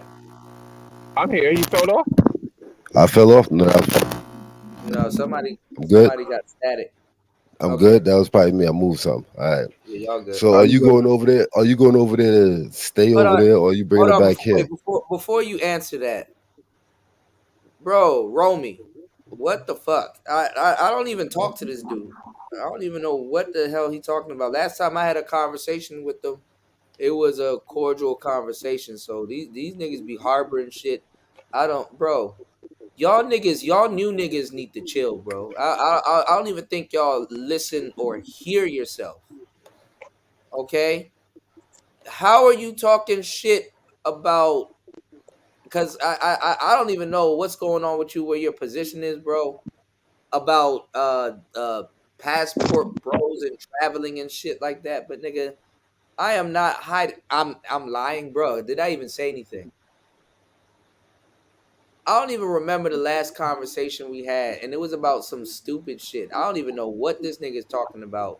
Second of all, how the fuck are you talking about traveling bros and passporting and stuff when your name is the Peso Man? That's Mexican money. Oh, Peso Man out God there? damn. Why niggas this dumb? The peso is a Mexican dog, man. Go ahead, finish what you were saying. Oh, Peso Man there? Because I'm not looking. I'm not on my computer, so I can't see Yeah, anything. peso is Mexican money. It's not American money. That nigga said you shortchange. No, because you know in the rap game, niggas be like, yo, my name Cash, my name Dinero, my name Peso. Niggas call me peso out here. You know what I'm saying? I be getting it. Mexican money. Yo, cool. I be getting it. Yo, pop. Y'all want your guys to pop on his when he go live. Pop on his panel. He kind of That's that let nigga people rap talk. voice So. too. That's that nigga rap voice. That nigga be out here like, yo, word to my mother. My name peso. Peso dollar. I don't even know what this man's problem is. Like, last time I spoke to him, he had a avatar with like a rat or some type of muskrat. Yeah. Cause I be talking. But now Word to my mother, I be talking. This nigga talking to me to pull up. Nigga, pull up for what? Now using avatar. What am I supposed to tell you? Like, Like, where your bitches at? Tell me where your bitches at, nigga. what exactly? What's your stated in the because you talking in my chat? Stated in the chat. What's your problem and what am I supposed to be pulling up for exactly? Cause you said you be having bitches. Yo, that's good. This guy talking. Yo, what's your name? Man? You talking to behalf of our pet. It sounds just Word like to my mother. My name peso dollar. Niggas be knowing me. I be having mad bitches, and this nigga be talking about he got bitches. You don't got no bitches. This nigga said he in Thailand. All right, Peso Man. Let me ask you a question, there, man. What you doing out there in Uganda? Nah. Y'all don't talk to Uganda. I'm be fucking with them Uganda bitches. I be fucking with bitches that be getting pesos. Because I don't even know what the man problem is. I don't even know what his Uganda though. Hold on. You I don't know the man. you, Hold on, y'all. I don't know what the man. Nigga, ain't nobody pulling up to your weird ass show. I don't know what your problem is. I don't even Nigga, care. pull up, man. I be having mad bitches over there, nigga. You don't be having no bitches over here. This nigga said you're being a coward. I don't even know what. That's my other nigga typing for me. I don't know. I think he tagged me in something. I didn't even watch it. And then people like, yo, he putting out videos, and I'm like, okay, well, I'm not a passport bro. Go that way. Go that way, bro. I don't know what you're talking about. yeah, he did tag me. He definitely tag your name there, like you part of the. Well, you I also don't know you also why you niggas tagging me? What the fuck y'all but he talking to also me for? no, but he also anti-manosphere and all that kind of stuff. So he putting them together, both of them I don't give passport. a fuck. You a grown ass man. Why you here?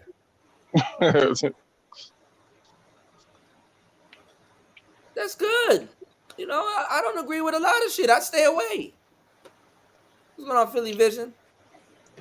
Yeah, I don't take blessings him to the serious. game, man. I don't take this guy serious. He says it's satire. So you know what? This guy out there in Uganda Okay. tricking on the. I mean, all right. Yeah, if it's satire, I can get that. All right, Peso man. I mean, if it's satire, do your thing, player. I'm just chilling, bro. I don't need them. I don't need them type of. Okay, yes, I'm weak, sir. I don't need them type of. This nigga be using female shaming tactics. Like that nigga, it ain't gonna work. Like you weak. Yeah, he You does. not He, even he- you a coward. because he pandering to the bitter black woman out there. So, why you go? I Ah, don't mind you go out there. The talking points is I don't mind you going out there, but don't be talking about us in the bad light on the internet. Just go out there and do your thing, and don't come back to America and don't say nothing. Don't say nobody, and you enjoy the experience. Cause these bitter women don't you want to need see to. that. So we don't supposed to show what makes us happy out there and show No, our I'm show our chilling. receipts.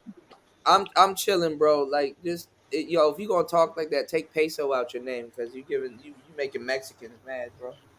Don't do that. Well, Dominicans use pesos too. They don't a lot of Latin countries This use a peso. nigga, his main name is foreign currency, so I don't that confuses me, bro. So niggas is hating on my name now. It's peso dollar, man. Peso dollar. Bitches be loving me. Bro, this ain't how you get your channel popping, bro. Just keep putting out content. You should be alright, bro. With all due respect, you don't gotta do that. That is his content. Oh, okay. Then that's sad, bro.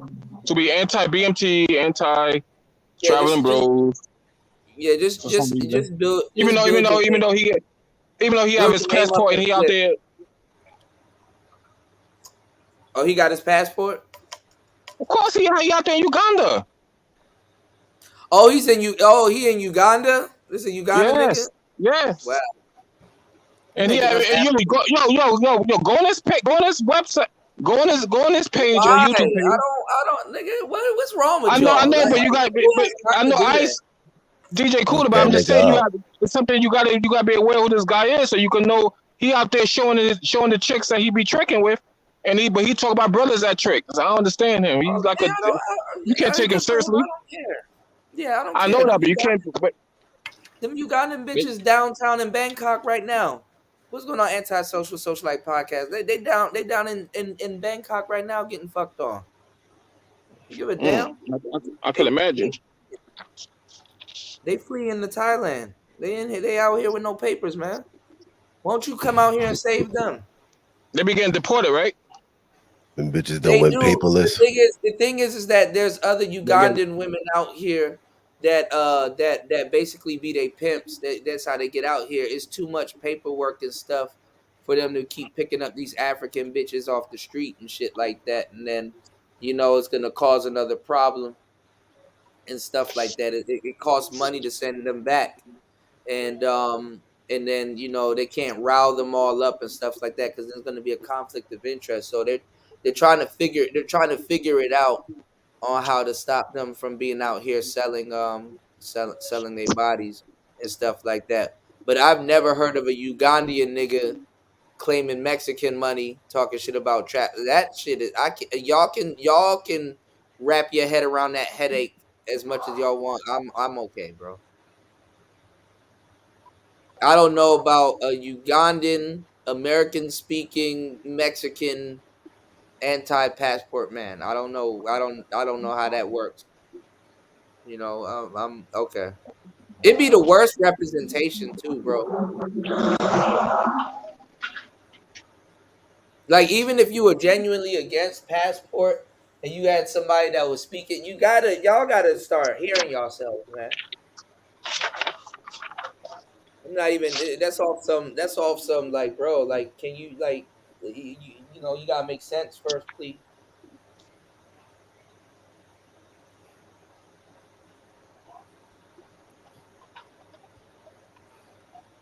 That shit is crazy. I've never heard of no shit like that. African, Mexican, American, anti. That shit right there is a headache, bro. And that goes to show you how desperate black women are and how desperate a lot of women are for somebody to fucking represent them because they just picking anybody, bro. They just finding anybody to say whatever, bro. That's the case. Well, they don't see past the hypocrisy. So it's interesting that he's out there doing the very thing that he's condemning brothers from doing, and they still supporting him. So it's interesting. They probably don't know he's in Uganda. No. He admitted he's very open what he doing, and he said he don't mind tricking. He does the same thing. He condemns other brothers from doing it. And he admits it, and he still have support from these females. So I'm saying you can't see the hypocrisy. So I think somebody said earlier that once you really, I think you said it earlier in your program. I listened to your early program yesterday when you was critiquing the other dude about Manosphere. I think you said somebody said like once you attach to a particular YouTuber, it could be I heard that from a different YouTuber, but they were saying that once you attach us, like once you give if you're a content creator and you say something that connects or resonates with a viewer or subscriber, they're gonna stick with you most of the time. Like you gotta really do something really, really, really disgusting for them to disconnect from you. So you could commit scams, you commit cons, and you still be having them supporting you, So it's interesting how it is with this whole content creator thing. Romy, is this you, bro? The warden told you that you'd be alone. But Dolomite, you ain't never been alone. When you were doing your time, I put your girls through karate school. And they are good, too. I remember one time a trick came in here and tried to misuse us. What happened to my $100, Joe? Nigga, did you take my money? That's right, little bitch. I took it back. You ain't worth no $100. I am Joe Blow, the lover man. You should be paying me, bitch. Give me my money, man. Shit, what money? Shit, I get cut like you all day, a dime a dozen. Shit. Here's $2. Go get you some dish powder and keep it clean for me next time. And they whipped his ass. He's in the hospital yet with his ass set in slang.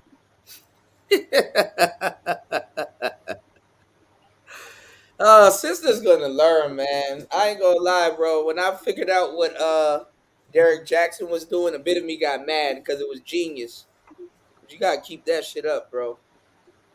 So we'll be here, man, Romy, when you want to join the Manosphere, when them sisters turn on your ass and cash you in. You dig? We'll be here when they cash you in. Like we're here for everybody else. Taz about to be over here soon. Like, man, y'all niggas is right. Y'all niggas is right. Oh, Taz still out there? Yeah, them women are destroying his platform though slowly. So he got to kind of pivot. I'm glad he don't show them out algorithm no more ever since they kicked him out of the Black Manosphere. Yeah, I mean that's fucked up. I mean the nigga has been going live daily, day after day after day, giving black women hella content. They done stole that man verbiage, all kinds of shit. Gave them endless content. You would think people would be at least loyal. Nah, man. But they knew he was disingenuous at first. I mean, they knew he was disingenuous anyway. But still, it's like the principle, you know?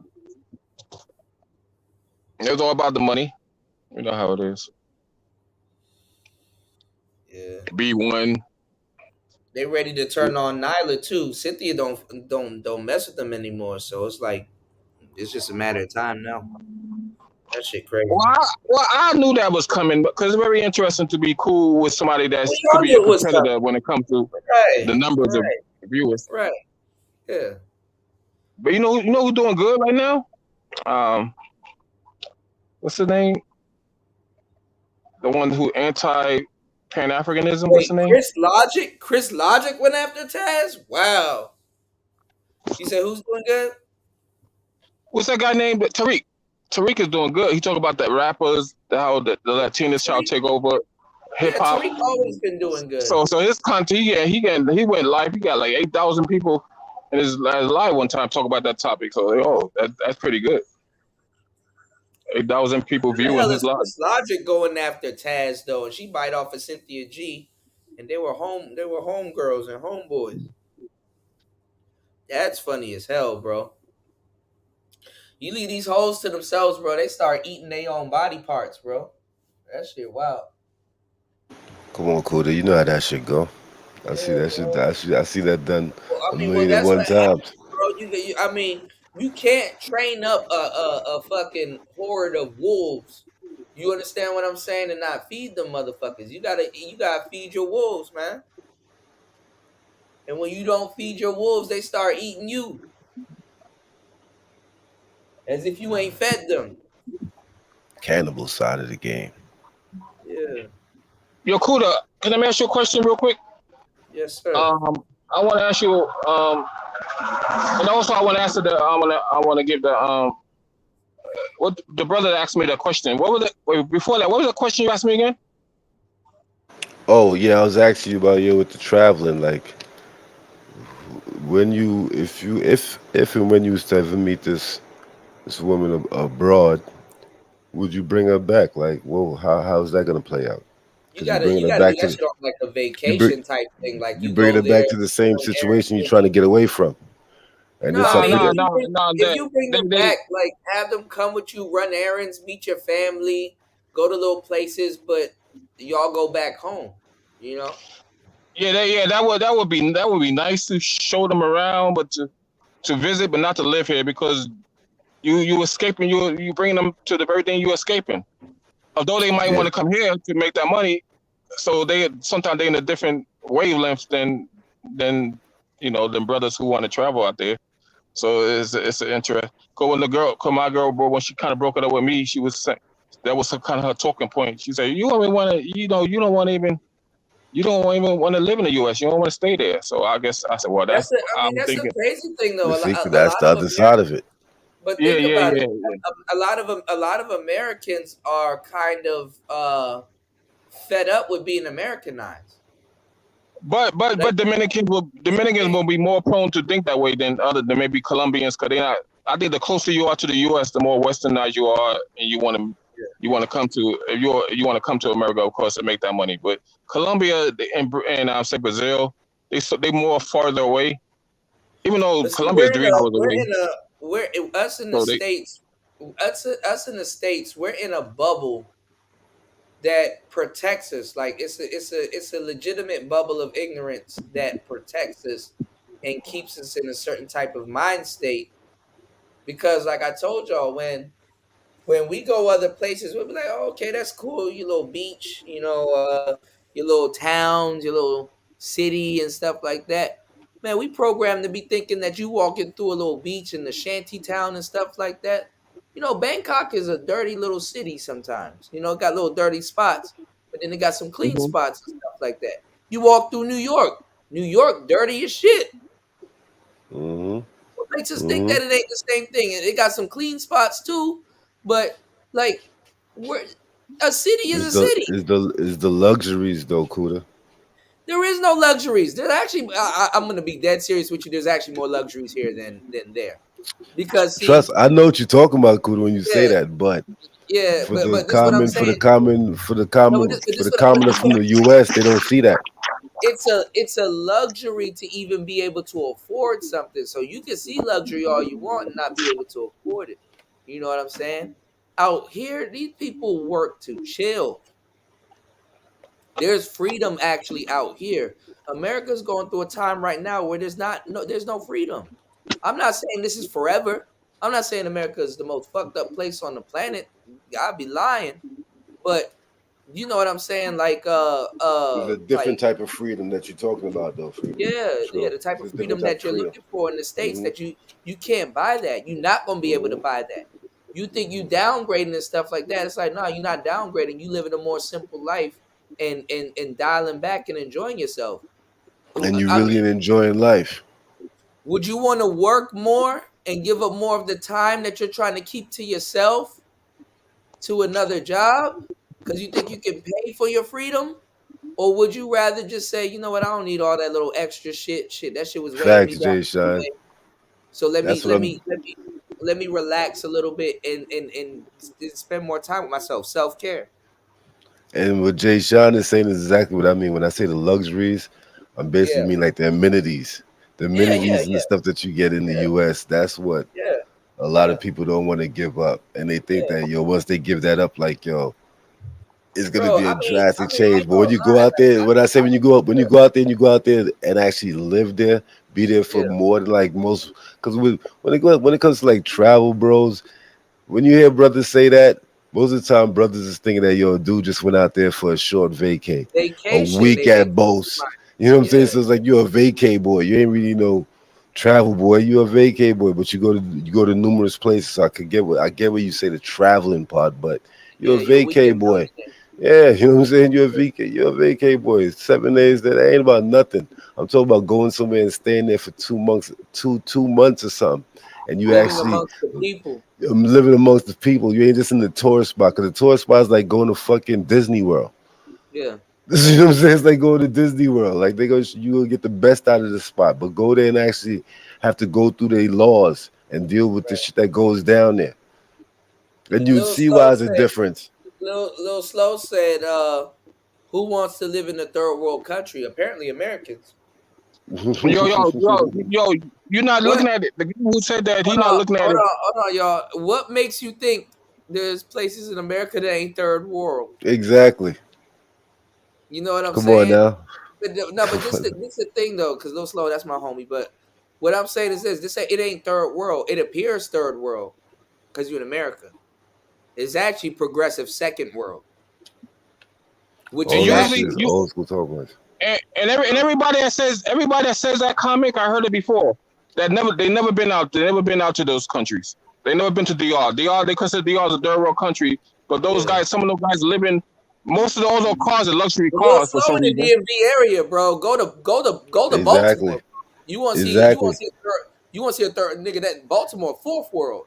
Yo, but the Nah, crazy shit man. about that, Kuda, is like, yo, if motherfuckers could go back in time to when I came up, the way America looked today is much different than what the fuck it looked fucking 30 years ago. So what the fuck you think these America countries fucked up. just got stuck in time? You think these other countries and these other places got stuck in time? They advanced to they third Yo. world. Shit ain't just third world no more. They got the Exactly. same shit. They may not have as much shit as you might have here, but the motherfuckers ain't on no slow mo shit. The motherfuckers is on top of their game just like motherfuckers is here. They just dealing Yo, what they dealing with brother. in their country. Yo, tell them how New York was 30 years ago on the Come train, on, man. subway, Come and on, man. all that graffiti. Like, man, to how much New York changed? You be like, man, what? It's a different time period. I Come mean, I on, know it's man. a different time period, but like, wow, it's like we grew up with graffiti, the abandoned buildings every corner in the Bronx. 30 years ago in New York, you go to Times Square. That shit was in Disney World. That shit was get your fuck on. Get your fuck on. Prostitutions, like walking around the street, like walking like butt naked, and wow, yep. Hey, where you went? Triple X, 35 cent, nigga. Y'all niggas talk about $40, 35 cent. AC. Yep. Come on, That's a man. very good point. Cut it They out. still It's the same shit. because they haven't traveled out there. That's why it's interesting. Exactly. Go out there. Right now, if I was to go to my mom's home country, my mom's and my fam's in my home country, the shit looks completely different than what I remember when I was going out there as a child. Hold on, The y'all. shit is more advanced. Shit is jumping off out there. Look at that shit. Come on, man. That look like any hood block in America.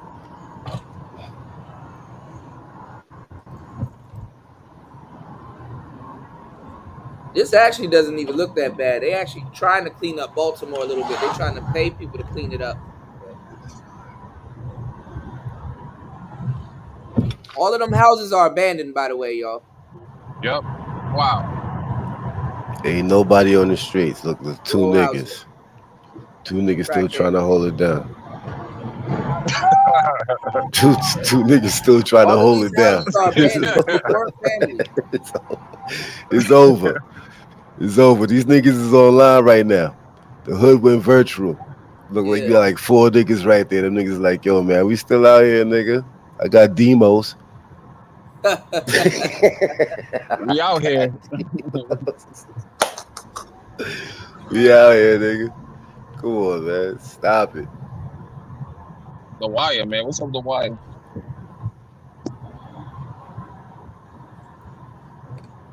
What's going on, New? What's going on, RS? Not near a chick outside. That's why these niggas struggling. Bro. They ain't not near a chick outside. Look, That nigga booked. That nigga took off. Ghost Town. Ghost town. That's why these niggas struggling. They like, yo, where the bitches?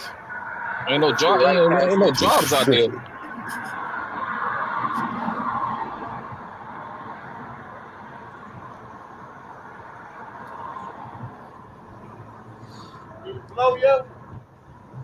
Where you going, dummy?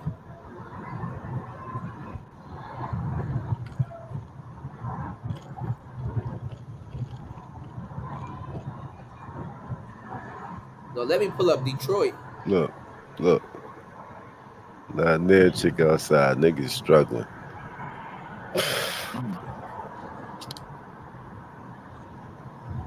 I mean, it had this Stan Lee Spider-Man back in the days. He said, "Nice place to visit, but I wouldn't like to live here." So I wouldn't want to visit Baltimore. I don't even want to visit there. Bro, I got people from B-More. I used to be chilling in B-More. Oh yeah, ain't shit happening out there. I can imagine, man. Ain't shit happening out You there. don't want to be out there no longer than you have to be out there. Ain't shit happening out there. Look, those of them niggas still trying to hang on to the old school.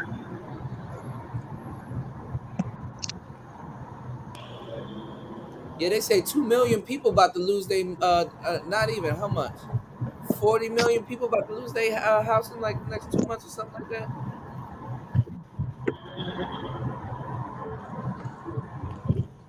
Not 40 million. I think it's less. It's a couple million. That's a fact, new. Word to mother, new. That's a fact. AC said it's wild out there, but it's cool. I know what you're talking about, AC. That's a fact. Should be crazy, but yo, a nigga chilling. Yeah, I mean, you know, yeah, you just gotta know your way around. That's all. Mind your business, for the most part.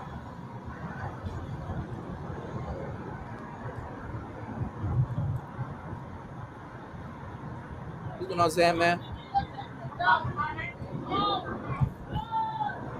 Nah, DC niggas ain't even going to Baltimore. They going to Waldorf.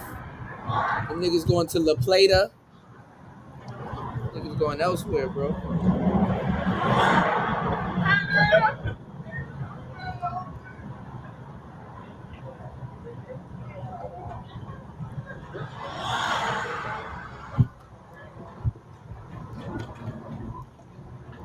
PJs. I'm Come surprised on, these man. people. Look how the hood is set up, man. The hood is set up for you not to win, man. That's why I don't understand how motherfuckers don't understand how this game is set up out here, man. Look how the hood is set up. It's just set up for you not to win. Yeah, you basically got to move out. You got to move your family out there. You got to move. You got to get out there, basically. Yeah, shit. Go to Patterson, New Jersey. That shit Oh, wild. I definitely got fam in Patterson. I used to go to Or what Patterson you all call the it? time. Or go to Bad News, VA. No, I don't like VA. I stay away from VA. I used to hate driving through VA. Whenever I had to go down south, VA is terrible.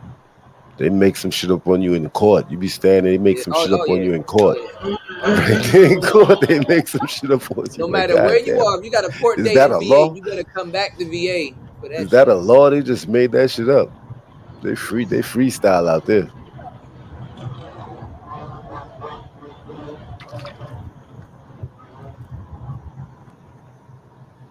AC, get to the chopper with Trenton. Trenton ain't holding down nothing. Ha! That's my nigga AC right there.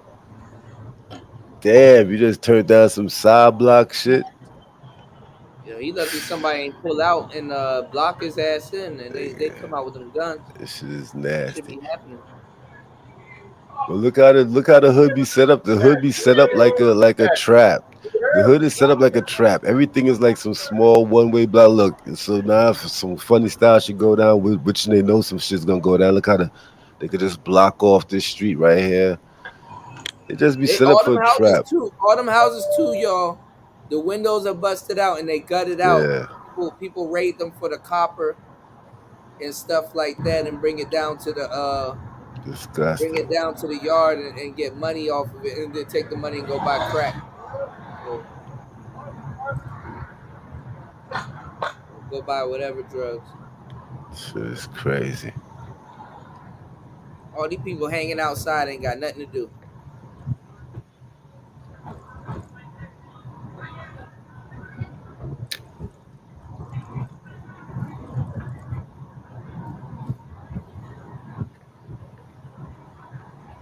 Damn.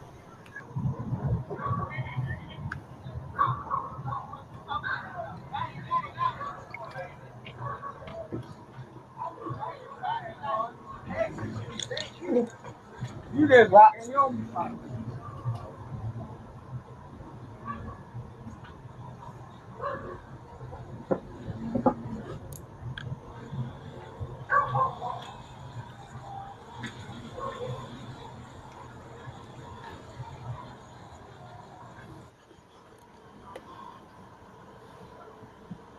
She crazy. Yeah, that's in Maryland, man.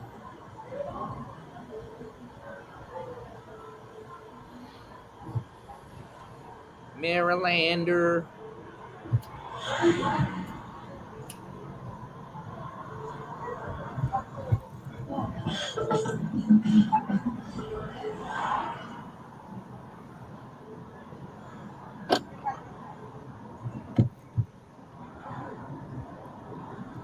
All them houses abandoned. Lifestyles of the hood and famous. Some die with their name, some die nameless. Oh, it's all the same game. Oh, it's all the same pain. Oh,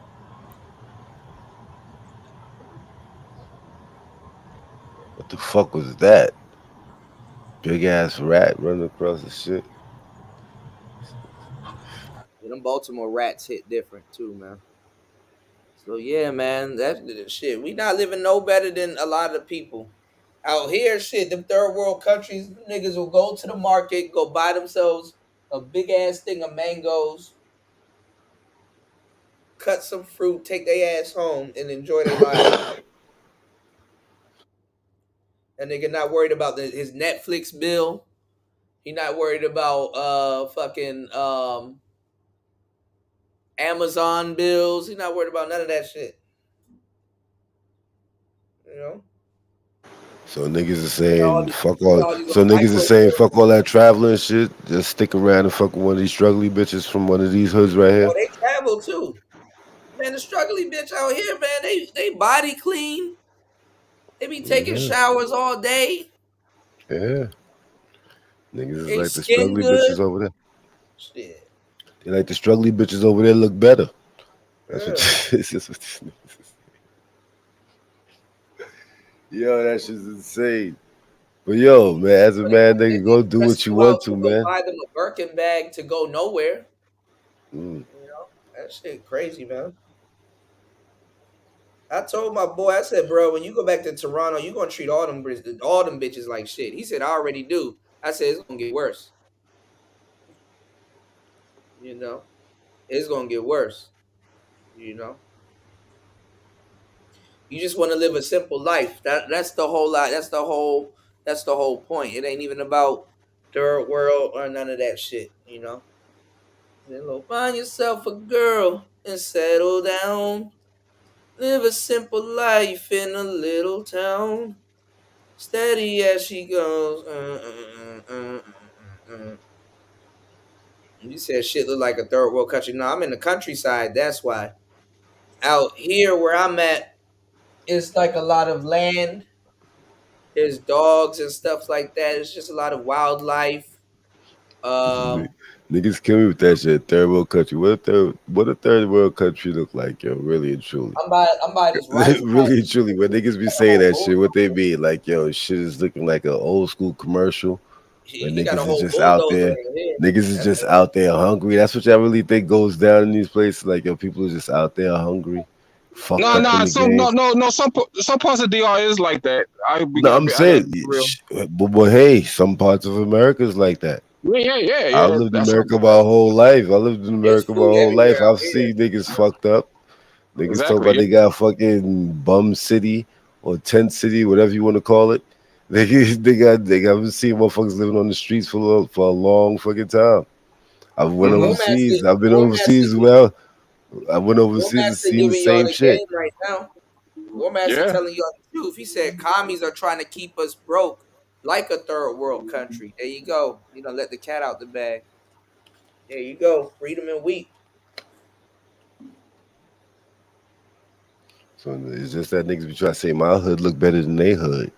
Like that's basically what it sounds like. Niggas be saying like, yo, my hood look better than they hood. No, nigga, y'all niggas still all Well, fucked see, up in the game. that's why they're trying to introduce the UBI, the universal basic income and all this other stuff because now, you know, you know, they say if you're making $40,000 a year, you're in poverty right now. That's fucked up. And the price of food is going up, and people need to fill their fridge this goddamn this winter. But Kuda, with them saying that 40,000 is being broke, yes, I could. What we gonna do for Thanksgiving? But Kuda, with them saying 40,000 is being broke, yes, I get it. Yes, 40,000 is No, definitely a very you're under the poverty line. nah. But yeah, even them saying that you're under the poverty line, I get that too. Like yeah, because it's really not a lot of money if you're a person that's been around money or something like that. But I'm saying if you live in a basic life, if you're a person that's thinking on basic levels, $40,000 could get you by. That's why we have people out here that they're content with that. If they saying that's what the base is for the majority of people, they actually getting by. They can complain about a lot of shit, but at the end of the day, year by year is going by, and they still motherfucking here. So Yeah. I get the argument. I get the argument of motherfuckers saying, "Yeah, you Well, broke." I Yeah, mean, in America, we hustlers. We gonna find a way to live. exactly. That's what I'm saying. But that happens everywhere. But the thing is that what's going on Bob TV? But the thing is that we're gonna find a way to live. But the thing is that um, what it really is just people fighting to keep their standard up in life, like what they have. You keep what you have and trying to maintain it and keep your A standard up. lot of a lot of that should be online talk because I laugh at it because I'm outside every day. Right. I'm outside every day dealing with Yeah, people every day. that's how you And got you to see that's how what's you got to going get it. on you see what's going on in what we would call real time. 'Cause I Uh-huh. know in real time we here talking, so a lot of people look at this as real time, but no, real time mean going outside and actually experiencing what you learning up here. Right. 'Cause Right. a lot of people just jump up here and just become parrots. The end Right. game is to what you learn here, go out and actually apply it and see if it works within your life. Right. See Because if you can everything that you learn there ain't for you. That's why see back in what the you day, go see what ahead, you can my prove. bad. Yeah. Yeah. See what you can actually use and actually utilize within your life. Yeah. And a lot of dudes just like with this passport thing. A lot of dudes shot it because it sounds good, but have you actually went out there and did it to see if it worked for you? You go out there and you be the nigga that get fleeced, like Kuda's saying, Yeah. because you on Well, some the happy-go-lucky sad thing shit is with the that Kool-Aid smile. they live vicariously through us. So I'm like, it's funny that I'm being hated on, but niggas are living vicariously through me. But that's the crazy part, 'cause that's how you hear it when you hear a lot of dudes and females too. Is on both ends. People Yeah. speaking on what they see and other people do. Like, yo, all right, no doubt, you seen somebody do it. Now go try to do it yourself and Nah, see if it you go work out the do it. same way. Right. Yeah, you do it. Yeah. Because you go out there and it's not even in you to be overseas. You gotta go overseas to be shaky like a mom. You be Right. out there like you be shaky, you get caught up. Like dudes, they tell you when you go out there, it's either you got some fam out there, somebody you know out there, you going out there with somebody. A lot of people don't do this traveling thing by themselves. A person that doing traveling by themselves is because they already went out there with probably a group or something, met some people on the other side, and now it's like, all right, when I do go by myself, I can holler at the people that I met on the other side. They show me some real love. They show me that they was on some real shit, so I know I could go out there and actually deal with them a certain type of way. They ain't just Right. going out. They ain't just going overseas blindly. Like, yeah, I'm just going overseas. I'm just gonna be out here in the wilderness. Like, Right. yeah, that's not how that shit goes down. That's not how you do that. If you gonna go Yeah, overseas, AC. it's Those just like out here.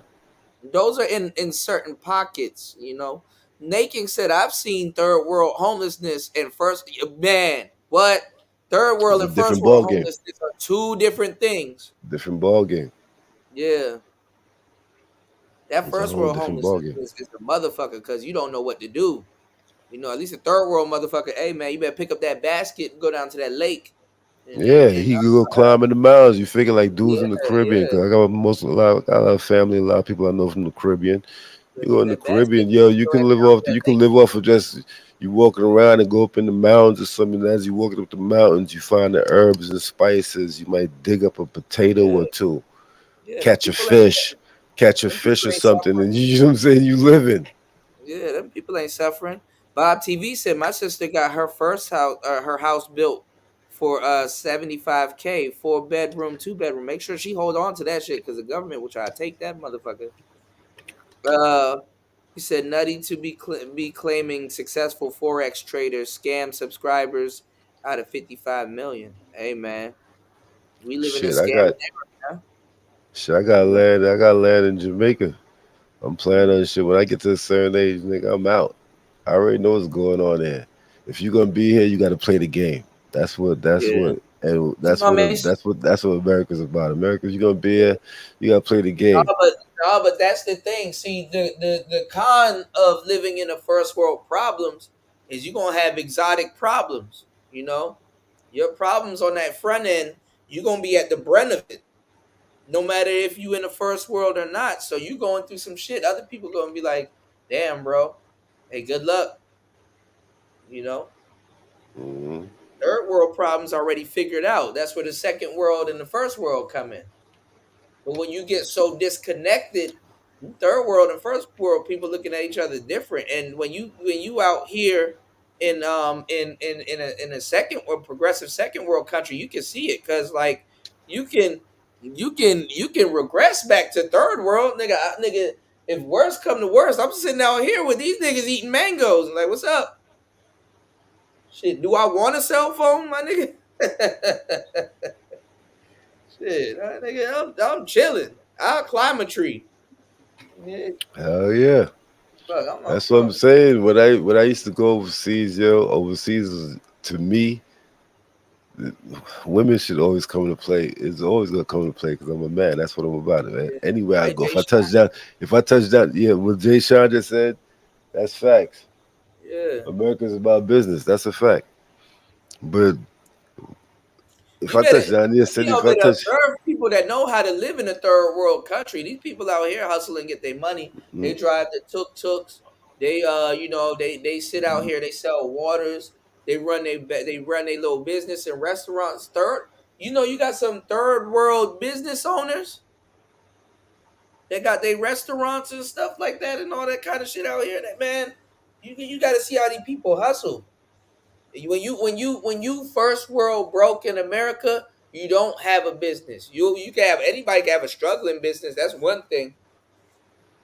To see people that don't have much get up, they sleep at work, get up, open their business, wait till the trucks come in and try to recoup and just live.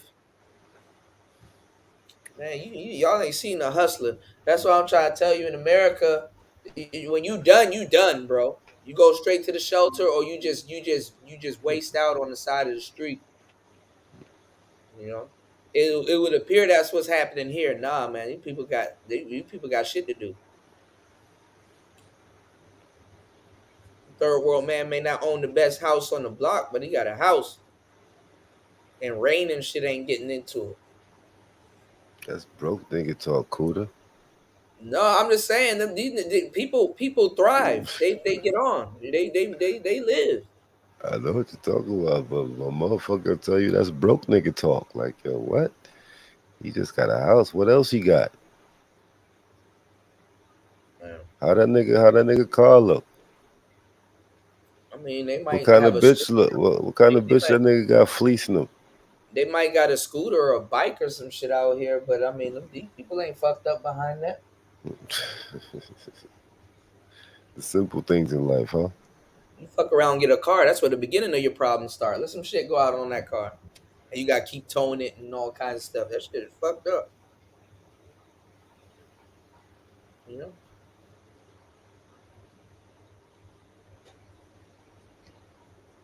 So you tell me a little moped, a little bike gonna Yeah, get you a little, gonna yeah, get you they get what you need around. out of life. Yeah, they get around. If you got a little moped or a little bike, you can actually work for the Uber out here called Grab, where you just take your little moped and bike, go to the store, grab the food, and go bring it to people and get paid and make an honest living. That should take you out of poverty out in this motherfucker. But these niggas' question is, what you gonna do when you get overseas? Like, yo, what you gonna do for money? You just gave an answer to that, but niggas' question is, what you gonna do when you get overseas to get money? Like, you I can't mean, go over there unless you living I can work. remotely. I that's where the whole American shit come in. As I said, you live better in other countries because people are impressed with you. They're not impressed with you in America because everybody's American. Um, you can leverage your nationality. You can teach English. You'll get Cool. You paid could a be little more. cool. You could be a DJ out there. Yeah, I was DJing in Laos. Nice, nice. Yeah, shout out to my boy Sebastian. I need to get back to Laos, man. They miss me out there. It's a spot, man. Sebastian showed me everything. I don't even good people out there, man. You run into white dudes out there in Laos, out of all places. Like, yo, how long you been out here? 18 years. Damn. So you just not going back? Hell no. What's up with you? How long you been out here? I paid $100 for rent. Live in a nice spot. Damn. America's getting tricked. But see, this is what you don't understand. Y'all are isolated. We are isolated. When you isolated over there, you haven't seen real war. You haven't seen certain things. I'm not telling you should go see that shit. I'm not saying go out of your way to go see some real war. What I'm saying is that you're isolated. You get fed the wrong information. You're in a glass bowl. And whatever they want to let in that glass bowl, other than what you want to go out and go search for yourself, that's what you're going to get. That's really it. What's going on, Jay Shine? Jump in, man. How you doing, player? I hope all is well. Oh, my Jay bad. Shine. What's up, y'all? Yeah, what's What's going on, good? man? My God, Shout Jay out. Sean, what's happening with you, family? Shit, Yeah. chilling, man. Yeah, you guys are Yeah, up kind of Jay late. It's like Shine been almost 1 overseas o'clock over for here. the longest time anyway, too. That's another thing. Jay Shine been overseas before a lot of that shit popped off, so I know you seen it all. Yeah, I'm overseas now. Shit. So Yeah. I know you were in the UK last time I checked, right? Or in Germany, oh right? man, I've been everywhere. I'm living in Germany, but I've been on a traveling spree. Yeah. 2022 has been the year, man. I've been to Yeah. UK. Yeah. I'm going to UK this weekend, actually. Me and my daughter. Taking That's her to good. UK. Yeah, And because I knew we're you gonna were go in to Paris on Germany, the way right? back. You're in Yeah. Germany, right? If I'm not Mm-hmm. mistaken. Yeah. And you've been over there for like what, like 2 years now, right? Not 3. 3. See? Yeah, man. Oh I'm yeah, on a yeah. 5-year I remember. assignment. My assignment's almost over. Yeah. Okay. Yeah. I think you did remember. Yeah, I think you did mention that a minute ago. Mm-hmm. Hell yeah. Yeah, That I'll be man back in moved. I'll be You back at the end did. of 2023. You didn't zoom to Germany. You moved to Germany. You did. Look, man. This is what a lot of people got to recognize. America is an empire. We have jobs everywhere. You know what I mean? Yeah. So, State Department, Department of Defense, we got jobs everywhere. And then also our corporations are everywhere too. So, like I was watching. I don't know. You ever heard that guy? Black Experience Japan, BEJ. This his channel. Yeah, I know And he him. goes Yeah. all over Asia. He interviews expats. Yeah. He was interviewing a sister that she's in Singapore. She's working for Microsoft. Mm-hmm. So she was Yeah. living in Cali and took an assignment in Singapore. So there's a lot of jobs all over the world. And they actually are more impressed when you're black and in these other countries and stuff like that because you're an employee that they don't even have to send there and shit. well, yeah, well, also especially when you're a skilled black person, Yeah. they're impressed with you to a certain degree. But really, what helps you around the world is your money. And I gotta just push back on the notion a lot of dudes keep pushing about the demise of America. Look, I got my issues with the country too. We all do. We have a long tragic history with America as black people. Yeah. Well, see, my thing is this. I'm not saying that it's forever. I'm just saying like right now they Yeah. going through issues and stuff that Yeah. like we Hold just on, got to. let me make my point real quick, Coda. Yeah. I was going to say that, we got to keep in mind what gives you the ability to be an expat overseas and travel overseas is that dollar. So if America falls, your ability to travel falls, your prestige in the world falls. People respect you mostly because of the exchange rate with that dollar you carry in your pocket. It's no different for the white man when he travels around the world. All right. So your prestige and your ability to live like you were just telling a minute ago about a guy who's living $100 a month and all that. Yeah, he's probably a retiree, got a pension coming in. That goes a long way in a place like Thailand. Hell yeah. Hell You know what I mean? So, but if that dollar collapses, what's he do then? Yeah. So, you gotta live. That's why they stay out here for a long time because them dudes know how to live like the people out here too. So they'll be straight. But you I gotta mean, a learn. lot of expats out here in Germany, man, and Yeah, you a gotta lot of learn them left America for the same reasons you outlined, Kuda. It's a lot of fuckery in America. It's stressful, especially for black people. A lot of motherfuckers want to get away from that dumb shit. You come overseas, you ain't getting pulled over. You ain't getting you know what I mean? You don't realize how much pressure you have when you was a black man until you get out I of the mean, country. your head is on a swivel, but it's not bad. Yeah, it's like Yeah. manageable. Yeah. Yeah, so but here's the thing though, those guys rely on that dollar. So it's like a catch-22. You want to get the fuck away from America to a certain degree, but you don't want that bitch to fail neither. Because Right. you know what I mean? You know what I mean? Because then now you out here on the economy, and I'm telling you right now, Europe is expensive. Hell yeah. All right. If I told you what I paid a month in rent, y'all I'm niggas, y'all surprised. heads would pop off. I'm surprised. I'm surprised they haven't left. Why is this, bro? Why? All right, hold on, Peso Yeah. man. What is wrong with you, man? That's my nigga. up? Yo, that's my nigga Peso. What's going on, Peso man? What's up, man? Like I let you up on the panel. What's going on? Unmute. Yeah, Clutch, hit me up anytime, bro. First and foremost, I'm unmuted now, nigga. Hold on, goddamn. I'm unmuted, nigga. God damn, I just unmuted you. Will you chill for a second? I unmuted you, and your mic is muffled. Yeah, like y'all gotta fix y'all mics. I unmuted myself, nigga. No, Yo, I that just ain't the real unmuted you. Peso, yo. That ain't the real Peso. Wait, hold on. I just unmuted you. Go ahead. Nigga, I unmuted myself. I just unmuted you. Say what you gotta say. What's going on, man?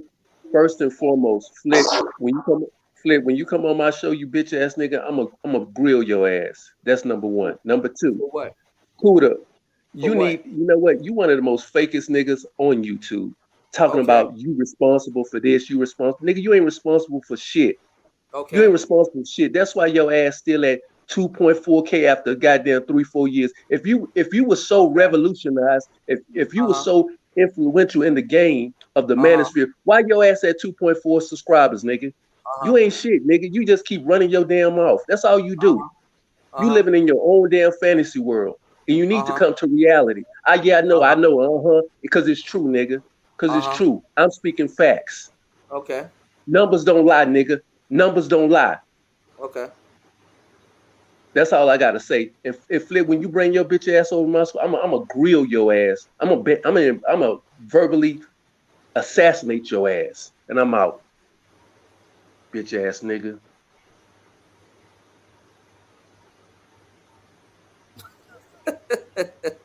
Y'all niggas need help, bro. Y'all let this internet shit really fuck y'all heads up, man. That's funny. All right, so like I was saying, what were you saying, Jay Sean? Can you go back to what you were saying, bro? Nah, I was just telling Clutch, man, hit me up anytime, man. I'll put them on. I mean, there's a whole bunch of shit over here. Yeah, good shit. Good shit. Yeah, I'll hit you up on DM. Yeah, email me whenever. We'll talk. Yeah, I was just telling Jason, I should apply for Germany, man, because I'm out here in the East. I'm out here in Japan, right? And it's all right, but a lot of these guys who are selling on the passport bros on the other side were selling that you hop up a plane and they start giving you grapes and crap. It's not the case, especially in the first world nation. Mm-hmm. So now I was just, and it factors depending on, bear with me, I'm just working out right now. And it factors depending on where you're from, which part of the country you're from. So right now I'm near the Tokyo area, right? I won't say where, but here, Wes. Uh-huh. What's up? No, Wes. Go ahead. Nice, He yeah, talking but about peso. Jump in, man. yeah. You say But you working out? no. I'm good now. I had to catch my breath. I was just doing chest day, chest and ab day. But Okay, no problem. but yeah, no, it's all good. But like where I am right now in the Tokyo area, like that foreign stuff, whatever. Especially if you aren't a white foreigner, they aren't impressed, bro. But I will say there are other parts of the country that they're a lot more friendly. They're a lot more palpable. They're just, and chicks choose up. So it depends on where you go in the country. That will determine your experience. That's why I was heading up, whatchamacall, Jason about, I probably need to make my way to Germany. I'll talk to you about my details living out here so far. But needless to say, yeah, it's not as cracked up as a lot of people make it to be. Especially if you're in like a major city, and especially if that city has a bunch of just guys who look like you who are screwing it up for everyone else. And that's a fact because a lot of people don't even talk about that shit, man. And the reason why I'm for black men traveling. I know a lot of cats don't believe that, but I just think black men should be traveling for 3 specific reasons, and I'm gonna tell you why after I tell you the 3 reasons. The 3 reasons you should travel is 1, culturally, just to learn and go around the world and see the world and and get a cultural exchange. It's good for your mind, expands your thinking. 2, do what I call a KKcation. You gotta get the fuck out of the States and decompress. You know what I mean? That's you have to do that. And then 3, business. And guess what? When you do any of those 3, if you're doing a combination of those 3, women come along with it. See, I know there's billions of women on the planet, so I don't focus on women. I know there's gonna be women in Amsterdam when I go to Amsterdam. Fact. You know what I mean? I know there's gonna be women when I go to fucking Brussels. I know there's gonna be women when I go to Santorini, Greece next year when I go to, you know what I mean? I know there's gonna be women there. I don't even factor that in. That's not even something that I factor in. So women should not be your main reason to travel. Your main reason to travel should be about business. Everything else flows from there. All right. Now, the reason why that's important is because that also elevates your prestige in the world as black men. I reject the notion of niggas running around with passports in their hand and they dick in the other hand. That makes us look like shit in the world. And we don't want none of that. All right. We need to raise our profile because the white man's done a good job of promoting y'all across the world as dumb niggas. All right. And if you've been around the world, you know what I'm talking about. You see what they project into the world. They put nothing but love and hip hop through the world. And you know what I mean? And all our fuckery through the world. That's what they've been doing for the last 20 years. When we were riding high off the civil rights movement, we had prestige. When our music was the top, when the R&B and jazz was killing the game, we had prestige. And it still kills all the concerts and festivals over here. Our culture is paramount. But there's been a concerted effort to destroy our image of black men. So that's why I push back against certain type of, sex tourism and all that. But I ain't with that. That destroys our image and our prestige. And we got grandchildren coming behind us. So my point is, when you travel for a fucking reason. That's exactly why I travel. I mean, because this is the thing. Like, the funny thing is that when you travel and they haven't met somebody from America, they run with stereotypes, and it's not like somebody's there to be like, "Nah, we not like that, bro." And it's kind of a little bit different. They'll be interested. They'll be interested to hear that shit. The difference and stuff like that. They like to know that you're different. You know what I'm saying? And yeah, and like where I am, like in the Tokyo area, I swear, most of the brothers who are here, American, and especially those Africans, who we have no connection to, honestly, so I don't mind talking trash about them. They bring the fucking stereotype. They bring it. And it's all throughout Roppongi, all throughout fucking other parts of Tokyo, Shibuya, Shinjuku. Half those African cats, they're working for the Yakuza. Half these other African cats are trying to bully you into nightclubs and trying to overcharge you up the ass. And then, I mean, God bless the military, but you got some of those cats who still have that hood mindset, and they bring that shit here, man. And trust me, I think that's part of the reason why my experience in like the Tokyo, the Kanto region, has been sort of like fucked up, honestly, to be very honest. But when I go to like the Kansai region, go to like Osaka, Kyoto, Hiroshima, like places where you don't have that hood element and where you don't have that hood culture pushed on you, yo, people are so fucking warm and friendly, dude. I'm telling you. And the hood is undefeated. The hood is undefeated. I continuously tell motherfuckers this shit. The hood is undefeated. That shit is worldwide. That's what American culture for a black person is. The hood. Hood shit. That's what's portrayed as a black person now worldwide, no matter where you go. Yo, and I was telling my one of my bosses that he used to travel. He was in the Marines, and he would tell me all sorts of stories of how it was no problem for him making friends. It was no problem for him getting chicks. It was no problem for him being a foreigner, even a black foreigner, when he was here in Japan like 20 years ago. But that's like 20 to 25 years ago when we had a better light, when the images of blackness were like Will Smith, pre-Slap Around the World, MJ, Kobe was coming up, you know, the exemplary examples of manliness, right? Black manliness. But now, what the fuck do we have? At best, freaking George Floyd? I mean, get out of here. And yeah, honestly, I think that's what's really fucking us up just as much as racism and the white select preference, all that shit. It's the fucking image. And I keep telling these guys, you can't bring everyone with you, man. You can't bring every baby kid wants to keep that baby kid mentality with them. That's a mistake. That's my main gripe with the passport bros. It's like, oh, everyone need to come. We all need to come get it, yo. No. Some of these baby kids, a lot of these baby kids need the SYBHA. Stay your black ass home. I agree.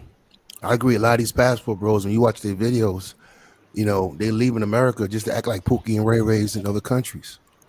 You know, That's because America. That's why I say do business, man. Business automatically raises I don't your even see prestige. those videos, bro. They're not even outside of America, bro. For the most part, unless they in Sasua or in the sometimes in the Dominican Republic, you know, or certain other places. Somebody got music in the background. Yeah, music playing. Yeah, but I don't see it. I don't even see it for the most part. You know.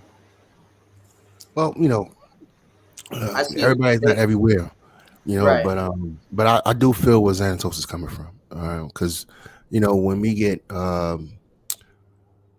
it's one thing when you have you know, a handful of brothers or brother here and there rolling around. We're not talking about that. I think when he's in Tokyo, so we have an established population over there through State Department and Defense, Mm-hmm. and all the contractors come along with that, and they come over there, and they act like they, you know, it's kind of like a video I saw on the same channel BEG recently. Vietnamese guy, his brother's in Vietnam. He has these two Vietnamese friends, and they're interviewing. And the woman comes on and she talks about how Americans come over here and they think because they have more money than us, and they kind of look down on us. The world's getting tired of that shit. So you start becoming a lick. That's why more brothers are getting robbed in DR and in Colombia now. You know what I mean? Just because you have money in your pocket doesn't mean you get respect. You get respect by dealing with that community in a real They know way. you ain't got your gun on you and all that other shit. They when know you that. get They out know they there. outnumber you and all that. So when you come over there, they know you coming over for the women. So that's already a done deal. But if you come over there and you're doing business and you're respectful of their culture and you try to learn their language a little bit, then they like, okay, this is a good human being. You know what I mean? And it grants you respect. But when you come over there trying to be fucking Future, you know what I mean? Or, you know, that nigga, because you wasn't that guy in America, but you're trying to be that over here because you got a bunch of money in your pocket, that hurts us, you know, as a collective, you know what I mean? So, and it gives us a bad rap, you know, and that's what I think Xanatos is talking to. And I see it over here too. Yeah. And just follow up on what James Stein said. Honestly, a lot of these passport bros, hate to say it, a lot of these guys, they're failed pookies, man. They're trying to live that fucking pookie fantasy because, you know, you can tell the first thing they do, or two first things they do when they go to a foreign country is they hang out in the fucking favelas and they go to the ratcheted ass nightclubs. The same hood and nightclubs they were clowned out in the States, they're trying to be select and chosen on overseas. You can tell. You know what? Guys, I would like you to be specific though when you're talking about passport bros, because guys been traveling out there and having YouTube channels for a while, and now you probably seem like you're attaching everybody to that content creator that was out there already before this passport bros blew up. And I think you should call out names of those who's making those type of videos. Mm-hmm. If you're not doing that, then you should really keep on saying passport bros. But I'm a passport bro by default. We all passport bros by default. So when you should be very specific and put your chest out there and say who it is. I'll tell you what, I would rather us drop these fucking labels and just talk like it's all game. Yeah. It's all right. game. Let me just say this real quick. I would say to that brother that we just start saying we're businessmen. See, when a Chinaman travels in the world, he travels as a businessman or a tourist. We got to get away from all these names, and then what happens is cliques form around certain type of energy, right? So the passport bros, to prove that they're successful, what they want to throw in your face, the first thing they want to throw in your face is a bitch, right? So what does that do? That creates a culture of now idolizing these dirty foot women, you know what I mean, and putting them on a pedestal when it shouldn't be about that.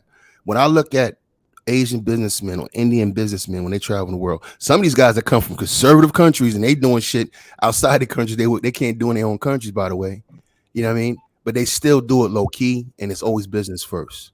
They got their hotels, they got their restaurants, they got their firms, you know what I mean, they doing business, and that you set up shop, and that's what African American men need to start doing, setting up shop. If Kuda's going to be out in Thailand, he need to be spinning out there, DJing, representing the culture. He's handling business though. He's having fun, looks fun, but he's getting paid though. You know what I'm saying? You know, people respect that. You know what I mean, when you just sitting around fucking bitches, then it's still a gig, barely. you know what I mean? But people respect it though. You know what I mean? You're doing something. You know what I mean? You're not just sitting in the country acting like you King Tut in there. You know what I'm saying? And acting like you in a rap video every day. So, you know, and that's why I push back against, man. I want to see us promoting business and professionalism and skills around the world instead of bitch around the world. Say it again. You have a channel? Yeah, I do, but I'm traveling so much right now. I don't even do content, but I'm still gonna start doing content. Yo, my boy, you know Checking Effect?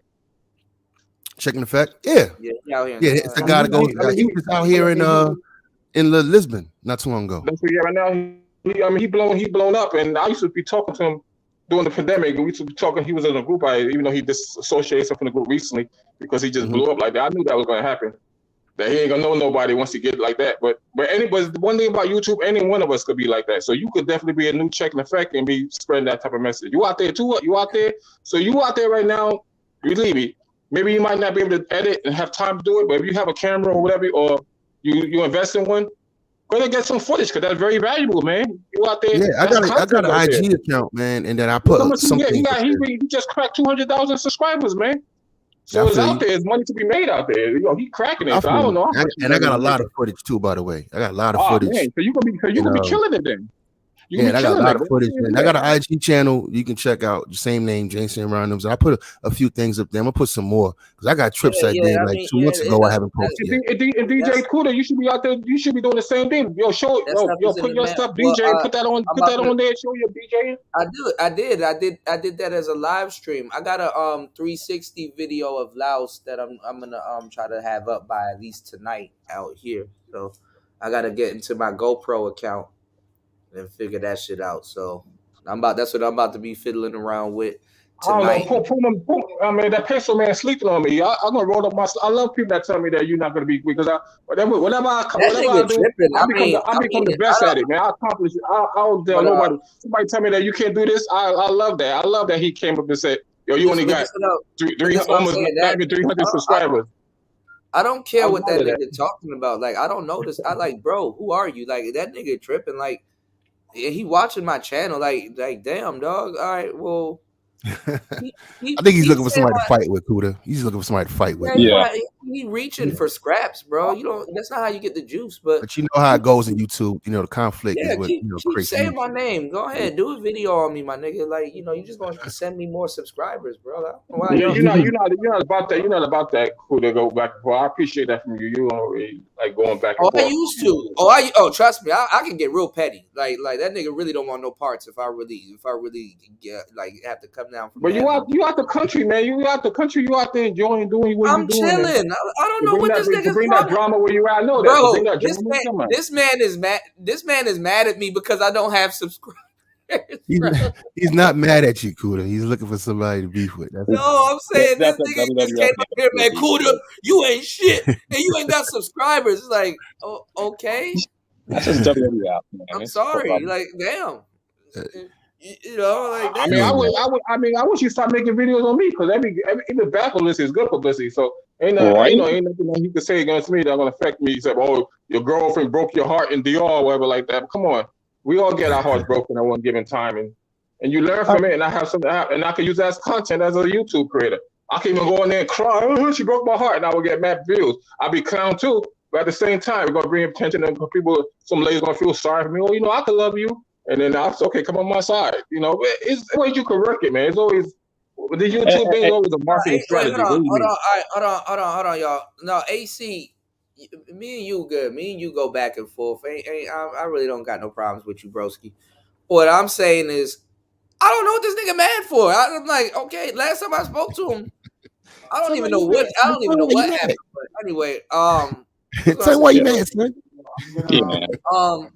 hold on, y'all. Eric Bird said, "Yo, I just saw a video Hardcore Tito stated that brothers are emailing him, claiming that female postal workers are are denying their passport applications." Yeah, They can't deny applications. No. well, some of them niggas don't know how to fill out that. What is it? The DS11 form. A lot but of those. the post office doesn't check that. The State Department does. They just send it off. They got to send it off and notarize it and stuff like that. Yeah, These they dudes ain't gonna get their passports anytime soon because that shit is backed up. Okay. Yeah. Number two or number three, get an agency to do it, and you can get your passport faster. Or pay the expedited fee. Yeah.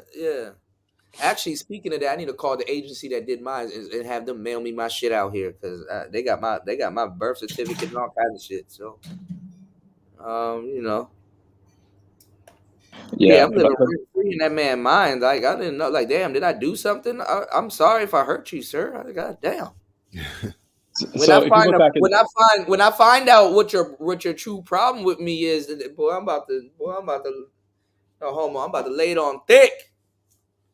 That's what he wants, dude. Don't give him that. No, he wants that WWF manosphere beef shit. That's all it is. He's been throwing beef at everyone, even the non-passport guys. Yo, I saw a policeman out here. I don't know what type of belt this nigga had on, but I busted out laughing. Imagine if police officers walked around with championship wrestling belts. Like, it's like, yo, what did he do? Would you challenge a policeman with a wrestling belt? Wearing something that looks like it's a wrestler. I don't know. I'm gonna expound on that later. But hold on. I think I found the video that you're talking about, Eric Bird. Let's check it out. Hold on. I think this might be it. Shout out to Hardcore Tito. What's going on, Chris G? What's going on, Sister George? Hello, gentlemen. I just wanted to do a quick public service announcement. I've been getting emails. At first it was a trickle, but now I'm getting quite a few emails with brothers emailing me saying that they were like I guess blocked from getting passports by female postal employees. They say that when they would go to these post offices trying to get passports that black. Now, this was a myth at first. Somebody in the space made this a joke, saying that black female postal workers are just gonna just straight up deny brothers from leaving because they know that they're leaving. And So I don't know. I'm gonna take this with a grain of salt because this is funny as hell. Female postal employees are telling them that they don't process passports, right? Now, as far as you going to, I've never heard of a post office that didn't, or I don't know. I know that now, they've gone to, you have to make an appointment, but once you make an appointment, they're supposed to, have you fill out the paperwork. You bring in your documents that they're going to staple to the passport application. You fill out the application, and then you pay the fee. You give them your money for the application. So I've been getting a lot of email complaints about this. Now, it's really hard to tell if these female employees were actually trying to actively block black men from traveling, or if they were just too damn lazy, or both. But the first thing that I'm going to tell you is that you can sidestep that by filling out your passport online. You can, and I will leave the links for that and here and in the description box. You can either download the passport, fill it out on the screen, and then you submit your biometric information, right? And you're going to have to mail them a passport photo. You're going to have to mail them a copy of your birth certificate and other documents to establish citizenship, right? And of course, again, you're going to have to pay the fee. If anybody is doing this to you, don't have a verbal altercation with them. Don't even ask for a supervisor. Just go on the U.S. Postmaster General. I think it's the Inspector General. I'll leave the link right here. You go there and file a complaint. If that employee tells you that you get that specific, they have little badges right here with their name on them. You get their specific name or ask them for their name, and then you go and file a complaint against them. I'm sick of this shit with people trying to misinform black men and keep black men from traveling and keep black men from doing what the fuck they want to, while everybody else gets to do what the fuck they want to. I'm tired of this shit. I'm serious. You brothers need to start reporting these people that do this shit. You do. But all of the information that you need is going to be contained in this video. And this is just, like I say, this is a short PSA. Do not let anybody dissuade you or discourage you from getting a passport. Do not let anyone tell you, oh, you got a criminal record. No. You have to have a specific classes of crimes not to be able to get a passport. And most likely they have to be federal in nature, right?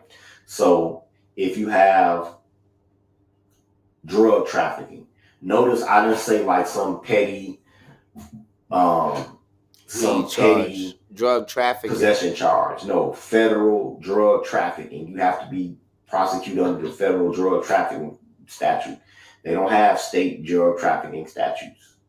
The only possible state drug trafficking statute penalty, thank you, Sister George, where conviction could maybe result in you being denied a passport, is if you had a possession and manufacturing charge. But if you have anything small, like delivery of a controlled substance, like if you got a hand-to-hand that got caught by cameras, or you sold to an undercover, or you have like a possession or a drug paraphernalia charge, that's not going to keep you from getting a passport.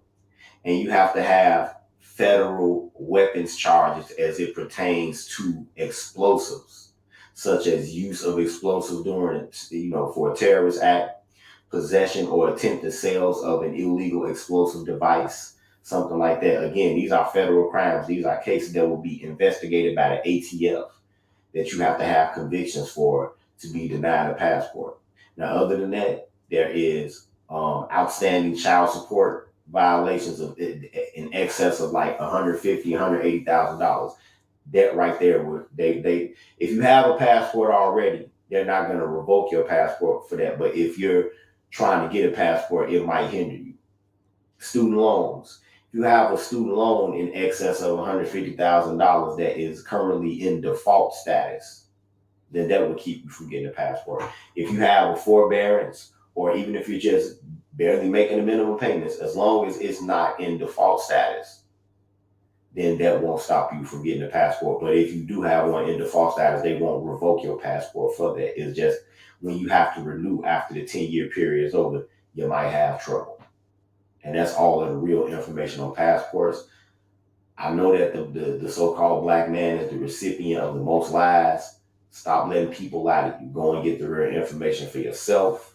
It's been a Black Pill PSA. Peace. Yeah, if you can't owe more than 1,500 AC, you gotta go down to the airport while owing $1,499.99 and leave. Oh man. Yeah, the girl was saying that the child support dudes can't leave for child support, but 51% of black men don't have babies. That's right. Hey, the majority of your men can still leave. Yeah, go ahead. Now, Kuda, I was going to say this is one of the reasons why I don't come around like I used to, man. Right. It's too much bullshit. Right. Niggas just try to create a fake beef with black women. See, all of that was designed to pull on the emotions of men. I don't like that. We as men got to get away from that emotional nonsense. Right. You got a lot of channels in this space where they pull on the emotions of men, which makes you weaker. You know what I mean? They trying to do something to you. It's like it's how you have white grievance. We trying to create manosphere grievance. Black men, you know what I mean? And there is no black, white, yellow, short, tall, any postal worker that could deny your application. That's not how that works. All right. Yeah. All the post office does is take your application, put it into a folder, tag it to the passport office. It's special delivery. It goes to the State Department. The State Department goes through your information. They look at your birth certificate. They do the background check. Jay, Yeah.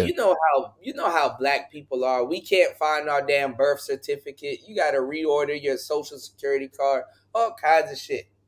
So Yeah, but if you send your stuff in wrong to the State Department, they're the ones who's going to kick it back. It's nobody at the post office kicking your shit back. Right. All right. Period. The only thing post office does for you to help you with your passport is maybe take your They picture. gotta look You don't have right. one.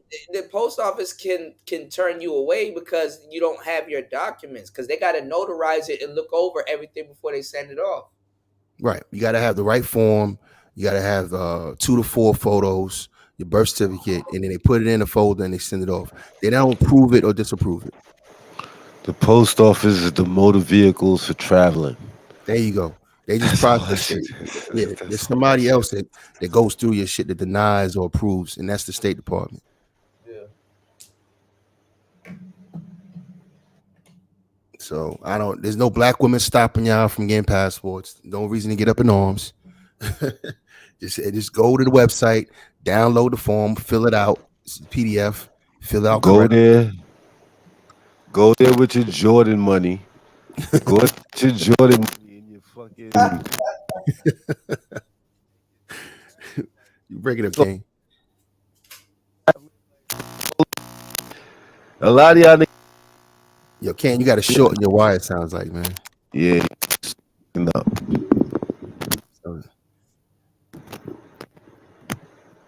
Yo, y'all hear me? I'm good now.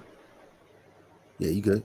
You're better. Yeah, but a lot of y'all niggas are scared to get a traveling license, man. Go get you a traveling license. Go pay that Jordan money. Go take your documentations out down there and go travel and see if it works for you. All this, the chicks ain't acting right out here. Nigga, you might go out there, them chicks ain't acting right for you because it's just in you. At the end of the day, all this shit boils down to you as the man. That's what niggas ain't trying to stand on. Is that nigga, I can't cut it out here. These bitches on some bullshit. Yeah, the laws is what it is. If you wanna live here, the laws is what it is. Just like when you go over there, the laws is what it is. No matter where you go, there's a set of laws, and you either play that game or you not. That's what brothers be trying to tell y'all with the game. That's what the game is. Preach, King. That's what the game is. The game is knowing where you at and knowing how to survive where you at, strive where you at. Get that tag in real quick. Jump and this in, is bro. why I talk about agency and power, because if you bring one, it doesn't matter if you bring a chick back to the States. Say I give it to you. I say fine. I give you the benefit of the doubt. Say she stays in her culture for the rest of her life. What about your children? Your son's gonna have to deal with ratchet chicks in America, and your daughter's gonna become a ratchet chick. So you ain't ever change the environment. The bottom line is that what I care about is paternity laws and having some equality when it comes to these divorces. It's the laws that that perpetuate the bad behavior. It's the laws in America that incentivize these women to go half cock. You understand me? If they couldn't do it, they couldn't do it. If they didn't have the right to take half your shit, right? Let's just use that. If women couldn't take half your shit, you wouldn't give a fuck how she act. Facts. You wouldn't care. You wouldn't give a damn. The reason why you tiptoeing around this bitch because you don't want to lose half your shit. All right, so it's the laws. You know what I mean? It's the laws. When you go to Africa, That's the L niggas ain't signed up for. Niggas ain't signed up for the L. Most countries in Africa, the father gets custody of the kids. So it's the laws. You know what I mean? Yeah. That's what you're really running from. So let's just keep the it law of the 100. land. The law of the land sets the stage in a lot of these relationships. No matter where you go, the law of the land sets the stage for your relationship. If I knew I got custody of the children, she couldn't take half my shit, I wouldn't give up. I wouldn't try to work nothing out with her. You understand? You understand me? It'd be nothing to talk about because she can't do nothing. We concerned about what they can do to us, what they can do to us if we get them pregnant, what they can do to us if we get married to them. See what I'm saying? That's what we're concerned about. Let's just keep it 100. And so it's the laws. That's why I support MRAs. MRAs the only ones out here really tilling the soil. You know, people like myself who've been to court 6 times and won 6 times. I got custody of my daughter. My daughter's now 18, going on 19, so she's a grown woman. But I had her since she was 1 year old. I got to be a father uninterrupted. That's what I want for other black men. Amen. They're gonna have to want that for themselves, man. Because niggas scared to go down to the damn court. I'm not. I drag a bitch up and down the court stairs.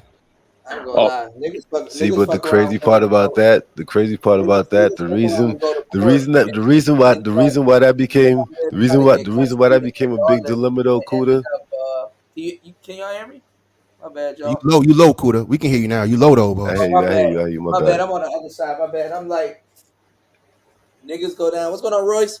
Niggas go down to the court to try to get custody of their daughter and find out they got traffic tickets and get locked up. But that be the crazy part about it. A lot of, especially coming from my era, a lot of the women linked up with dudes that was living a certain type of life. So the court thing was out of the question for them because Nissan in the court start asking about what about that Nissan? Like, nigga, what Nissan? Yeah, man, lock your ass up. Get your ass in that damn jail cell. What about that Nissan? My bad. Go ahead. Oh shit, man. Hey, Kuda, I appreciate you letting me come up, man. I'm teleworking. I gotta get off and get to a team bad, meeting y'all. in about 4 minutes. I'm about to sit outside for a little bit. I'm still here. Thanks for coming through, bro. Oh, no doubt, man. Y'all talking about some real shit, man. I got time, so as always. Yeah, Clutch, email me, man, and we'll do business, man. I got you covered, brother. All right, appreciate it, bro. Hey, Kane, love you, bro. Kane, all right, later, Kane. All right. Yeah. Nah, but yeah, you already know my guy. Salute. Hold on, y'all.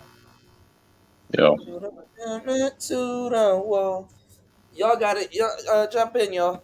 I'm coming.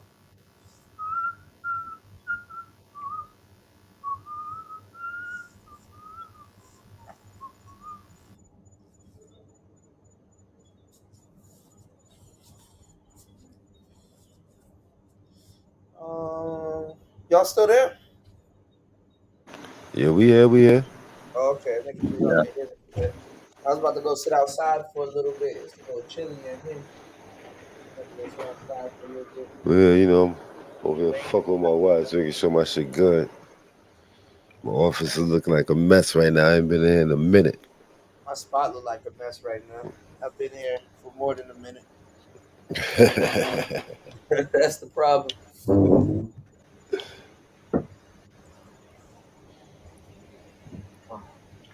I don't know what the fuck. Yeah, but I don't see nothing wrong with the traveling thing, man. Go out there and do your thing.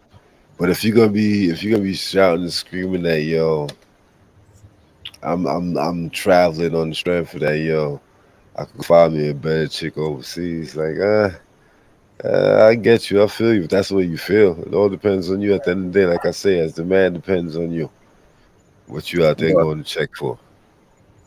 look, and I'm like one of the original guys who told dudes, "Hey, yo, look, you got to get out of this country if you want to be treated as an American, as a black man, right?" I was the first one who said that. But yeah, some of these other guys who are just moving out here just goofy. Even when it comes to like the trick and stuff, I don't mind it as long as it's on legal age and consensual, right? But don't act like you're a Mac about it, and don't brag about it. Be fucking discreet, like the rest of these non-black men who do it. Just be chill about it and just go on your way. Because all you're doing is just putting smut on brothers' names, particularly those who don't want a trick and who don't need the trick in order to get it.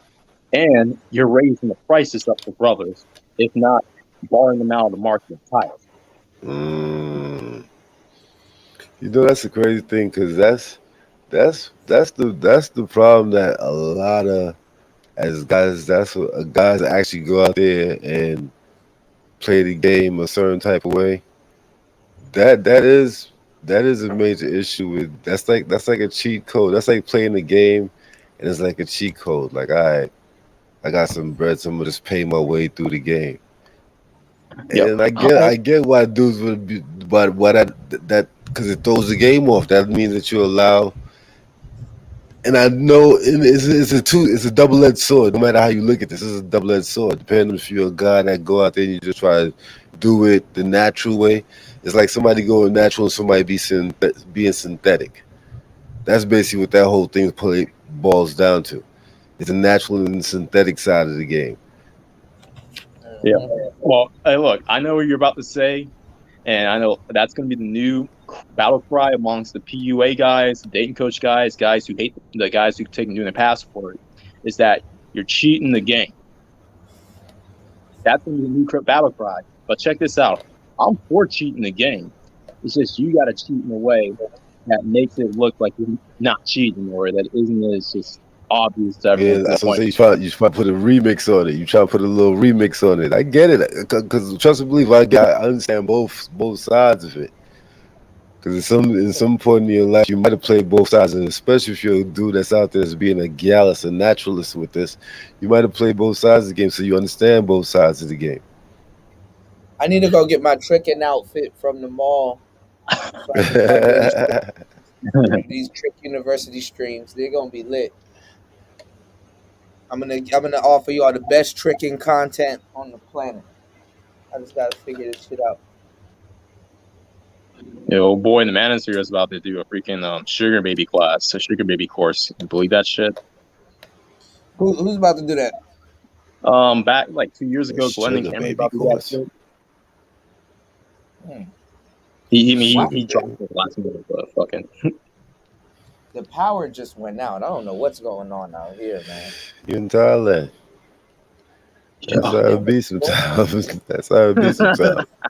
The storm is That's how over it be though. sometimes. I remember that shit. I used to go back in South America and shit. At any moment, it could just be a blackout. Hey, it happens. You know, news said y'all niggas got mad excuses. The game ain't set up to be fair.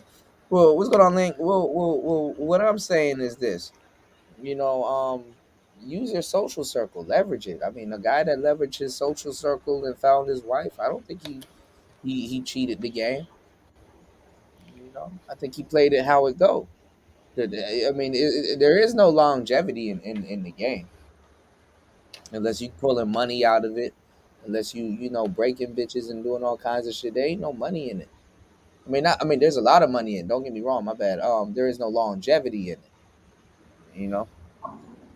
There is no long. The game ain't set to be fair.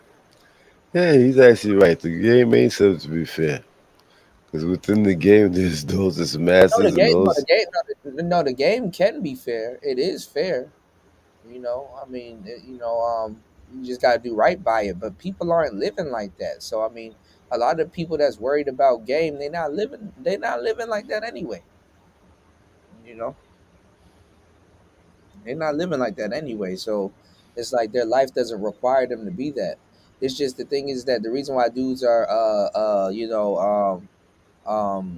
hell bent or confused over this whole tricking thing is just a guy that doesn't want to get played, whether it's for money, whether it's for time, whether it's for money things. You know what I'm saying? Nobody. It doesn't feel good to get played. Well, depending on how you looking at it, So he is getting played. Depending on how you looking at it. Depending on how you right. look at that situation, he is getting played. Because what is he really getting out of? What is he really getting out of what he's paying for? Unless he's a certain type of dude that he don't care about. I said, He's well, I gave y'all the game. Tricks need the most game out of everybody because they're hagglers. You got to barter. You got to Tricks got money to trick off, but the thing is that don't nobody just you're want to not a trick good off their. trick if you got a barter though. No, you're a good. No. The best tricks barter. What I'm Now, I saying get is you, you but can't haggle. The best tricks barter and haggle. What I'm saying is that tricks don't spend money for the sake of spending money.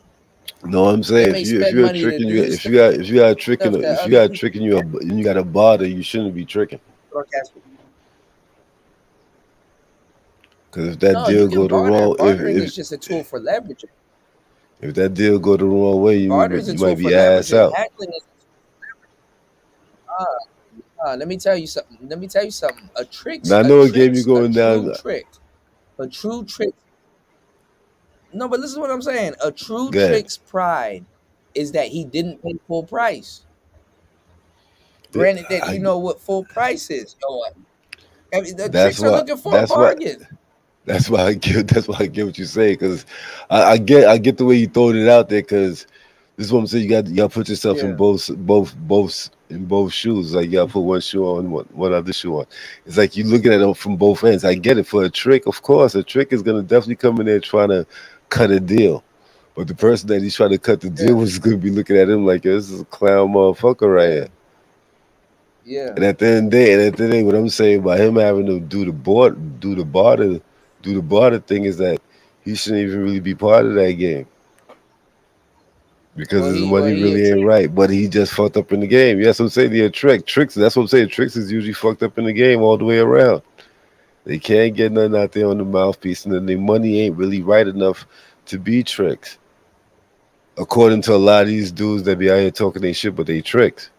They bread ain't even You right. could be a Niggas trick. is You could be a trick and your money ain't right though. That's the whole point of bartering and haggling.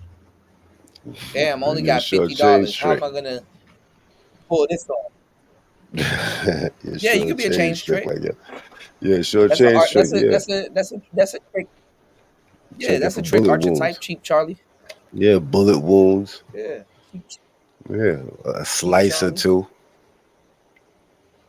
Shit, Let me ready get to let shit. me get that slice of pizza for the quarter. Let me get that slice of pizza for the quarter. With the Roni. Nah, it's a With the dollar. Roni All on it. right, look. So if I give you this and I come back tomorrow and bring this for you, you gonna let me get that for the quarter? Damn. You know. Nah, but for niggas that be talking that going overseas is cheap as shit. No, I'm hearing niggas that never set foot out here talk about how tricking is gonna be out here, and it's like, oh, you poor soul. I want to see some of them come out here. I mean, I'm not gonna lie. I seen dudes get broken around me 24/7. You know, it's a patriarchy. Tricking out here is a lot different because you're assumed to pay for the most part. It's a patriarchy, and you look at what dudes in America are fighting for. It's like, yo, y'all fighting to kind of get back to some other shit. But I ain't gonna lie. When you seen first world tricking, that third world shit is gonna be like, that's gonna be a doozy. You know? That's just regular shit, man. Niggas are traveling. That can't be what it Whole is, T, man. whole T. These women will actually they more impressed with you than the other way around. They should be paying for you. Did you ever slept with an American? Put a price on that shit. And then again, I don't know. But And then then again, she probably has that something better. depends on the guy. That depends on the guy, because they do have guys that go out there on that type of time. They go out there and just because the way they moving out there, they're gonna fall into something like that. But if you going out there and you paying the short change to go mess with a hoodie chick out there overseas, that's a whole different ball game. Yeah. Well, it's not us. It's not us new. I mean, it's what's really being talked about. It's amazing how dudes are talking openly about tricking, and they're still trying to be a workhorse or trying not to be a workhorse or whatever. It's a circular conversation. Y'all should know. My boy Royce said that Not out. tricking is paying. Oh, am I still here? Okay. This is tricking is paying for the idea of sex and attention, contracting, exchanging for money, for sex and actually getting it. Man, niggas got a million and one different reasons for what tricking is, man. Tricking is basically what it is, man. Tricking is basically a nigga that's going out there dealing with women that know that wouldn't deal with him unless he has some fucking bread. Unless you put enough bread, unless anytime you come in this female's or this woman's space, you know you have to pay for it. That's a trick type nigga, man. That's basically what it is. All this extra to try and break it down and add on this and add on is basically what it is. If you come across women and the only way you could come across them is by, yo, hey, I got some bread. You're a trick type dude. That's it. Plain and simple. Well, tricks should be straight to the point because the thing is that if you like, yo, how much? What's up? Women know who tricks are because the dudes come in. That's why these women be laughing at certain dudes because they know. They know they get it all the time. Dudes be talking slick, and as soon as they link up, it's like, yo, I'm What's saying, going on, Mace? No, I'm breaking no, but the bread. thing is, What's up, bro? Mace in the building. What's good with you, Mace? Salute to you, family. Gucci to you, BK Finest. Good no, to but the see You thing already is, know, man. no, but the thing how we is that roll. a trick gotta get what he wants out the game as fast as possible because if he lets if he lets this, can y'all hear me? Yeah, You If in he and out. You in and out a little if bit, but he I hear you. if he lets these women lead him down the rabbit hole, she gonna fleece him for the paper, for more paper. But You tricks know what I'm usually saying? get fleeced. That's the Tricks thing. usually get flicked. Tricks usually get fleeced. No, I'm saying, can y'all Yeah, hear me? Am I here yeah. still? yeah, I you hear you here? crystal clear. Hold on. You gotta come back. Now you good. But tricks Yeah. usually get fleeced. That's usually how that plays out a lot of times. Tricks usually get fleeced.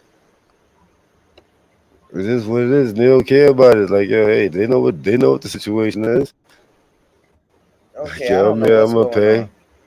And I Yeah, asked you it in to and out. reload the That's that page. tie. You got tied up out there. I think I gotta. Kuda's a little tied up in Thailand.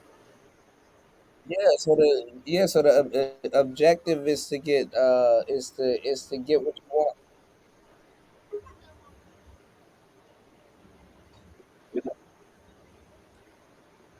Hold on. Let me go out and come back in, y'all.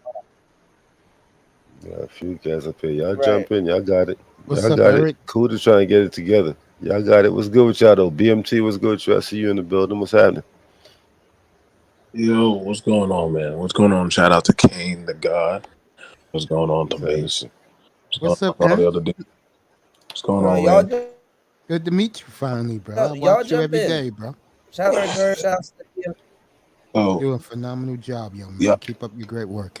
Y'all know, so like I said, I work at majority of a lot of the clubs and a lot of the stuff that deals with things from the strip club, hookah lounges, the bars.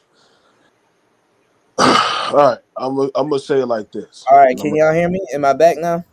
Yeah, you You are. good, Kuda? You good? All right, yeah, my bad. I was saying that tricks know to pay because Shorty gonna lead him down the rabbit hole if you don't get straight to the point. So you got to get straight to the point as quick as possible. I'm gonna tell you right now, majority of that's the thing about it. I'm gonna be honest with you, and I can easily pull the girls from the ladies of the night, and they'll tell you a lot of the tricks don't know how to be straight assertive.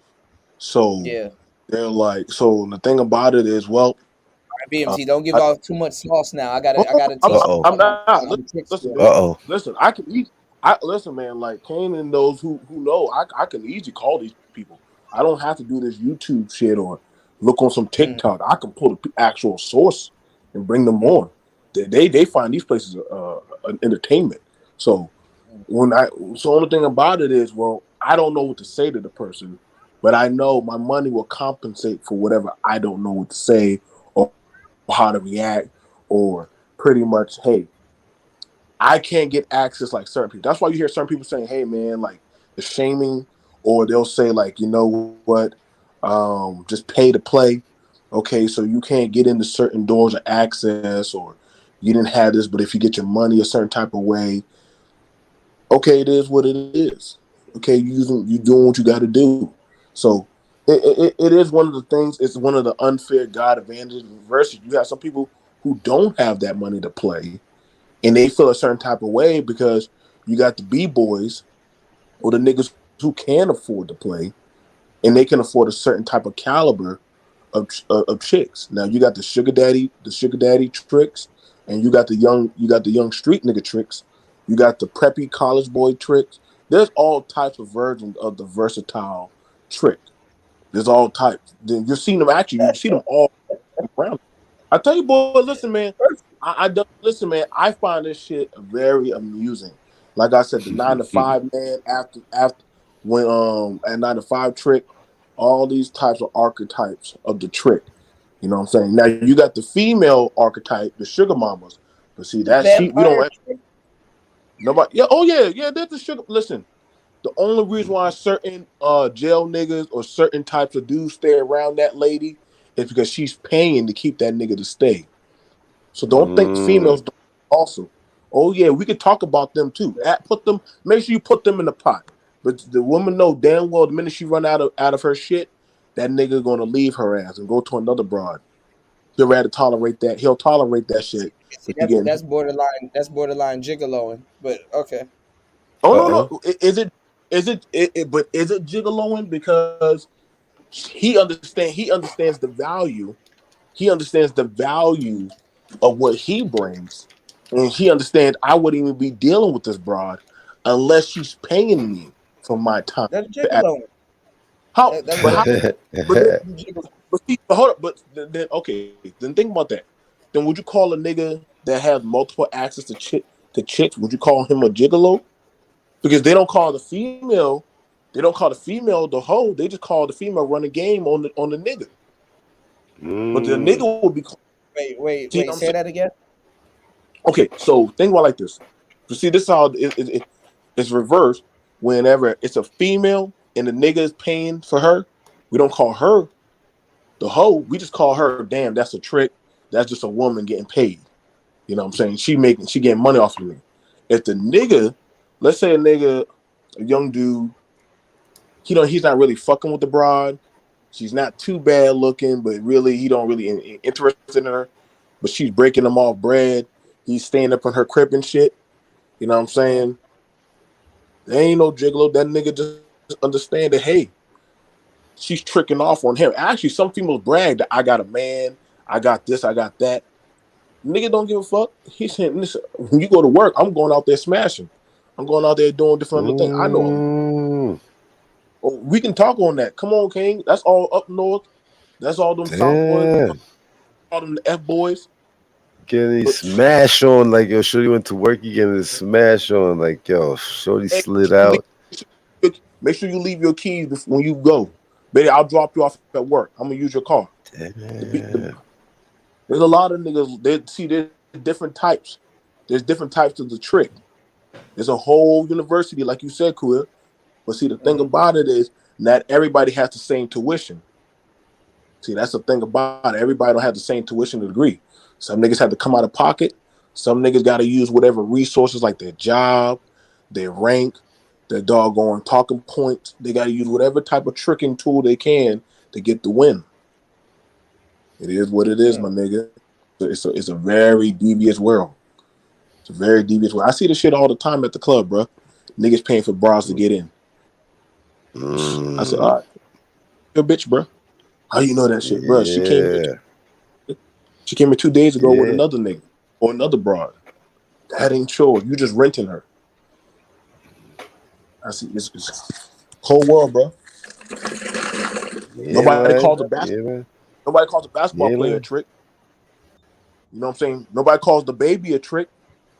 But they say because of their status, they should. Nobody calls Drake a trick. Oh, we know Drake tricks.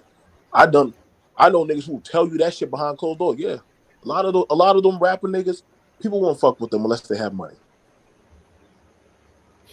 That's the only thing about it. Yeah, they still pay. Lil Wayne pays girls to come on the bus to fuck. It ain't for the money, then they ain't gonna fuck. Right. Come on now. We look at it as their status, but we don't actually see their money. That's why they pay them hush hush money to keep quiet. But also, when they can't pay them, what happens? All their secrets start coming out. That's why Drake's camp got had He all got Feed the Your Wolf. secrets. Yeah, his niggas were paying for goddamn poom poom, and and after that couldn't pay. You got to pay for the girl's silence. You make sure you pay that girl to stay on her plan B. Niggas don't talk about that shit. Hey, bitch, did you take your plan B? Future talked about that shit. Future be tricking. Oh, niggas don't know that, huh? I could tell He you. talked about it. Oh yeah, a lot of these niggas. So you tell me these bitches is always they popping Plan Bs like Tylenol? Bro, come on, Kane. Come on, Kane. Let's not play that game, bro. Come on, Kane. Let's not play that game. You pay that bitch to take that Plan B, my nigga. You pay her. Hey, did you take your Plan B? Why should I? Come Before on, we my link nigga. up, you know what I'm saying? You got that Plan B on deck, man. Keep that You Plan gotta B have on that deck. Plan B. Shout out to the God Plan B. damn. See, y'all niggas be paying bitches to take the Plan B. Real B's move in silence like lasagna. We gonna crush it up and put it in we gonna put it in her lasagna. Eat that lasagna. It tastes a little crunchy. Yeah. You got the mashup. That's the ground beef, baby. If it ain't a little crunchy, you know. But see, now here's the thing about it. Now I'm gonna tell you what one of the snow bunnies told me. They purposely don't get pregnant, or some of the broads don't get pregnant. The ones that know that they have a rotation, they don't get pregnant because it fucks up the game for them.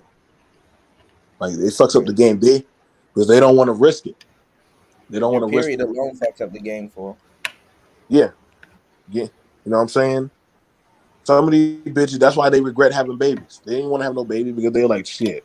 Nigga talk about like Michael B wanted Lori to have a family with. She's like, no, nigga, like I'm still in the game, nigga. What the fuck you mean? I got at least about four or 7 more years. Fuck 7 more that, years nigga. of what though? The game. Years of what? Get fucked on? Hey, hold on, niggas. Hey, the game is cold. It's like she got a travel. She got a travel passport pussy. So she needed like She can take 7 that more. shit. She looked There's like always an gonna be. airhead. When he said she was an airhead, I was like, that makes sense. Of course, but damn. See, this is where shit gets foul for the ladies. This is what happens when you have a unisex barbershop. Because ladies, y'all gonna hear some foul shit. Most women that would be considered extremely pretty and stuff. I know this is gonna sound real fucked up. They do be on some dumb shit. Cause the way life is painted for them, they get painted that the Disney World at times 10. So no matter what type of logic you throw at them, like nah, that's not how my life. That's where that my true things comes into play. Cause that's not my life. Cause I'm gonna have a million and one suckers out there. That's good because when it comes to being a sucker is basically a dude that just goes off of looks. Like he don't care about nothing. Like yo, as long as she's beautiful in my eye, I'm gonna go for whatever. Is falling for anything. Yeah. That shit crazy. And there's gonna be them type of guys out there. There's gonna be is a abundance of those type of guys out there. Mhm. And that's why it's always when they say was a double edged sword for men, that's how it is. That's how it You is. know, What a I lot of think y'all do is go catch the short end. you, you know the thing about it. You know the thing about it, King. That's really savage about it, Cuda. No matter how much you can shame a Lizzo, there's always going to be a trick that's going to boost their head up. I Of can Yeah, so it's promise like you. course. you No might fucking go. doubt. Yeah. There's Of always course. gonna be there's always going to be a army of niggas that are going to boost that broad's head up. So Who showed? Go ahead. Keep talking, my no, brother. no, no, no. I'm just saying. That's what I'm saying. Like No, I agree with you. right, like that. And people be saying, "Ah, nah, that ain't all right." Nigga, y'all must don't know, bro. You Well, I must mean, the not know. thing is that now the big girls are acting like Beyonce, but now you can't tell them they not Beyonce because they can get them a buff gym nigga, they can get them a Tyson Yup, Beckford ass nigga, yup, yup, yup. which is Niggas crazy. be niggas be on Facebook videos rubbing their feet and getting dog walked in car. I've done seen the goddamn videos and shit. Two There point was three, a 2.3K, Mace. bro. Let me And tell walk you. like a dog. There was I forgot what platform it was late last night, bro. There were two of the most ugly bitches I've ever seen, bro. And what the point of it was, these women were making demands on dudes. One dude, what the hell did he do? Oh, this chick was in the shower. This ass clown ran downstairs, put a towel in the dryer to make it hot for her, and not even looking at her. When she steps out of the shower, he just puts his hand through the door and gives her the towel. And then this chick is going, I never had experience with a man like this, how easy they are to control, how weak they look, because they'll do anything to be with us. To me, when you got two, threes, and fours acting like they're eight, nines, and tens, because these dudes are so goddamn weak for ass, bro. It just brings us all down, bro. Well, we'll see. You gotta think about it, Mace. This is why I said it's like I'm not sure anybody ever seen Dragon Ball Z. This is why I said the ranking system or the power scaling, it don't matter anymore.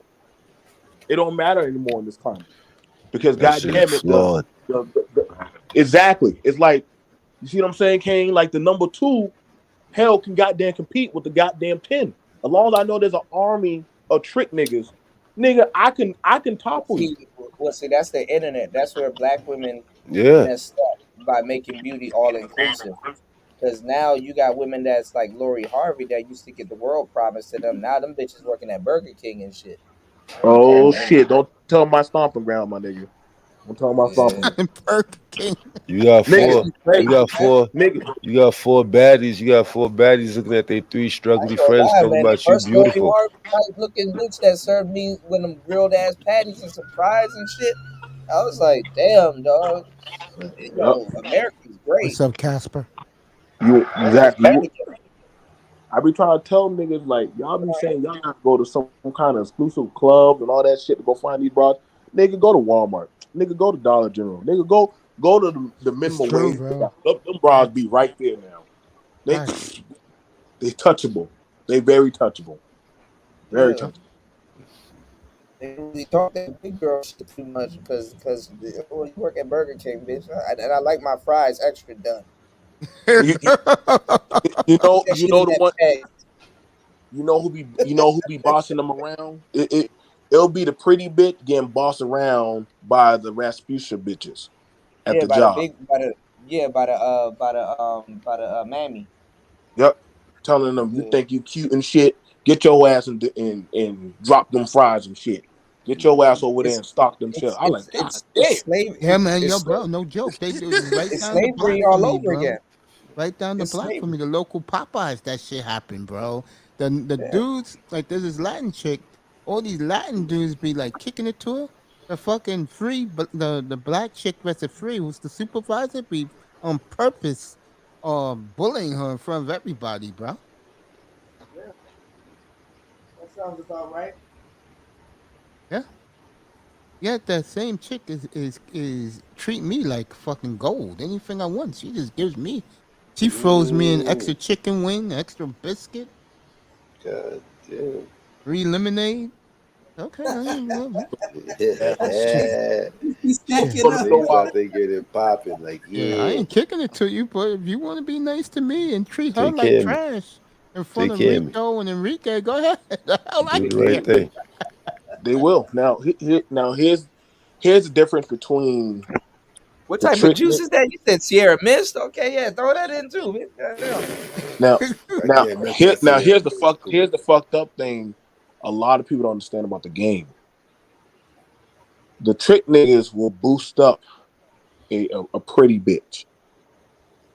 A fuck nigga, we're gonna just give him that class. The FN, he will never get the bitch praised, and she will bend over backwards just to get one good validation praise from that nigga. Facts. Facts. Mm-hmm. Yo, and When like I something you were stop, saying earlier, when it comes to with the trick thing too, the other fucked up side of the shit is that yo, trick type dudes, they be paying for some bullshit.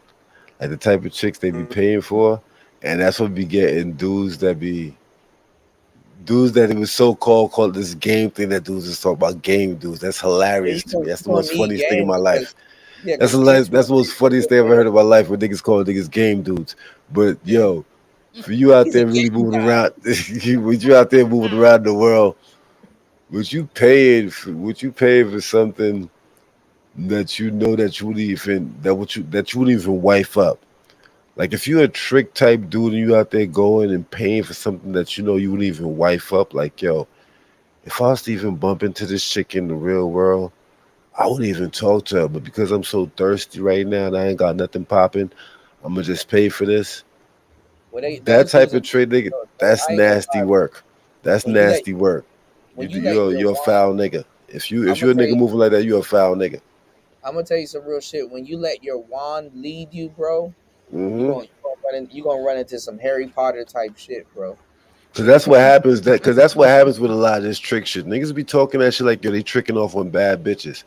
A Right. lot of these niggas ain't even fucking tricking off on bad bitches. A lot of these niggas is going out there paying for some mud ducks. Niggas gonna Some be mud smashing ducks. Yeah, the And they 400 letting K that mud duck talk to them fly. Cause for a lot, nigga, now I'm gonna say all that, but yo, I know how the game go. Cause I know a lot of motherfucking chicks that play that game, and I know the way they move. And I have a lot of female friends. When I hear a lot of y'all do somebody, y'all don't got no female friends. You're a fool for not having a female friend.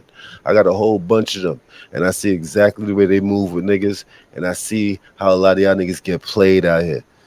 They play the fucking game with y'all niggas. Y'all niggas fall victim to this shit every fucking time. Oh, them fat Y'all bitches make niggas, y'all them niggas fat is out bitches here make paying. A lot of niggas is out here paying for mud ducks, and I got them mud ducks talking them slick. Like nigga, you got 20 minutes. Hurry up. I'm not gonna lie, Clock started.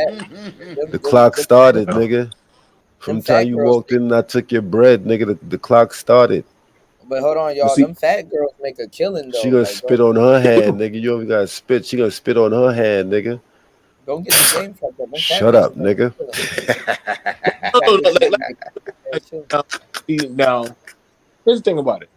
That's true, Kuda. Like the fat girl, but I done seen some pretty fat bitches pull some goddamn niggas like it ain't shit, like on a rotation. Fat Like girls get niggas, that exotic money. That's like that's Nah, that.